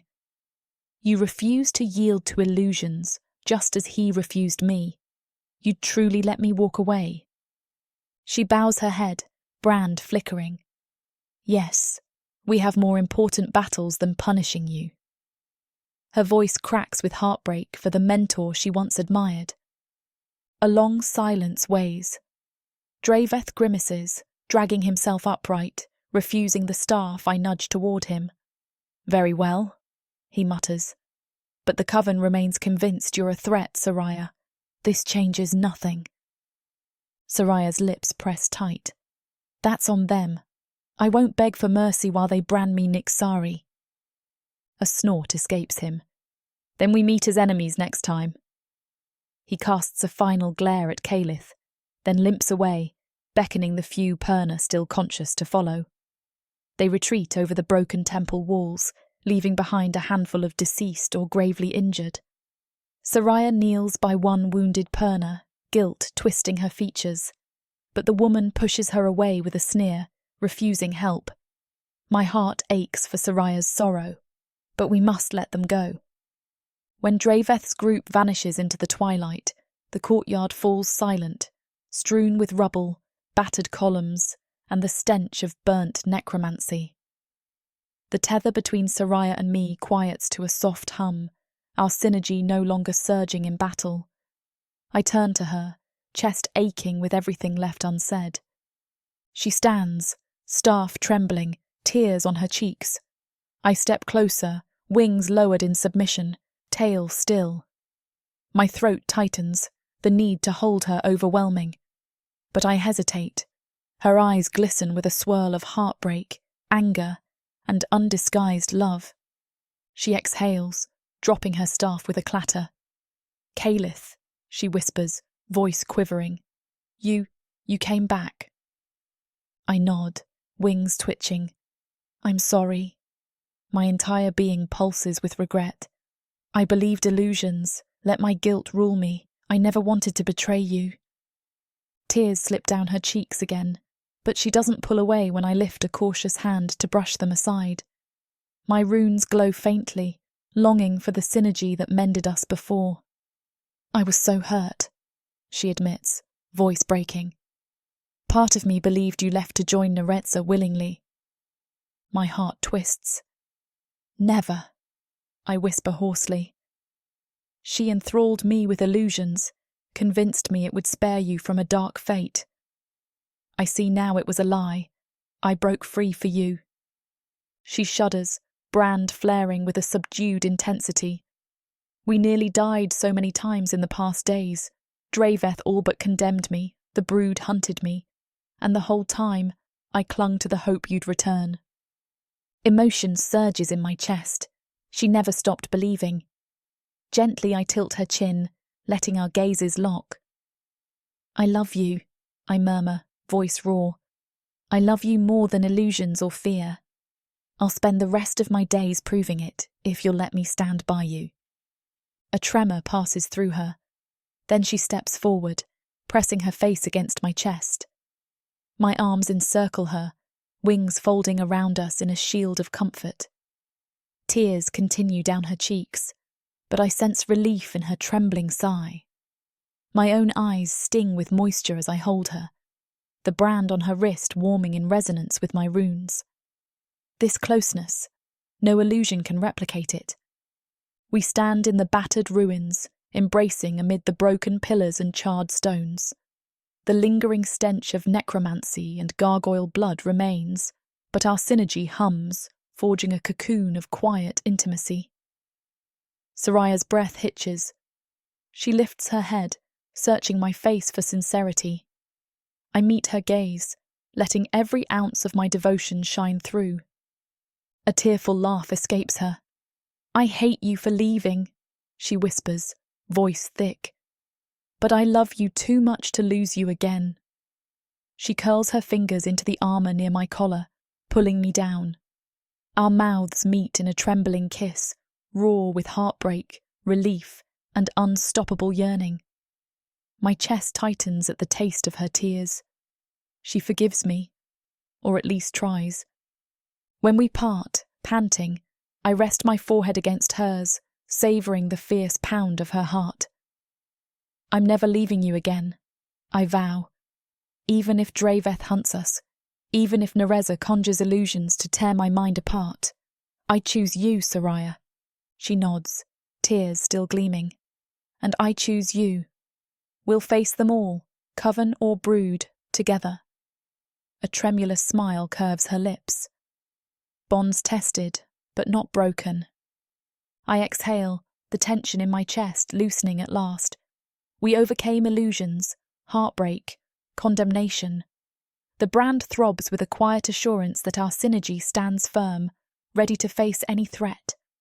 My wings envelop her, as if to block out the entire world. If only we could remain like this, locked in a tender moment. But footsteps in the distance remind me the threat isn't entirely gone. Draveth's survivors may regroup, or the brood might re-emerge. Soraya senses it too. She steps back, eyes still shining with tears. "We should leave," she murmurs, voice husky.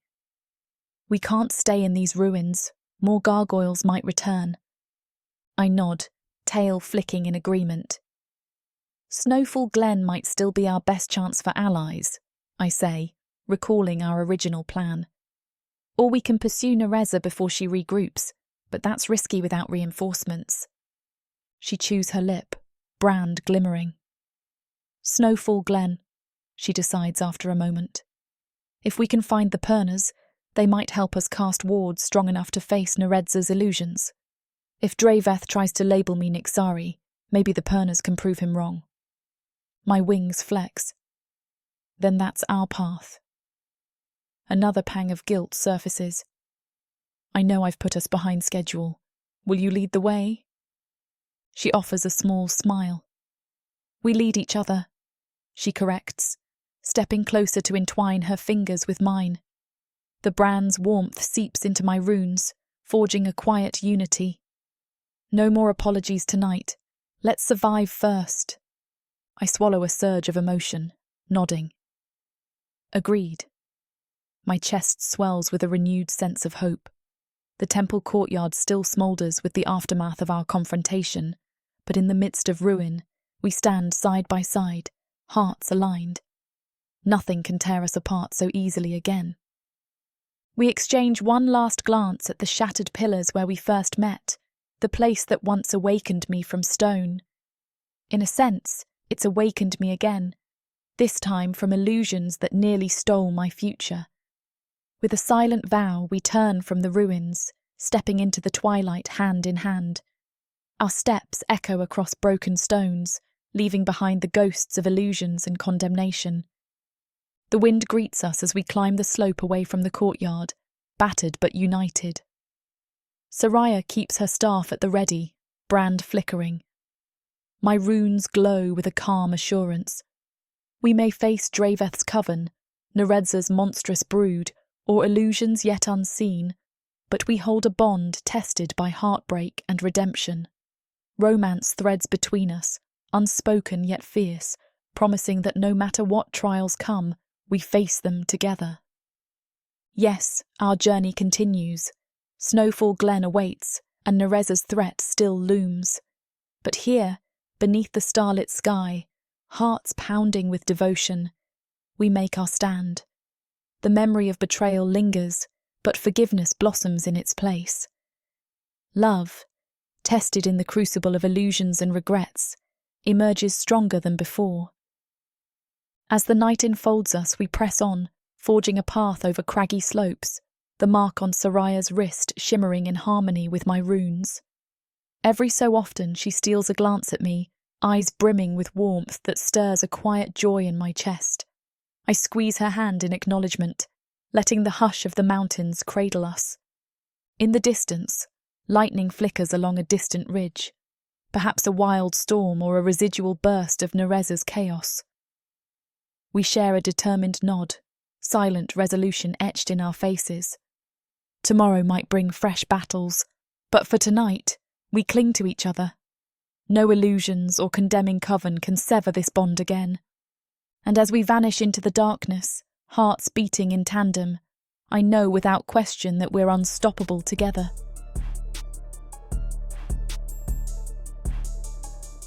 Chapter 18. Caleth. A ragged wind tears over the broken battlements, carrying the acrid tang of spent magic and burning stone. I stand on a ruined parapet that overlooks the shadowed valley where Narza's final stronghold rises. An ancient fortress or a piece of her chaotic illusions, I can't tell. Crumbling walls slope away into darkness, twisted gargoyles perched upon half-toppled spires. They watch with vacant, menacing eyes, like statues waiting for a signal to pounce.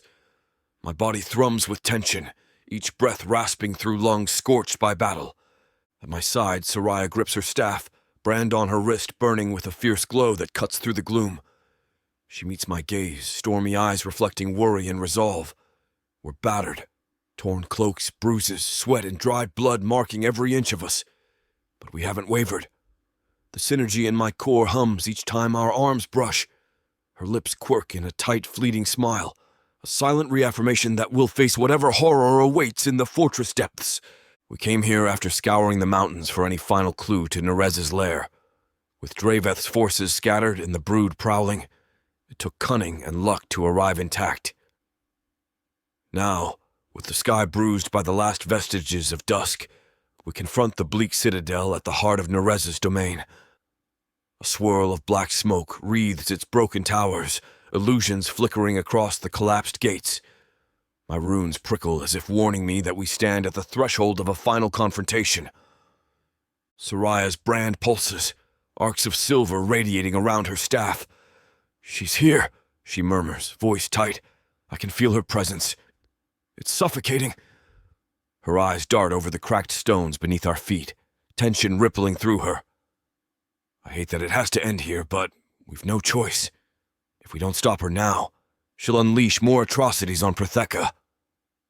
I nod, runes flaring in agreement. This time, we seal her for good, I say, voice echoing in the hollow courtyard. My claws scrape the ground, remembering centuries I spent entombed with her illusions. I refuse to repeat that trap, yet ironically, a new sealing might be the only solution. My chest aches at the memory of that ancient choice, but I feel Soraya's synergy stirring, reminding me we're not alone. We pass through the fractured gate, stepping into a courtyard strewn with debris and scorched remnants of older wards. The stench of rot mingles with the faint tang of Narza's chaos magic. Above, twisted gargoyles lurk on broken parapets, hissing softly as we pass. Soraya's brand glows brighter, the synergy between us crackling with each footstep. My runes respond, fueling a shield of energy that keeps the lesser creatures at bay. They hiss, uncertain whether to attack. I sense Narza's invisible command holding them in thrall, not yet unleashing them. Crumpled columns line a grand entry hall, walls shifting like illusions in my eyes. A pulse of nausea hits me. She's warping reality again. But Soraya's presence grounds me. I grip her hand, letting her brand's warmth flow into my runes. The illusions blur, revealing a corridor that likely leads to a central chamber. We move forward, hearts pounding. Our synergy leaves a faint trail of shimmering dust in our wake. Each time illusions scrape at the edge of my mind, I recall the vow I made. I won't yield to guilt or illusions. Soraya stands unwavering by my side, brand shimmering in rhythmic pulses that match my runes. We face this together. A faint laugh drifts through the corridor. My blood runs cold at the haunting familiarity of that sound. Narza. It echoes with the teasing malice, reverberating off the cracked walls. I sense Soraya's grip tighten on her staff, her brand flaring. We round a corner, emerging into a cavernous hall whose vaulted ceiling is partly collapsed, letting in a shaft of pale moonlight. Pillars lean precariously. Broken flagstones litter the floor, forming a rough mosaic of devastation. At the far end stands Narza, regal in black robes shot through with swirling illusions of starlight. Her hair floats around her shoulders, void-like aura shimmering with each breath she takes. Her eyes shine red with triumph, lips curving in a cruel smile. Behind her, gargoyle thralls crouch in the shadows, eyes vacant and hungry. My runes blaze, recalling how she twisted my kin into these abominations. It ends now. Soraya! Kaleth! Narza calls, voice laced with mocking warmth. You come unannounced. No matter. I prepared a welcome. She snaps her fingers. The thralls stir, hissing. Soraya tenses, but the brood doesn't leap. They wait, as if Narza wants to savor this. I step forward, runes spitting sparks. We've come to end your reign, I say, forcing my voice to resonate. No illusions, no half-measures. You've bled this world enough. She laughs, illusions rippling around her. Bled this world? I offer it salvation. If they kneel, I spare them. Didn't you once want that same unity for gargoyles? She glances at me with feigned tenderness. We can still rule, you and I, if you cast aside this Purna's illusions. She's no match for my true power. Soraya stiffens, brand glowing fiercely. Your illusions can't fool us anymore, she declares, voice crisp. We know the truth. You're a shell of the woman you once were, feeding on chaos to mask your hollow core. Narza's lips peel back in a snarl, illusions twisting into ephemeral serpents around her ankles. You dare. I am the first Nixari. I am power incarnate. She flings a hand outward. A wave of black-laced lightning arcs across the hall, sizzling with chaotic force. I roar, wings snapping open to shield Soraya as we form a synergy barrier. The bolt crashes against our joined power, sending shards of energy skittering over the flagstones. Dust showers us, but we remain steady. She's strong, I realize with dread, perhaps stronger than she was centuries ago. Soraya's gaze meets mine, brand pulsing a question. We must seal her. I clench my fists, nodding. She chants under her breath, weaving a swirl of Perna magic. My runes flicker, responding with earthen might. Now, I say through gritted teeth, we form the seal. Pathetic, Narza hisses, illusions intensifying around her. She conjures orbs of swirling darkness, hurling them in rapid succession. Each orb splashes against our synergy field, forcing us to pour more power into defense. My arms ache, wings shaking from the strain. Soraya gasps, eyes narrowed in concentration. If we can't counter soon, she'll overwhelm us. We shift tactics, letting one orb slip past to explode behind us while we launch a retaliatory bolt. Soraya's staff glows white-hot, arcs of silver lightning coiling with the stone force I provide. The combined pulse tears a chunk from the floor near Narza's feet, sending her illusions reeling. She snarls, momentarily stumbling, an opening. Soraya and I surge forward, synergy blazing. My wings thrash, tail lashing to clear a path through thrall gargoyles that leap to defend their mistress. Soraya blasts them aside with arcs of luminous magic, each strike rippling with fury. My runes feed her raw power, forging a swirling vortex that cracks pillars and shatters illusions. Narza howls, illusions faltering. But then she unleashes a new wave, void-like power so dense it warps the air. My runes recoil, a primal terror stirring in my gut. She's tapping into a deeper reservoir. A maelstrom of swirling blackness envelops the chamber, the walls shuddering as illusions bleed into reality. I see ghostly shapes, fallen gargoyles from centuries past, battered Perna illusions, all swirling in a nightmare tapestry. Soraya lets out a choked cry, brand flickering erratically. She staggers, illusions clawing at her mind. I wrap an arm around her waist, runes blazing with defiance. Hold on, I whisper, pushing synergy into her.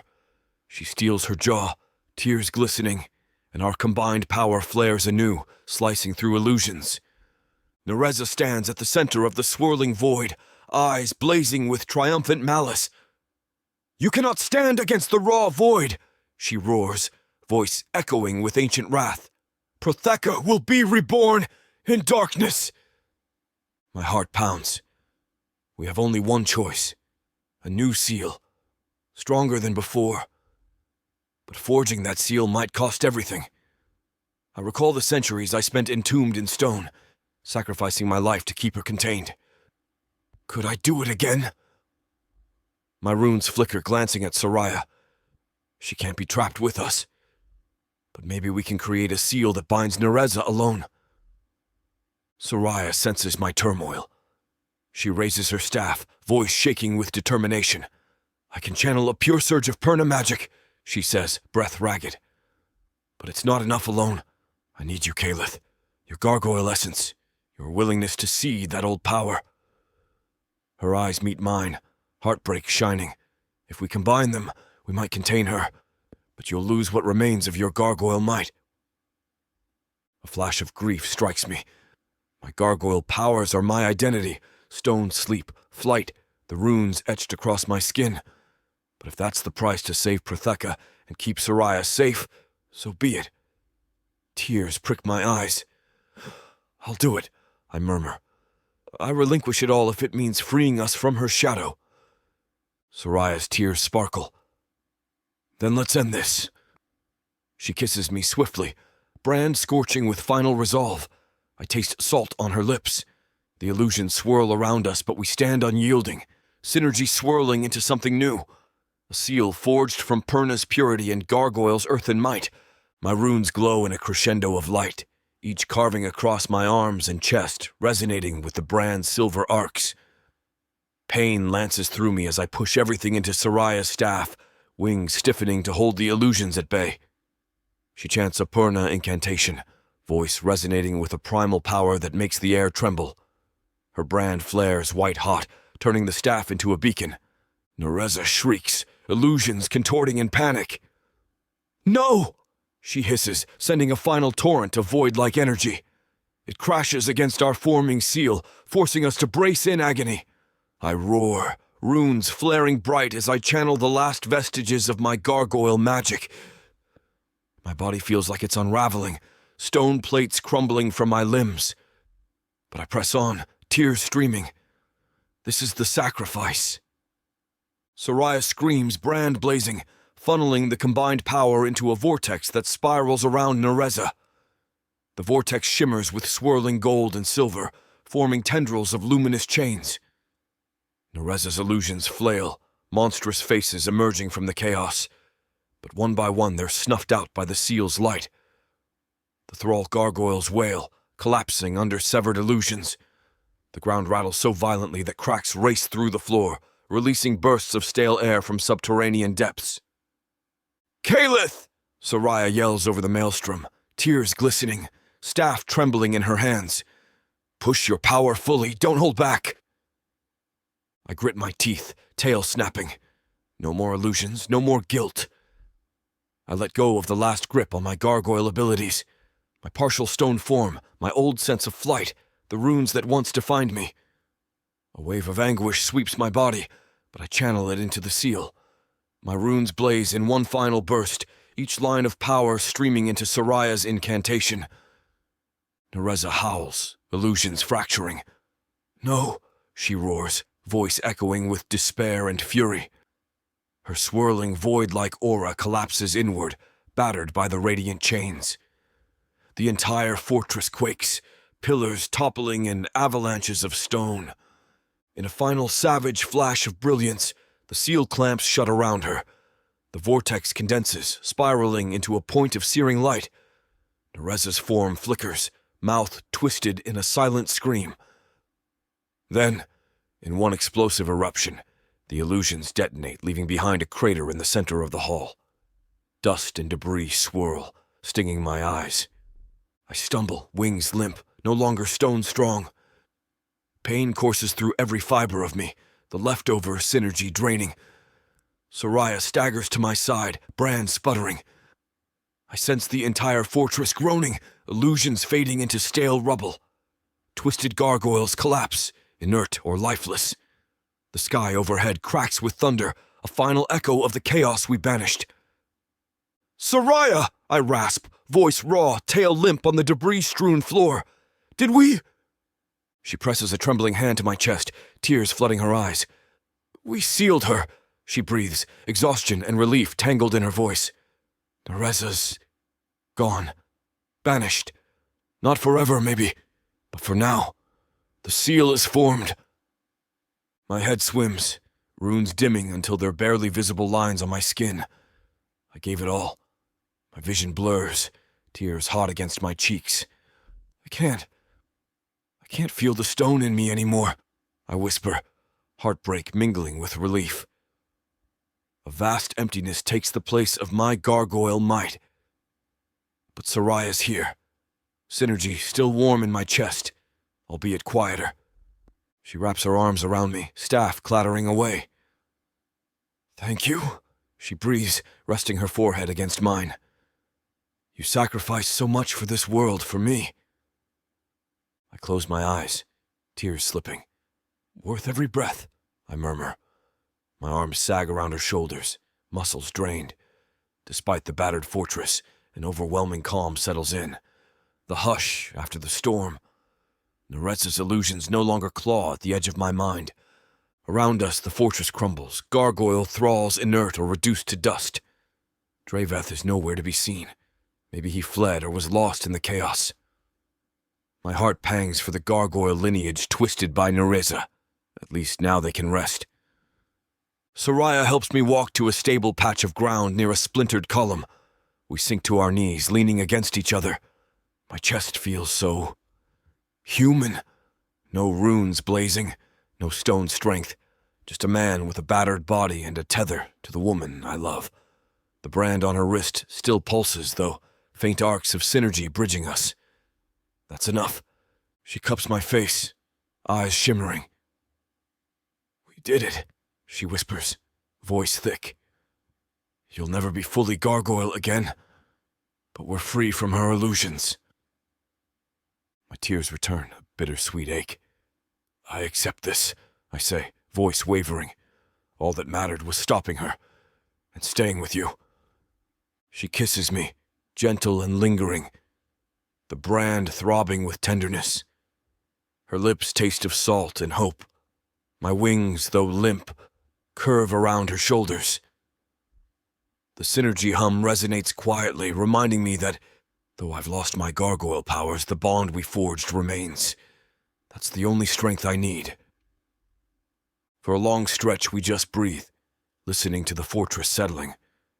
Stones shift, rubble clatters. The air no longer crackles with chaos or illusions. Soraya's brand glows softly in the gathering moonlight, my runes faint lines on my arms. We found peace in the aftermath of cataclysm. Eventually, she breaks the silence, voice trembling with exhaustion. "I feel empty and full at the same time," she admits. "Like the greatest magic I've ever channeled has left me hollow, yet at peace." I nod, heart pounding. I feel it too. A hush after the storm. My tail flicks, a mere vestige of its old might. Narza won't trouble Protheka for a long while, if ever again.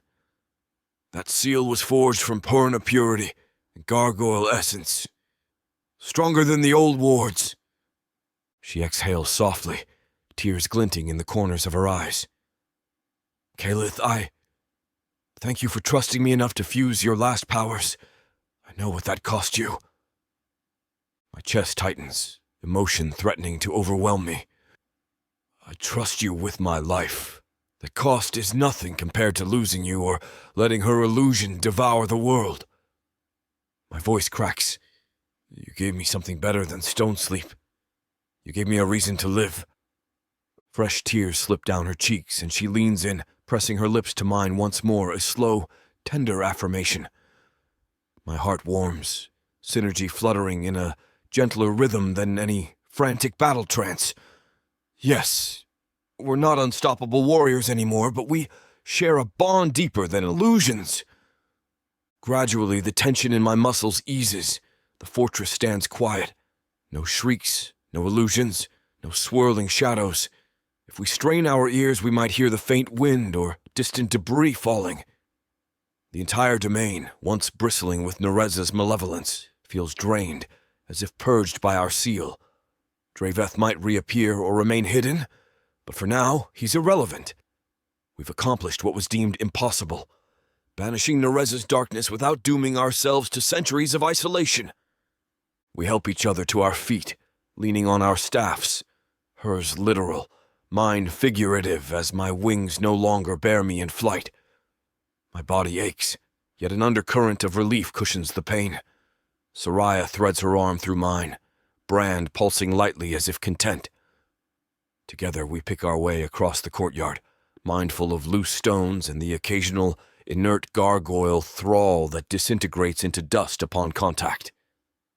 At the fortress threshold we pause, turning back for one final glance at the half-collapsed citadel, our last battleground. A swirl of emotions churns in my chest. Sorrow for the gargoyles warped by Narza, relief for this victory, and a quiet sense of finality. I once sealed her at the cost of my own freedom. This time Soraya and I sealed her together, forging a better future. Soraya's fingers tighten around my arm. "We did it," she whispers, her voice laced with awe. "She's gone." Her brand flares with a warm glow, a testament to her unstoppable heart. I recall how illusions once enslaved me. No more. "She's gone," I echo, voice unsteady, "and I remain with you. My runes are shadows of themselves, but that doesn't matter anymore. I have her. My heart yearns for rest, for the chance to rebuild a life unchained from illusions."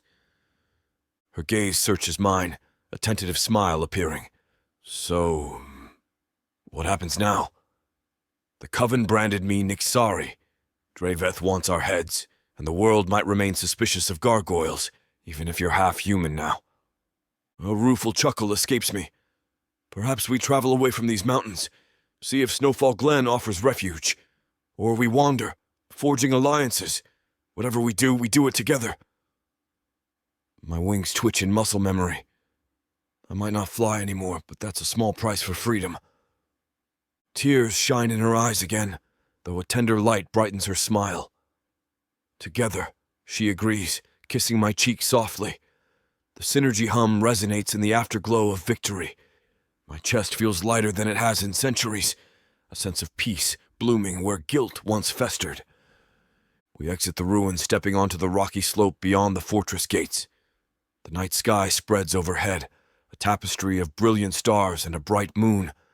The air remains cold, but my runes no longer bristle from illusions. Saria and I help each other over broken stones, the hush of the wilderness embracing us. Occasionally she sways from exhaustion, and I prop her up. Sometimes my leg gives out, and she steadies me with a gentle hand.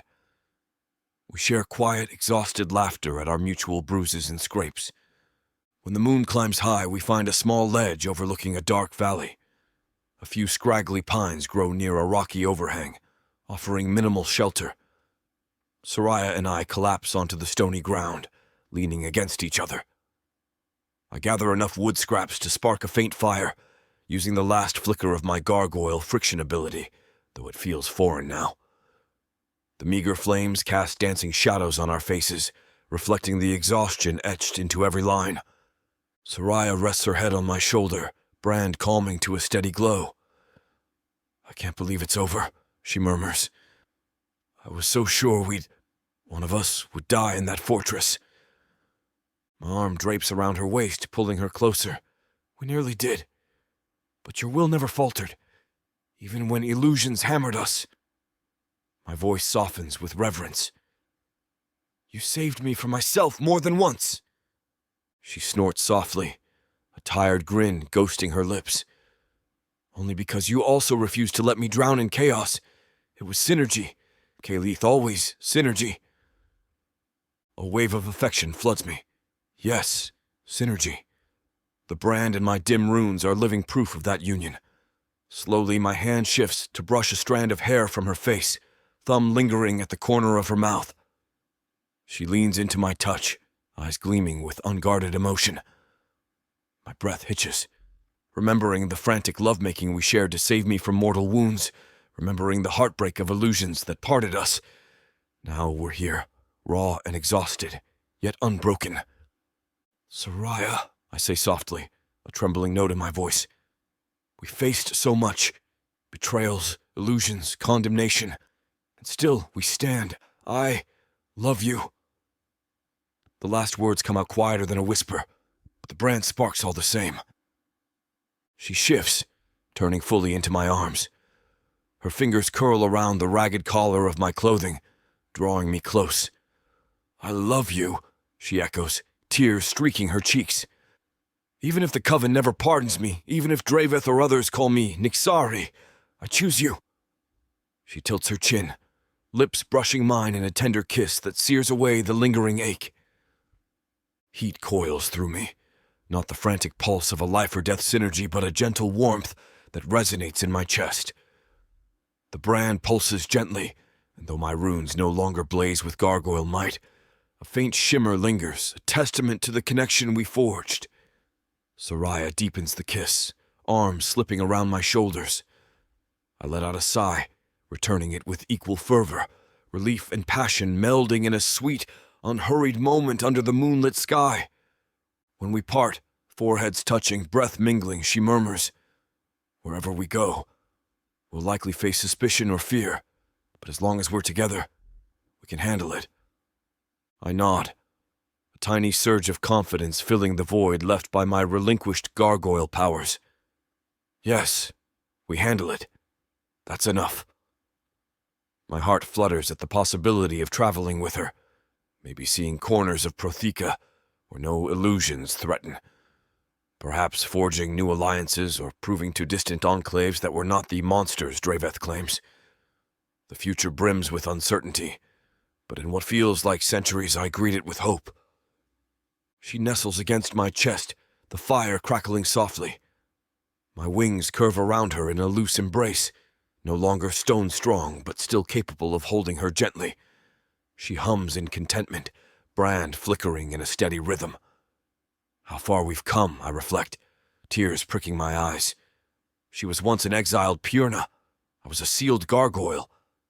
Now we stand on the threshold of a new dawn, having banished the greatest threat we both feared. "Tell me we'll find peace," she whispers in a shaky voice. I lower my head, pressing a soft kiss to her temple. "We'll find it," I vow, "or we'll make it if we must.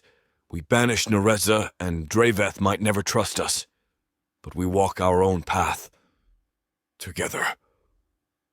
Her arms tighten around my waist, tears of exhaustion shining on her lashes. She nods, letting a quiet sigh escape. "I'm so tired," she confesses, a watery laugh in her tone. "I could sleep for a year." A gentle chuckle rumbles in my chest. "We have a lifetime of rest ahead, hopefully. Let's rest now, and tomorrow we'll plan. Maybe Snowfall Glen or beyond." She smiles, eyes fluttering shut, Brand's glow dimming to a soft pulse. I gather her closer, heart thrumming with a calm sense of triumph. Narza's final defeat, the forging of a new seal, the synergy that overcame illusions. It all led us here. A battered, half-collapsed fortress behind us, a flickering campfire to chase away the night. Even if the world remains uncertain, I hold Soraya in my arms, free from illusions, free from guilt. I've never felt such relief. Night deepens, stars overhead glimmering in an expansive canopy. The air carries a faint chill, but Saria's body warmth and the dying embers of the fire keep us comfortable. I cradle her as her breathing steadies, a soft serenity settling over her features. My heart clenches with love so profound it stuns me. She risked everything, her coven, her future, to stand by me. I stroke her hair, recalling how mere days ago, illusions shattered our unity. Now we share a deeper bond, tested by heartbreak and sealed with the defeat of a power that once devoured entire legions. My chest constricts with gratitude. I will never let illusions separate us again. Dawn eventually creeps over the horizon, shedding pale gold across the stony hills. Soraya stirs in my arms, blinking. I brush a gentle kiss across her brow, wings shifting to let her stretch. We share a quiet smile, exchanging no words because none are needed. We survived. When she sits up, smoothing her cloak, I notice her brand remains faintly luminous, a symbol of the synergy we'll always hold. I sense no illusions tugging at my mind, no lingering chaos from Narza's realm. Relief soothes my battered spirit. Soraya stands, offering me a hand. I accept, hauling myself upright, feeling the residual ache in my limbs. We douse the last coals of our fire, then gaze out at the rocky path below. A fresh day beckons, the crisp air brimming with new possibilities. No illusions weigh us down. She turns to me, eyes bright with quiet excitement. "Shall we head east?" she asks, voice still husky from sleep. I recall hearing rumors of a merchant route that leads to Snowfall Glen. We might glean supplies, maybe find allies along the way. I nod, tail curling in agreement. Yes, that sounds right. If the Purnas in Snowfall Glen see we banished Narza, they might accept us. And if Draveth tries to twist the story, we'll present the truth ourselves. A grin tugs at her lips, brand sparking in gentle mirth. We'll handle it together then. I mirror her smile, heart lighter than it's been in centuries. Arm in arm, we set off from our makeshift camp, forging a trail across the boulders. Each step resonates with confidence. My wings no longer hold stony might, but I walk with a new sense of belonging. Soraya's synergy fueling my spirit, the brand linking our hearts. As we descend a rocky slope, she laughs softly at some private thought. I tilt my head in curiosity. What's so amusing? She wipes a stray tear, half laughing. I was just remembering how not so long ago I thought you were a monstrous gargoyle cursed to kill me, and now I can't imagine facing anything without you. Heat blooms in my chest, affection radiating through my once terrifying runes. I thought you were a reckless Perna dabbling in forbidden magic, I admit. Yet here we are, forging the greatest seal Protheka's ever known, saving each other from illusions. Strange how fate unfolds. Her laughter is soft, tinged with relief. Yes, fate, or maybe defiance. Either way, I'm glad it led us here. Her cheeks flush, brand flaring gently. My chest expands with raw joy. Me too, I whisper, leaning in to brush a tender kiss over her temple. She sighs contentedly, pressing close for an instant. Then we resume walking, forging our path through the winding mountain ridges, each step resonating with the unbreakable bond that overcame illusions and heartbreak. Time passes in a blur of pine-scented breezes and dusty paths, the ruins of Narza's fortress shrinking behind us. We speak occasionally about trivial things, where to find fresh water, how to handle the next suspicious traveler. Yet the deeper conversation remains unspoken. We faced our darkest fears and emerged hand in hand. There's no need to rehash every heartbreak. Our synergy hums, affirming we're forging ahead, no illusions interfering. At midday, we pause by a trickling stream, washing dust from our faces. Soraya's brand glistens with droplets of water, reminding me how that light once tore illusions apart. I watch her, heart filling with admiration. She's so strong, so compassionate. She notices my stare, a gentle smile curving her lips, brand pulsing in tandem with my quiet runic lines. That moment of shared peace feels like a gift after the storms we braved. Eventually, we climb a ridge that overlooks a rolling landscape. Distant plains and glimmers of forest stretch far below, hinting at roads that might lead to new friendships or fresh challenges. But I sense no illusions, no looming chaos.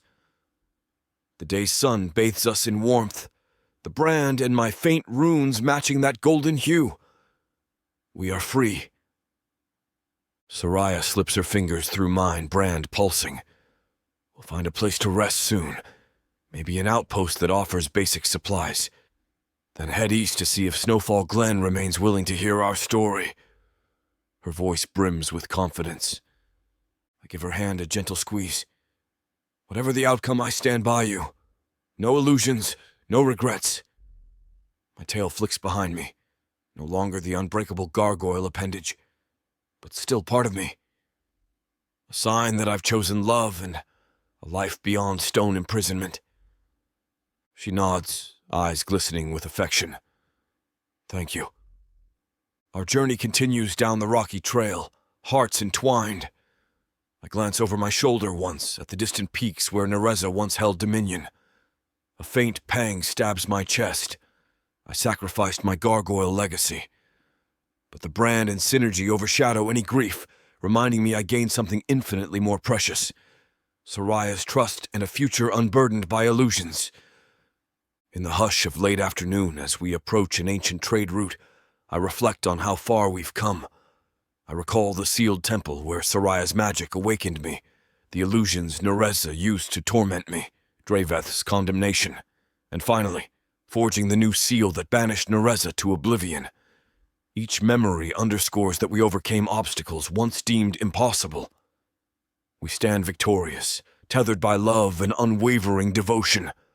Soraya tugs my arm, pointing at a thin column of smoke in the distance, likely a small settlement. My runes flicker in mild curiosity, the brand warming at the prospect of meeting new people who might accept us as we are. No illusions to unravel now, only honest conversations. Together we pick up our pace, letting the synergy guide our weary limbs. My wings remain folded, a shadow of their old might, but I feel no bitterness. We cross a bend, the horizon stretching wide and open. Soraya leans her head briefly on my shoulder, brand glowing in contentment. When dusk falls again, we make camp by a shallow ravine. The air hums with the nighttime chorus of distant insects. Firelight dances across Soraya's brand in the faint lines left of my runes. She nestles beside me, murmuring how she looks forward to reaching a warm bed in some outpost, or maybe forging an alliance with the Purnas. I smile, stroking her hair, heart overflowing with tenderness. Yes, we have a future to shape. At last, as stars shimmer overhead, we huddle in a cozy embrace, synergy humming in the background. The shadows of illusions no longer claw at my mind, and Narza's presence remains banished to the nether. Draveth might still brand us enemies, but that's a concern for another day. For tonight, a gentle peace envelops us, the hush of the wild matching the quiet union of our hearts. I hold Soraya, pressing a soft kiss to her temple. She dozes with a faint smile, brand flickering in tandem with my slow, even breaths. My chest brims with an indescribable calm, deeper than any stone sleep I ever experienced. The memory of illusions lingers only as a cautionary tale. Love and trust shattered them, not guilt or self-sacrifice alone. We overcame them by forging a bond that outshone every lie. In the flicker of firelight, I close my eyes, letting the night cradle me. The future brims with unknown paths. Perhaps we'll help others banish illusions or sign treaties with outlying enclaves. Yet none of that daunts me, because I no longer stand alone, nor do I stand enslaved by illusions or guilt. The brand on Soraya's wrist and our synergy confirm we face everything side by side, forging a destiny beyond the darkness that once consumed us. Tomorrow, we continue east, forging alliances or simply building a life free from illusions. We carry the knowledge that we banished Narza with a seal crafted from gargoyle sacrifice and Purna brilliance, a testament to the union that overcame centuries of fear. The memory of that final confrontation humbles me, even as it emboldens me to meet new challenges with unwavering love. Holding Soraya's sleeping form close, I vow never to let illusions sever our bond again. If Draveth or any misguided souls threaten us, we'll confront them with honesty and synergy. If some threat arises from Narza's remnants, we'll stand firm, hearts entwined. Because we discovered something intangible yet unbreakable in that battered fortress, the power of love to cast aside illusions and free us from the shackles of old guilt. The embers glow, painting gentle patterns across the rocky ground. My runes are mere remnants, but they glimmer faintly, echoing the synergy we share. Soraya shifts in her sleep, exhaling a quiet sigh of comfort. I tighten my hold, feeling the brand's soothing warmth. We're at peace. I rest with no illusions haunting me, no shadows whispering that I'm unworthy of happiness. Soraya's unwavering presence banishes those lies. Thus, under a moonlit sky, I drift into a light doze, content to let dawn find us close. Narza is banished, the brood scattered, Draveth's condemnation meaningless compared to our synergy. Whatever tomorrow brings, we greet it together, forging a path of hope out of the wreckage illusions once made of our lives. And as I finally yield to slumber, I hear Soraya's brand humming softly in time with my heartbeat. Two souls that overcame the darkest illusions Protheka could muster. Yes, illusions are fleeting, but the bond we forge stands eternal. Chapter 19. Soraya. I press my palm to the still warm stone floor of the old fortress courtyard, the final echoes of magic fading from the cracked flagstones beneath my fingertips. The hush that follows Narza's banishment seems unreal, a silence so profound it nearly drowns the pounding of my own heart. I barely trust my eyes as they skim over the ruins, shattered pillars, scorched walls, and inert gargoyle husks dissolving into ash. All is still, save for the rasp of my unsteady breaths and Caleth's ragged exhalations. He stands at my side, wings drooping with exhaustion, the once bright runes upon his obsidian skin muted to faint etchings. The brand on my wrist aches in tandem with the deep hollowness in my chest. We did it. We cast Narza into a new seal. But the cost, gods, the cost, stares at us in every bruise, every battered muscle, every swirl of leftover power that hums then fizzles in the evening air. My gaze drifts to Calith.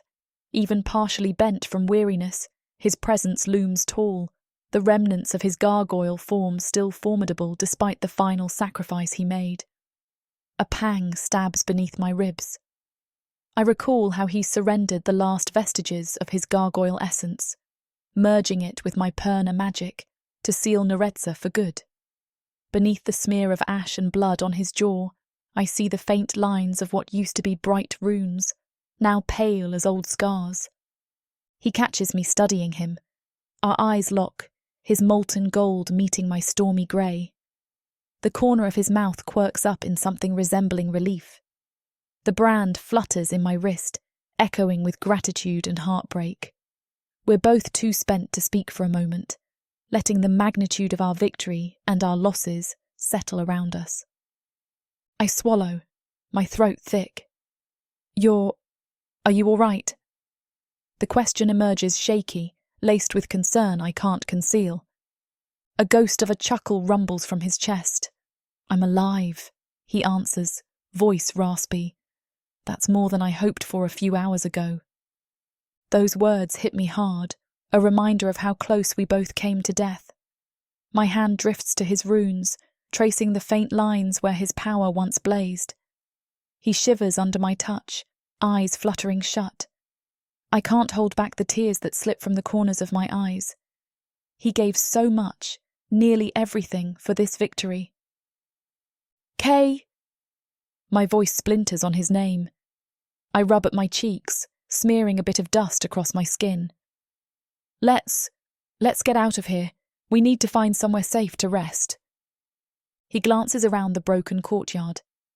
The evening sun casts the ruins in a honeyed glow, turning rubble into jagged silhouettes. Yes, he murmurs, stepping closer so our bodies nearly touch. I can't bear to remain where illusions once thrived. His tail flicks, the motion feeble compared to what I remember, but the brand on my wrist thrums in empathy. Come, let's go. We support each other, limping across the battered walkway, weaving around chunks of fallen stone. The fortress gate stands half-collapsed, letting golden dusk spill through a wide gap. Each step rattles my bones, reminding me how my body verges on total depletion. I feel Calith's heartbeat in the tether that binds us. Even the slightest brush of our arms sparks a wave of shared comfort, and also a lingering ache for what we lost. He gave up flight. He gave up the runic might that made him unstoppable. We exit the fortress into a canyon ringed by ancient pines. The air is brisk, carrying the scent of pine needles and chilled earth, a sharp contrast to the stench of battle inside. Neither of us speaks. Words feel too small for the storm of relief and sorrow that churns within. My brand pulses again, this time with gentle warmth, guiding me to a rocky overhang partially sheltered by pine branches. A decent place to camp, at least for tonight. Calith tilts his head, noticing the same spot. We exchange a nod, staggering toward it. The pine needle carpet muffles our footsteps, providing a modest cushion for our exhausted bodies. As we collapse onto the ground, an unspoken tension coils between us. Relief that we're alive, heartbreak for everything we sacrificed, and a pulsing awareness of how our bond survived the ultimate test. He sinks against a boulder, head leaning back, eyes closed. I settle beside him, hugging my staff to my chest. My entire being resonates with the urge to hold him, to confirm he's truly here. The brand on my wrist tingles with a low, throbbing note, an echo of synergy that begs for closeness. I gently set my staff aside and shift closer, my hip brushing his. He lifts an arm, inviting me into the curve of his side. With a shuddering breath, I nestle into him, pressing my cheek against the leftover stony ridges of his chest. Even half drained of gargoyle power, he's still so broad, so undeniably Caliph. My tears come fresh and silent, relief mingling with gratitude. We're alive, we're free, but we're also so raw. His arm encircles me, fingers sliding through the tangles of my hair. Our gazes meet, and I see the same swirl of need, sorrow, and hesitant joy in his golden irises. We both sigh, a fragile harmony that merges into a single breath. He dips his head, voice husky. I owe you more than an apology for everything, for illusions that tore us apart, for the times I pushed you away. You gave me everything, Soraya, and I...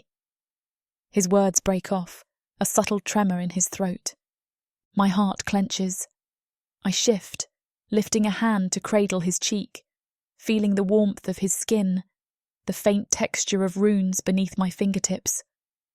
No more apologies, I whisper, tears threatening again. We both nearly lost ourselves to illusions, guilt, or the demands of others. It's enough that we're here, that we chose each other in the end. He swallows, eyes brimming with unshed tears. A slow moment passes where we just look at each other, letting the final strands of tension unravel. Then, with a soft exhale, he dips his head, pressing his brow to mine. His wings, though weaker, still wrap around my back in a gentle cocoon. I allow my body to relax against him, heart pounding with both relief and an increasing awareness of how deeply I crave his closeness, now that the battle is done. Soraya, he breathes, voice low. Can we?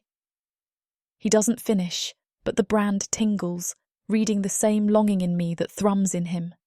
So many times we united in synergy out of desperation or dire need. But tonight, we might finally let ourselves have this moment of love, uncoerced by crisis. A watery smile curves my lips. I lean in, searching his eyes. We can, I whisper, feeling my pulse hammer in my ears. My cheeks warm as the last threads of fear slip away, replaced by a slow-building tide of affection and desire. We deserve this, not frantic, not born of life or death synergy, but a reaffirming union that acknowledges our equal choice. He dips his head, brushing his mouth over mine. The kiss starts tentative, as if we're both testing the reality that we survived. Then the brand flares, synergy flickering. I release a breathy moan, parting my lips. He threads his fingers through my hair, pulling me closer. A flood of warmth rushes through my veins, tinged with the new softness that edges our bond. This isn't the explosive magic of a dire healing or synergy shield. It's something gentler, yet it sparks a profound intensity in my chest. My hand trails down his arm, noticing how the stone ridges are smoother than before, less pronounced. A pang of sadness flickers. He gave up so much. I glance at him, tears stinging. He answers with a tender murmur, sliding his hand down to cup my waist. The tether hums in quiet reassurance. We might have lost powers, but we gained a deeper unity that illusions can't sever. Emotions swirl in a heady blend. I press closer, letting my cloak fall away. His wings shift, drawing me into a circle of warmth, the pine-scented wind ruffling my hair.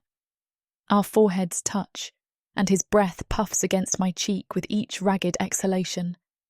The brand pulses, synergy dancing with a gentle glow. It's no longer a frantic, life-saving maneuver, but a gentle undercurrent fueling our closeness. He moves his hands to my hips, guiding me onto his lap, mindful of the bruises that mark both our bodies. My heart thrums with anticipation, each beat reminding me we're finally safe enough to embrace this moment.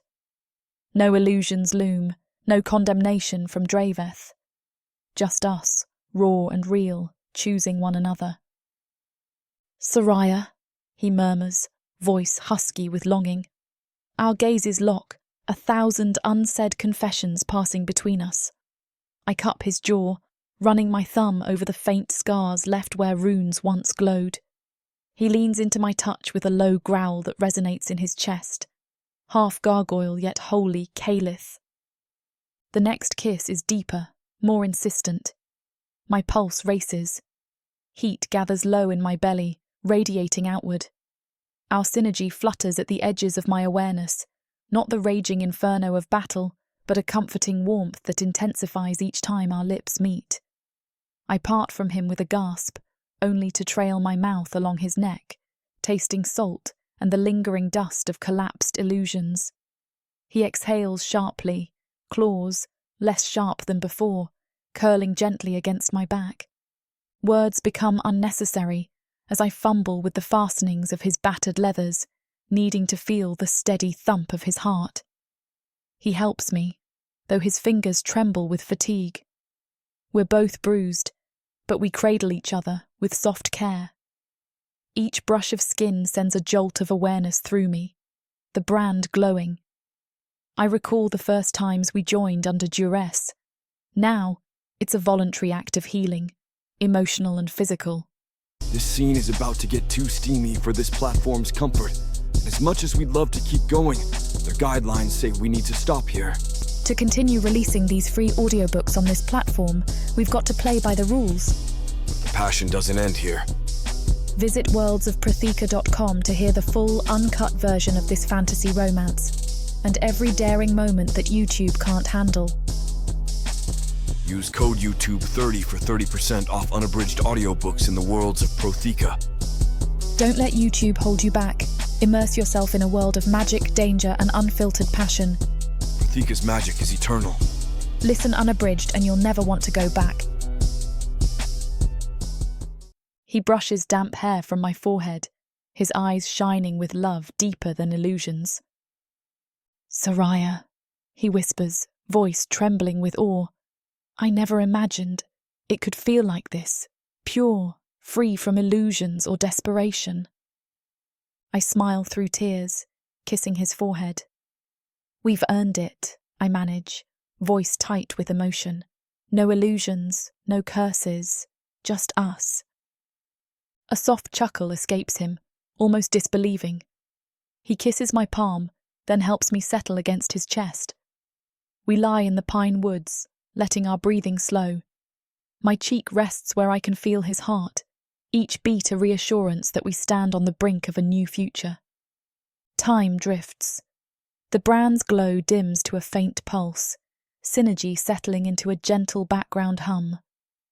I recall everything that led here, fleeing illusions in the old temple, forging synergy to survive Draveth's demands, uniting to banish Narza for good. Calith gave up his gargoyle might, and I nearly lost all Perna innocence to the darkness. Yet we overcame. The brand radiates a quiet pride in my chest, as though saying, "You are free, truly free." Eventually, Calith shifts beneath me, wincing at a bruise. I gently stroke his chest, concerned. "Are you hurting? I might have a scrap of magic left to ease your pain." My voice catches. Though I'm drained, I'd do anything to comfort him. He brushes his lips to my temple. "I'm sore, but I'll live. Rest your magic, love. We can nurse each other's wounds in the days to come." His tone is serene, touched by a peaceful acceptance I've seldom heard from him. I nod, burying my face in the curve of his neck. The dryness of my throat reminds me we have mundane needs: water, supplies, a safe roof. But for tonight, the pine needle floor and his arms suffice. We have survived illusions, condemnation, and heartbreak. Together we can face the more ordinary struggles of hunger and shelter. He drapes his wings around us, tail twining with my calf in a gesture of tenderness. The half-lost gargoyle essence remains, yet he's more human now. Softer skin, less stony ridges. I kiss the slight hollow of his throat, marvelling at the change. He closes his eyes, a content sigh slipping out. We can rebuild from here. Distantly, an owl hoots, or perhaps some nocturnal creature stirs. The forest hush enfolds us. I shift my head to gaze at Calith's profile in the thin moonlight, his jawline no longer as jagged, runes faint. He seems almost calm, as if letting go of centuries of guilt. My chest warms with fierce admiration. He was unstoppable as a gargoyle warrior, but now he's unstoppable as a man who chooses love over illusions. "Soraya," he murmurs, blinking drowsily. I sense a new path ahead, one that's ours to shape. We could search out Snowfall Glen, or travel the world, or build a quiet life somewhere far from illusions. I smile, sliding my hand up to cup his cheek. All of those sound tempting. We'll figure it out, day by day, I reply softly. No illusions or covens deciding for us. He nods, eyes fluttering shut. Yes, he breathes, a satisfied hum in his throat. I never want to lose this. You. Us. Tears prick my eyes again, tears of joy this time. We've earned this joy. You won't, I whisper, sealing the promise with a gentle kiss. The brand glows with a final flicker, as though blessing our vow. We snuggle closer, letting the forest lull us into a tender stillness. My body aches, but in his arms I feel safe, content, and unbelievably relieved. If I listen carefully, I detect no illusions or roars of monstrous gargoyles, only the rustle of pines and the faint hush of night creatures. Our synergy hum rests in a quiet lull, akin to the slow, steady beat of two hearts finally at peace. In the hush, memories swirl. Draveth's condemnation, Narza's final shriek, the synergy that sealed her away. Yet none of it disrupts this moment. I tuck my head under Calith's chin, inhaling the mingled scents of pine needles, soot, and the underlying warmth that's purely him. He's truly mine now, unbound by illusions, unshadowed by centuries of guilt. I think of the future. We might face suspicion, since the Coven still considers me a Nixari, and Calith is no longer fully gargoyle nor fully human. But we are alive and free to forge our path. The brand in my chest hums with quiet assurance. My magic stands with me, not as a threat, but a tool of creation. Calith's breathing deepens, half-lidded eyes watching me with a soft reverence. I trace faint runic lines across his collarbone, pressing gentle kisses to each. He shivers, letting out a low, half-pleased groan. My cheeks warm, but the brand flickers, urging me to continue offering comfort. We share another slow, tender kiss, neither frantic nor overshadowed by violence. This time, it's an expression of relief and belonging that extends beyond raw passion. I lose myself in the softness of his lips, the quiet hum of synergy that glistens in our blood. The pine needles rustle beneath us, but we barely register the discomfort. We're adrift in a cocoon of love that the world's cruelties cannot fracture. When at last we part, we lie entwined, limbs draped over each other, heartbeats sinking. My eyelids droop, the day's exhaustion heavy on every muscle. Calith's chest rises and falls, each exhalation calming me. My brand dims to a gentle glow, the final proof that we've secured a future together. I shift my head, gazing at the star-pocked sky above. I feel such peace, I manage, voice hardly above a whisper. After everything, it's hard to believe. He strokes my hair, wings rustling. It's real, he says, voice husky with weariness. We made it real. Smiling, I tuck myself against him, letting the synergy's lull cradle me. No illusions beckon, no condemnation weighs my spirit. My brand rests in a steady beat that echoes Calith's heart, forging a serene hush around us. I close my eyes, letting the dreamless dark envelop me in the warmth of his arms. When dawn breaks, it finds us still curled together in the modest shelter of pine and rock. I stir, blinking sleep from my eyes, greeted by the comforting weight of Calith's arm across my waist. The brand flickers at the sudden wash of contentment. Our bodies ache, but the knot of fear that once plagued me has dissolved. I gaze at his face in the early light, a flicker of gratitude sparking in my chest. He's here, truly here. He stirs as well, opening eyes that gleam with quiet contentment. A small, wry smile touches his lips. "Morning," he rasps, voice gravelly from sleep. I lean in, pressing a feather-light kiss to his temple. "Morning," I reply, heart fluttering, ready to face a new day free from illusions. His arms tighten around me, pulling me into a languid, half-drowsy embrace. "Beyond ready," he murmurs, eyes drifting shut again. The brand hums, synergy bridging us in a gentle, waking connection. We share a few moments of lazy warmth, letting our bodies reacquaint themselves with safety and peace. Eventually, I push upright, rubbing my arms against the chill.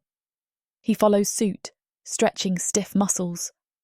The sun crawls higher, filtering through pine branches, revealing the battered state of our clothing and the faint scarring left by runes on Calith's skin. Yet the sense of wholeness in our bond remains. As we gather our scattered belongings, staff, cloak, scraps of dried food, I catch Calith watching me with a thoughtful expression. "You all right?" I ask softly, sensing a swirl of emotion behind his eyes. He nods, stepping closer so our shoulders brush. "Yes," he answers, voice quiet, just overwhelmed by the notion of living without illusions hanging over me, or guilt crushing me. His gaze sweeps across my face. "And how grateful I am that you're here." A gentle flush warms my cheeks. "I'm grateful too," I confess. "We'll find our way, beyond illusions, beyond Draveth. We have each other." He inclines his head, a serene acceptance brightening his features. "Yes, we have each other." We share one last embrace, hearts pulsing in unison, then begin the slow journey away from the fortress's shadow. Each step leads us farther into a future shaped by our own hands, not illusions or ancient curses. No illusions can sever the bond we reaffirmed in tender closeness last night, and no condemnation from old covens can overshadow the synergy we forged. The brand in my wrist hums contentedly, while Calith's faint runic lines shimmer in the morning sun. Side by side, we vanish into the forested ridges, hearts brimming with the promise that, after all the heartbreak and battles, we've earned this new dawn of love, free from fear. And as we walk, I sense a gentle current of joy radiating from both of us, an unspoken vow that, no matter what the world hurls our way, we'll face it with unwavering devotion. In the quiet solitude of the pines, I quietly whisper a final prayer of thanks. We survived illusions and condemnation. We reclaimed a love forged in synergy. At last we can live for ourselves, choosing each other without fear, building a fate untainted by ancient curses or battered covens. Yes, we're weary, bruised and battered, but we're also unbreakable, together.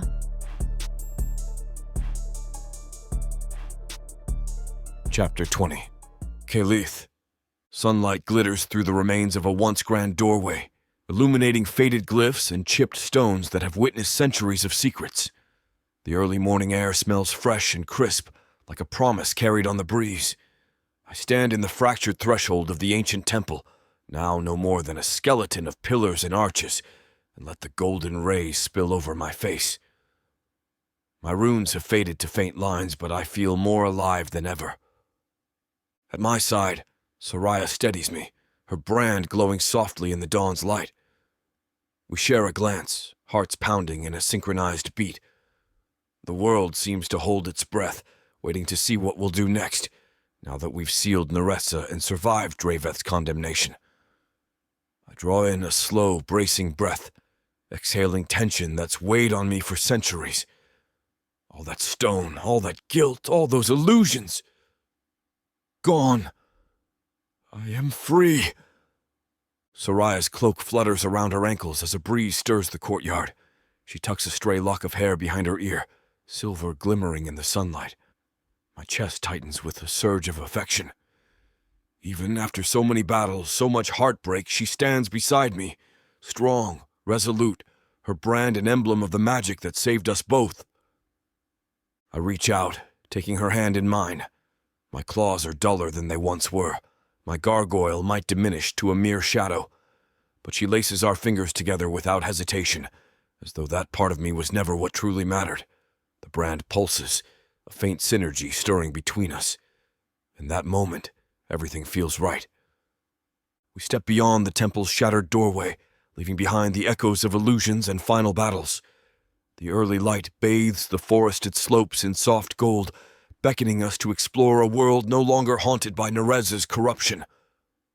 Soraya's gaze sweeps across the horizon, her lips curving into a gentle smile that kindles warmth in my chest. It's as though she, too, finds solace in the rebirth of morning. "How do you feel?" she asks quietly, glancing at my faint runes. "Now that..." Her voice drifts, hinting at all we sacrificed. My gargoyle powers, the illusions we severed. I squeeze her hand, letting the morning air fill my lungs. "I feel lighter," I murmur. "Like the stones weighing me down have finally fallen away." A wry laugh hitches in my throat. I still ache from the final seal we cast, but that ache reminds me I'm truly alive and free. Soraya's eyes glisten with empathy. "I remember how you told me once that you felt cursed to repeat the past, to watch another Perna become a monster. But you broke that cycle, Calith." She steps closer, pressing our joined hands to my chest. "We both did." My heart thuds against her knuckles, the brand's hum adding a quiet undertone. "Yes," I say, voice raw. "Now we have the future to shape, free from illusions or ancient curses. And I want to share that future with you." A faint blush dusts her cheeks. We linger in the temple's threshold, the ruins casting long shadows over the grass. I see the question in her eyes. Where do we go now? We've bandied about heading to Snowfall Glen, forging alliances with Purnas who might accept us. Or maybe we'll just wander until we find acceptance in some distant land. The only certainty is that we do it together. She speaks first, voice tentative. "We've rid Protheka of Narza's immediate threat. Draveth might still hate us, but with the brood scattered, there's no reason to stay in these mountains." Her brand pulses faintly. "We can't go back to my old coven, not with them labeling me a Nixari. And you, well, the gargoyles are either gone or corrupted beyond salvage." I nod slowly, memories of my old gargoyle brethren stirring. Once, I believed our race unstoppable, but Narza's illusions decimated us. A pang of mourning flits through me. "There's nothing left here for me," I murmur. "My kin are dust or twisted thralls. Even if I found survivors, they wouldn't recognize what I've become. Better we seek new horizons." Soraya's grip tightens. "Then let's journey beyond Prosh like we planned.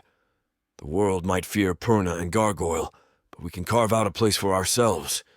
Maybe Snowfall Glen, maybe beyond. We'll find a community that sees us for who we are."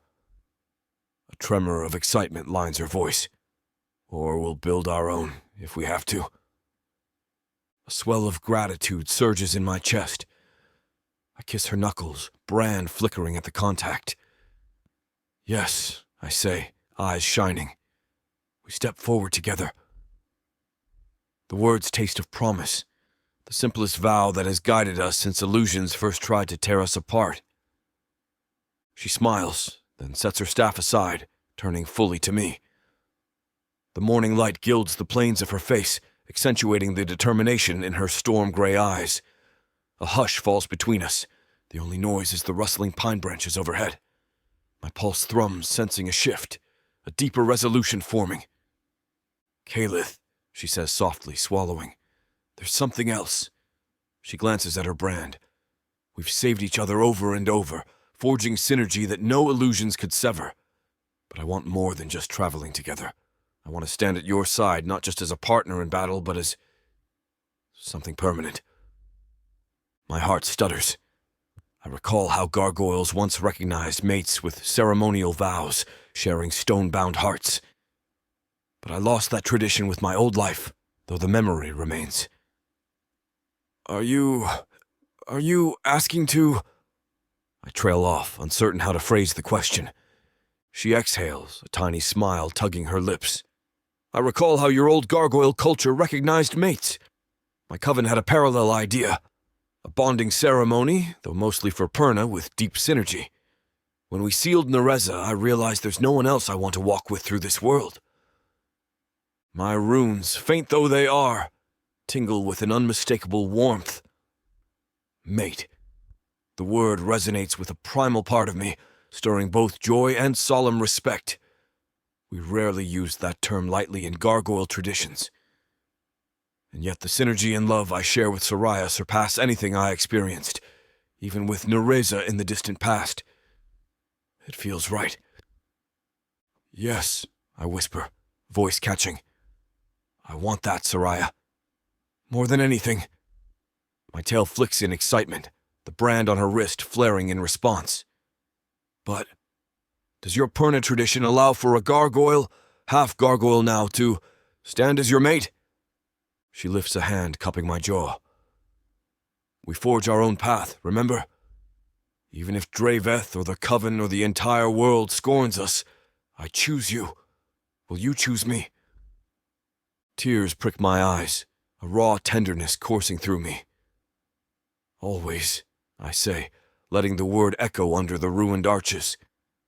I lower to one knee, ignoring the twinge of pain in my battered limbs, and bow my head to her. It's a gargoyle gesture of devotion, one rarely granted. My wings spread partially behind me, a sign of respect.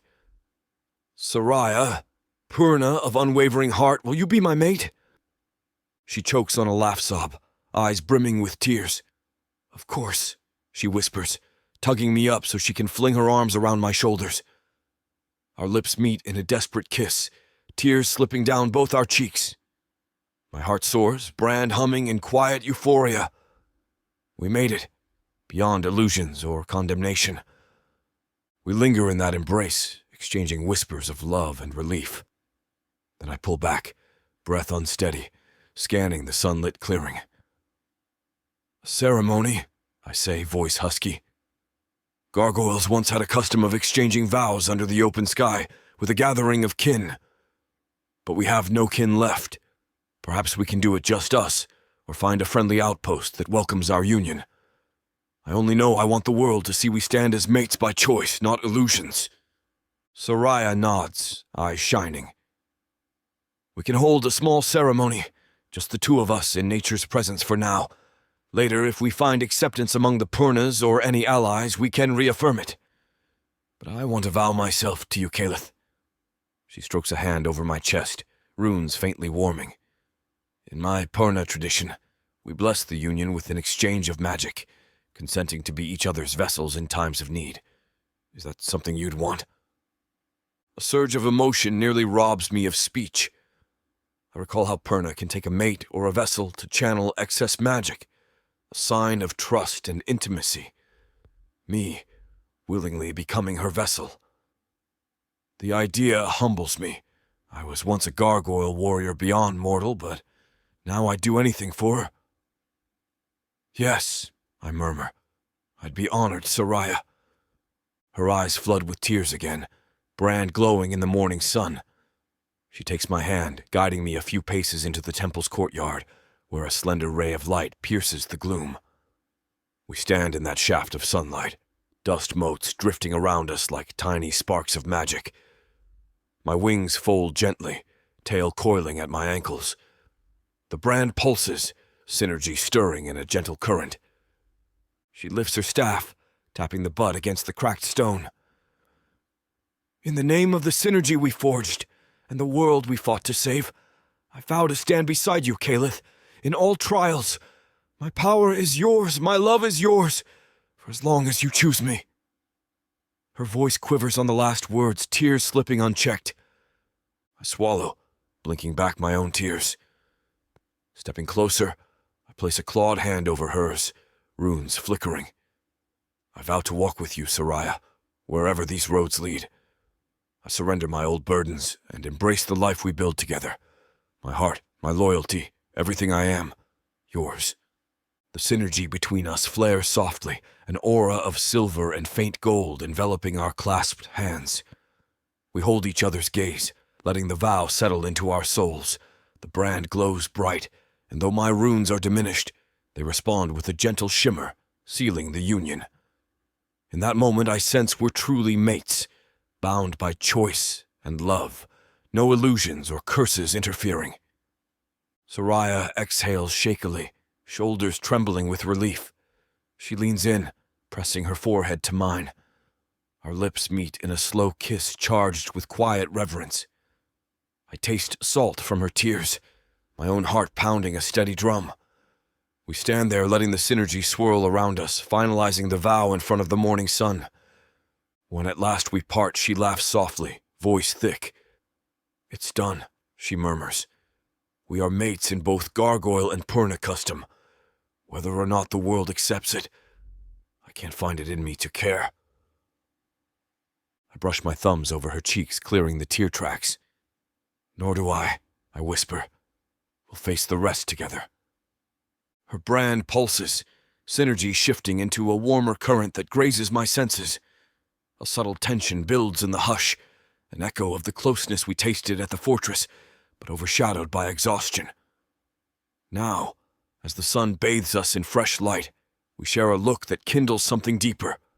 Not frantic or desperate, but a tender longing to reaffirm this vow in the most intimate way possible. Heat blooms in my chest. "Soraya," I murmur, voice catching. I'd like to mate with you now, in the fullness of our bond, if you want." Her cheeks flush, a slow smile curving her lips. "Yes," she breathes, tugging me toward a patch of overgrown moss within the old courtyard. "Let's make our vow complete." Anticipation courses through my veins, laced with a gentle thrill that reminds me we're free to choose each other without illusions. She sets her staff aside, and I shrug off what remains of my battered clothing. The morning air kisses my skin, a faint chill raising goosebumps, but Soraya's brand pulses with heat that banishes the cold. We kneel on the moss, the worn stones behind us bearing silent witness. This time our union is neither about synergy to heal mortal wounds nor frantic merging to repel illusions. It's a slow, deliberate act of love. She slips her cloak from her shoulders, exposing bruises and fading scars, each one telling a story of battles fought. My heart aches with admiration. She's so strong, so beautiful, so wholly my mate. She reaches for me, hands skimming over the faint runic lines on my arms. I meet her gaze, seeing the same swirl of gratitude, longing, and quiet joy. Her brand glimmers, synergy humming in the background. We lean in simultaneously, lips meeting in a tender, languid kiss that speaks of newfound hope rather than fear. She tastes like relief, tears, and something sweetly addictive. I cradle her waist, careful of bruises, guiding her closer until our chests brush. Her brand surges with gentle arcs of light that flutter against my dull runes. A sigh escapes my throat as she parts from my mouth, trailing kisses down my jaw, neck, and collarbone. Each press of her lips ignites a soft hum, synergy weaving between us. I let out a trembling breath, sliding my palms over her sides, mapping each contour. Our bodies still carry the remnants of exhaustion, but the deeper well of affection spurs us on. She arches into me, brand flickering as she murmurs my name in a voice laced with promise. The morning breeze rustles overhead, scattering leaves into the courtyard. With unhurried reverence, we sink onto the moss, limbs tangling. The synergy coursing through our bond is a gentle crescendo, not the frantic wave we harnessed in battles. She threads her fingers through my hair, a soft moan escaping her lips as our bodies align in a slow, rhythmic dance. I marvel at how different this is from any synergy-fueled lovemaking before. We're no longer desperate to survive, but celebrating life.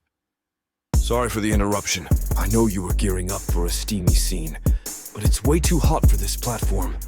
If we want to keep sharing our stories for free, we have to abide by this platform's guidelines. To get the full, unabridged audiobook, go to worldsofprotheka.com. Browse through unabridged audiobooks, countless ebooks, and bundles offered at a discount. If the thought of me whispering all the dirty details into your ear isn't enticing enough, use discount code YouTube30 to get 30% off of all digital products. Story after story, audiobook after audiobook, the Worlds of Protheka are waiting for you. Protheka's magic is eternal. But unabridged, it's unforgettable. We share a small laugh, tension melting under the brilliance of morning. The courtyard's ruins remain silent witnesses to our final vow. Eventually, we muster the energy to sit up, leaning against a broken column for support. She draws her cloak around her shoulders while I retrieve scraps of clothing. We exchange shy smiles as though we're new lovers unashamed to be seen. The brand flickers contently, synergy swirling in a lazy orbit around us. She glances at me, a contemplative light in her eyes. So, the next step is truly ours to decide. Where do we go from here? Snowfall Glen, an uncharted land, or simply roam Proththea until we find acceptance? I let out a thoughtful hum, wings twitching. I can't fly as I once did, but a gargoyle spirit still stirs in me. I'd like to see how others beyond Praj live. Maybe we can share our story, help them avoid illusions or condemnation. Show them Perna and Gargoyle can stand together. I extend a hand, palm up, letting the brand's glow reflect on my faint runes. Whatever we face together. If we find a place that welcomes us, we settle. If not, we keep searching. That is, if you're willing to roam with a half-gargoyle who might struggle to keep pace. Her expression softens with a tender smile. She sets her hand in mine, brand shimmering. I'm willing, Caleth, maid of my heart. I'd roam the world with you, forging alliances, or living quietly if that's what we choose. As long as we're side by side, illusions behind us, the future is ours. Emotion thickens my throat. I draw her hand to my lips, pressing a reverent kiss to her brand. She exhales, brand flaring. The synergy hum quivers, reminding me how precious this union is. No illusions or forced bonds, just love. We rise, helping each other straighten our disheveled clothes. My tail flicks once, an unconscious sign of readiness. Soraya retrieves her staff, eyes scanning the horizon where golden sunlight washes the rolling hills. She points to a path leading away from the ruins, winding through towering pines. Shall we go? A wave of warmth surges through me. I nod, a smile gracing my lips. Yes, let's step into that new dawn. Our footsteps echo in the hushed courtyard, passing toppled pillars and scattered vines. The place no longer reeks of illusions or chaos. The breeze smells of pine and dew. And beyond the gate, bright sun lights our path. We walk hand in hand, synergy forming a quiet aura around us. My runes remain faint lines, but each time Soraya's fingers brush them, I feel a gentle pulse of reassurance. She doesn't need me to be a fully empowered gargoyle. She needs me, the man who fought illusions, to stand with her. At the threshold we pause, turning one last time to watch the sunlight spill over the temple's rubble. It's the final image of a place that witnessed our worst nightmares and greatest triumph. Soraya leans her head on my shoulder, brand flickering with subdued contentment. We've come full circle, she murmurs. Once, you woke in a temple to save me. Now we leave a temple behind, free of illusions. The cycle breaks. A powerful hush envelops me. I slip my arm around her waist, breathing in her comforting scent. Yes, I say softly. The cycle breaks. We are free to forge our own fate. She lifts her face to mine, eyes shining in the morning sun. A small smile forms, hope radiating from every line of her expression. Then let's do it, she says, voice tinged with excitement. We walk forward together as mates, forging alliances or quiet roads, whatever suits us. Protheka is vast and illusions no longer chain us. I press a lingering kiss to her lips, a silent vow that I stand with her. The synergy in my chest flutters, a gentle wave of contentment. Together, I echo, voice husky. Then, clasping her hand, I guide us across the threshold, stepping from the temple's crumbled stones into the bright expanse of day. The pine forest opens around us, dappled sunlight painting the ground in shifting patterns. Our boots rustle over soft needles and moss, the brand's gentle pulses marking the steady pace of our hearts. No illusions lurk in our periphery. No condemnation hounds our steps. The wide world beckons with uncertain possibilities, but we greet it with unwavering devotion. After a time, we reach a fork in the path. Soraya laughs lightly, brushing wind-blown hair from her eyes. Which way do you think? East or south? I tilt my head, considering the shape of the distant hills. My runes tingle faintly, not with illusions, but the memory of an ancient gargoyle sense for direction. East, I decide, pointing. That route might lead us closer to rumored witch enclaves, and if not, at least we'll see new sights. She nods, brand glowing in agreement, and we set off. Each step feels lighter than the last. Though my wings can't carry me in flight, I feel no bitterness. Instead, the synergy hum in my chest reminds me of the flight we share, a spiritual bond that soars beyond illusions. Soraya's brand brightens with each minute, as though thrilled by the open road. By midday, we find a peaceful clearing, sunlit grass rippling in a gentle breeze. We pause to share a simple meal of dried fruit and bread. There's banter between us, warm and teasing, about who's more skilled at foraging or which outpost might be more welcoming. The brand pulses with each shared laugh, synergy dancing around our conversation. When we finish, she leans against a mossy rock, eyes drifting to me with a mischievous gleam. So, she says, voice dropping, that ceremony was quite the vow. And the love-making after. She flushes, but her grin is pure delight. I wonder if we'll have time for another ceremony once we find a place that embraces Perna and gargoyle unions. A chuckle escapes me, wings folding in a show of contentment. I'd like that, I murmur, stepping closer. My tail coils around her ankles playfully. We can display the world how illusions lost and love won. She laughs, brand glowing in sync with my faint runic lines. Then her smile softens. It's so strange, she whispers. I never thought I'd find acceptance after leaving my coven, let alone find someone who loves me enough to risk illusions and condemnation. Yet here we are. I brush a tender kiss across her brow, heart swelling with pride. We're unstoppable when we trust each other.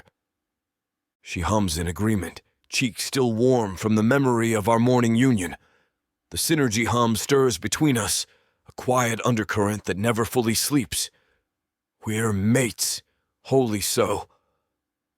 The knowledge fills me with a calm sense of purpose I never felt even in my gargoyle prime. Eventually, we gather ourselves and continue east. The path snakes through ancient pines and rocky hillsides, each step forging a new chapter in our shared journey. We trade banter about the wonders we might discover, hidden valleys, bustling towns, or enclaves of Pernus, who might greet us with curiosity instead of fear. The brand pulses whenever we talk of forging alliances, as if to cheer us on. That evening we make camp in a sheltered grove. Moonlight bathes the glen, silvering the leaves. We share a small fire, cooking a humble stew from foraged roots and dried meat. Our conversation flows easily, peppered with teasing barbs about Draveth's sour expression and gentle recollections of the synergy that saved us from illusions. A comfortable hush descends after dinner, the brand quietly glimmering in contentment.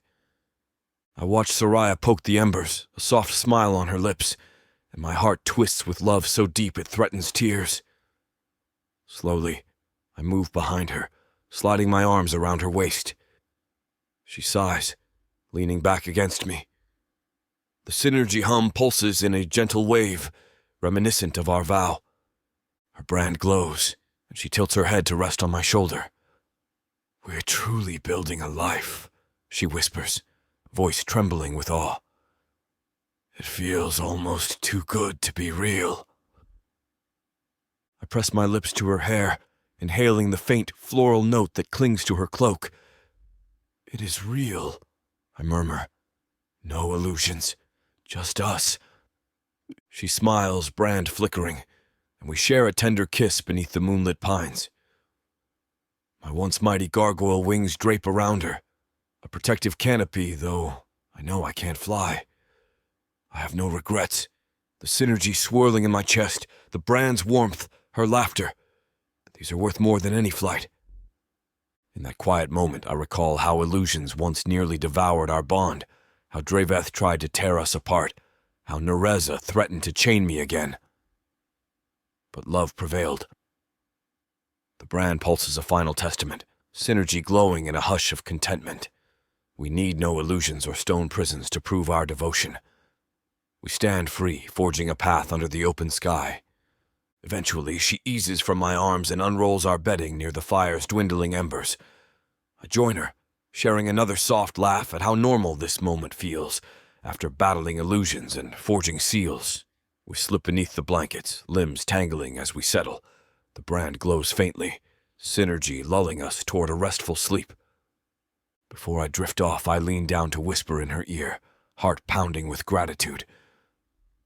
Soraya, maid of my heart, tomorrow we face a new dawn. Are you ready for the journey? A soft smile curves her lips, eyes half-lidded. With you, Caleth. Always, she whispers, brushing a kiss to my jaw. No illusions, no condemnation, only what we build together. I close my eyes, a tear sliding free. Yes, only what we build. The synergy hum vibrates softly, ushering us into a peaceful slumber. The final image in my mind is the sunrise we'll greet hand in hand. No illusions weighing me down, no brand binding her in fear. Just the pure, unbreakable bond that merges Purna and Gargoyle, forging a love stronger than any old curse. The following morning I stir at dawn, awakened by pale sunlight dancing across my eyelids.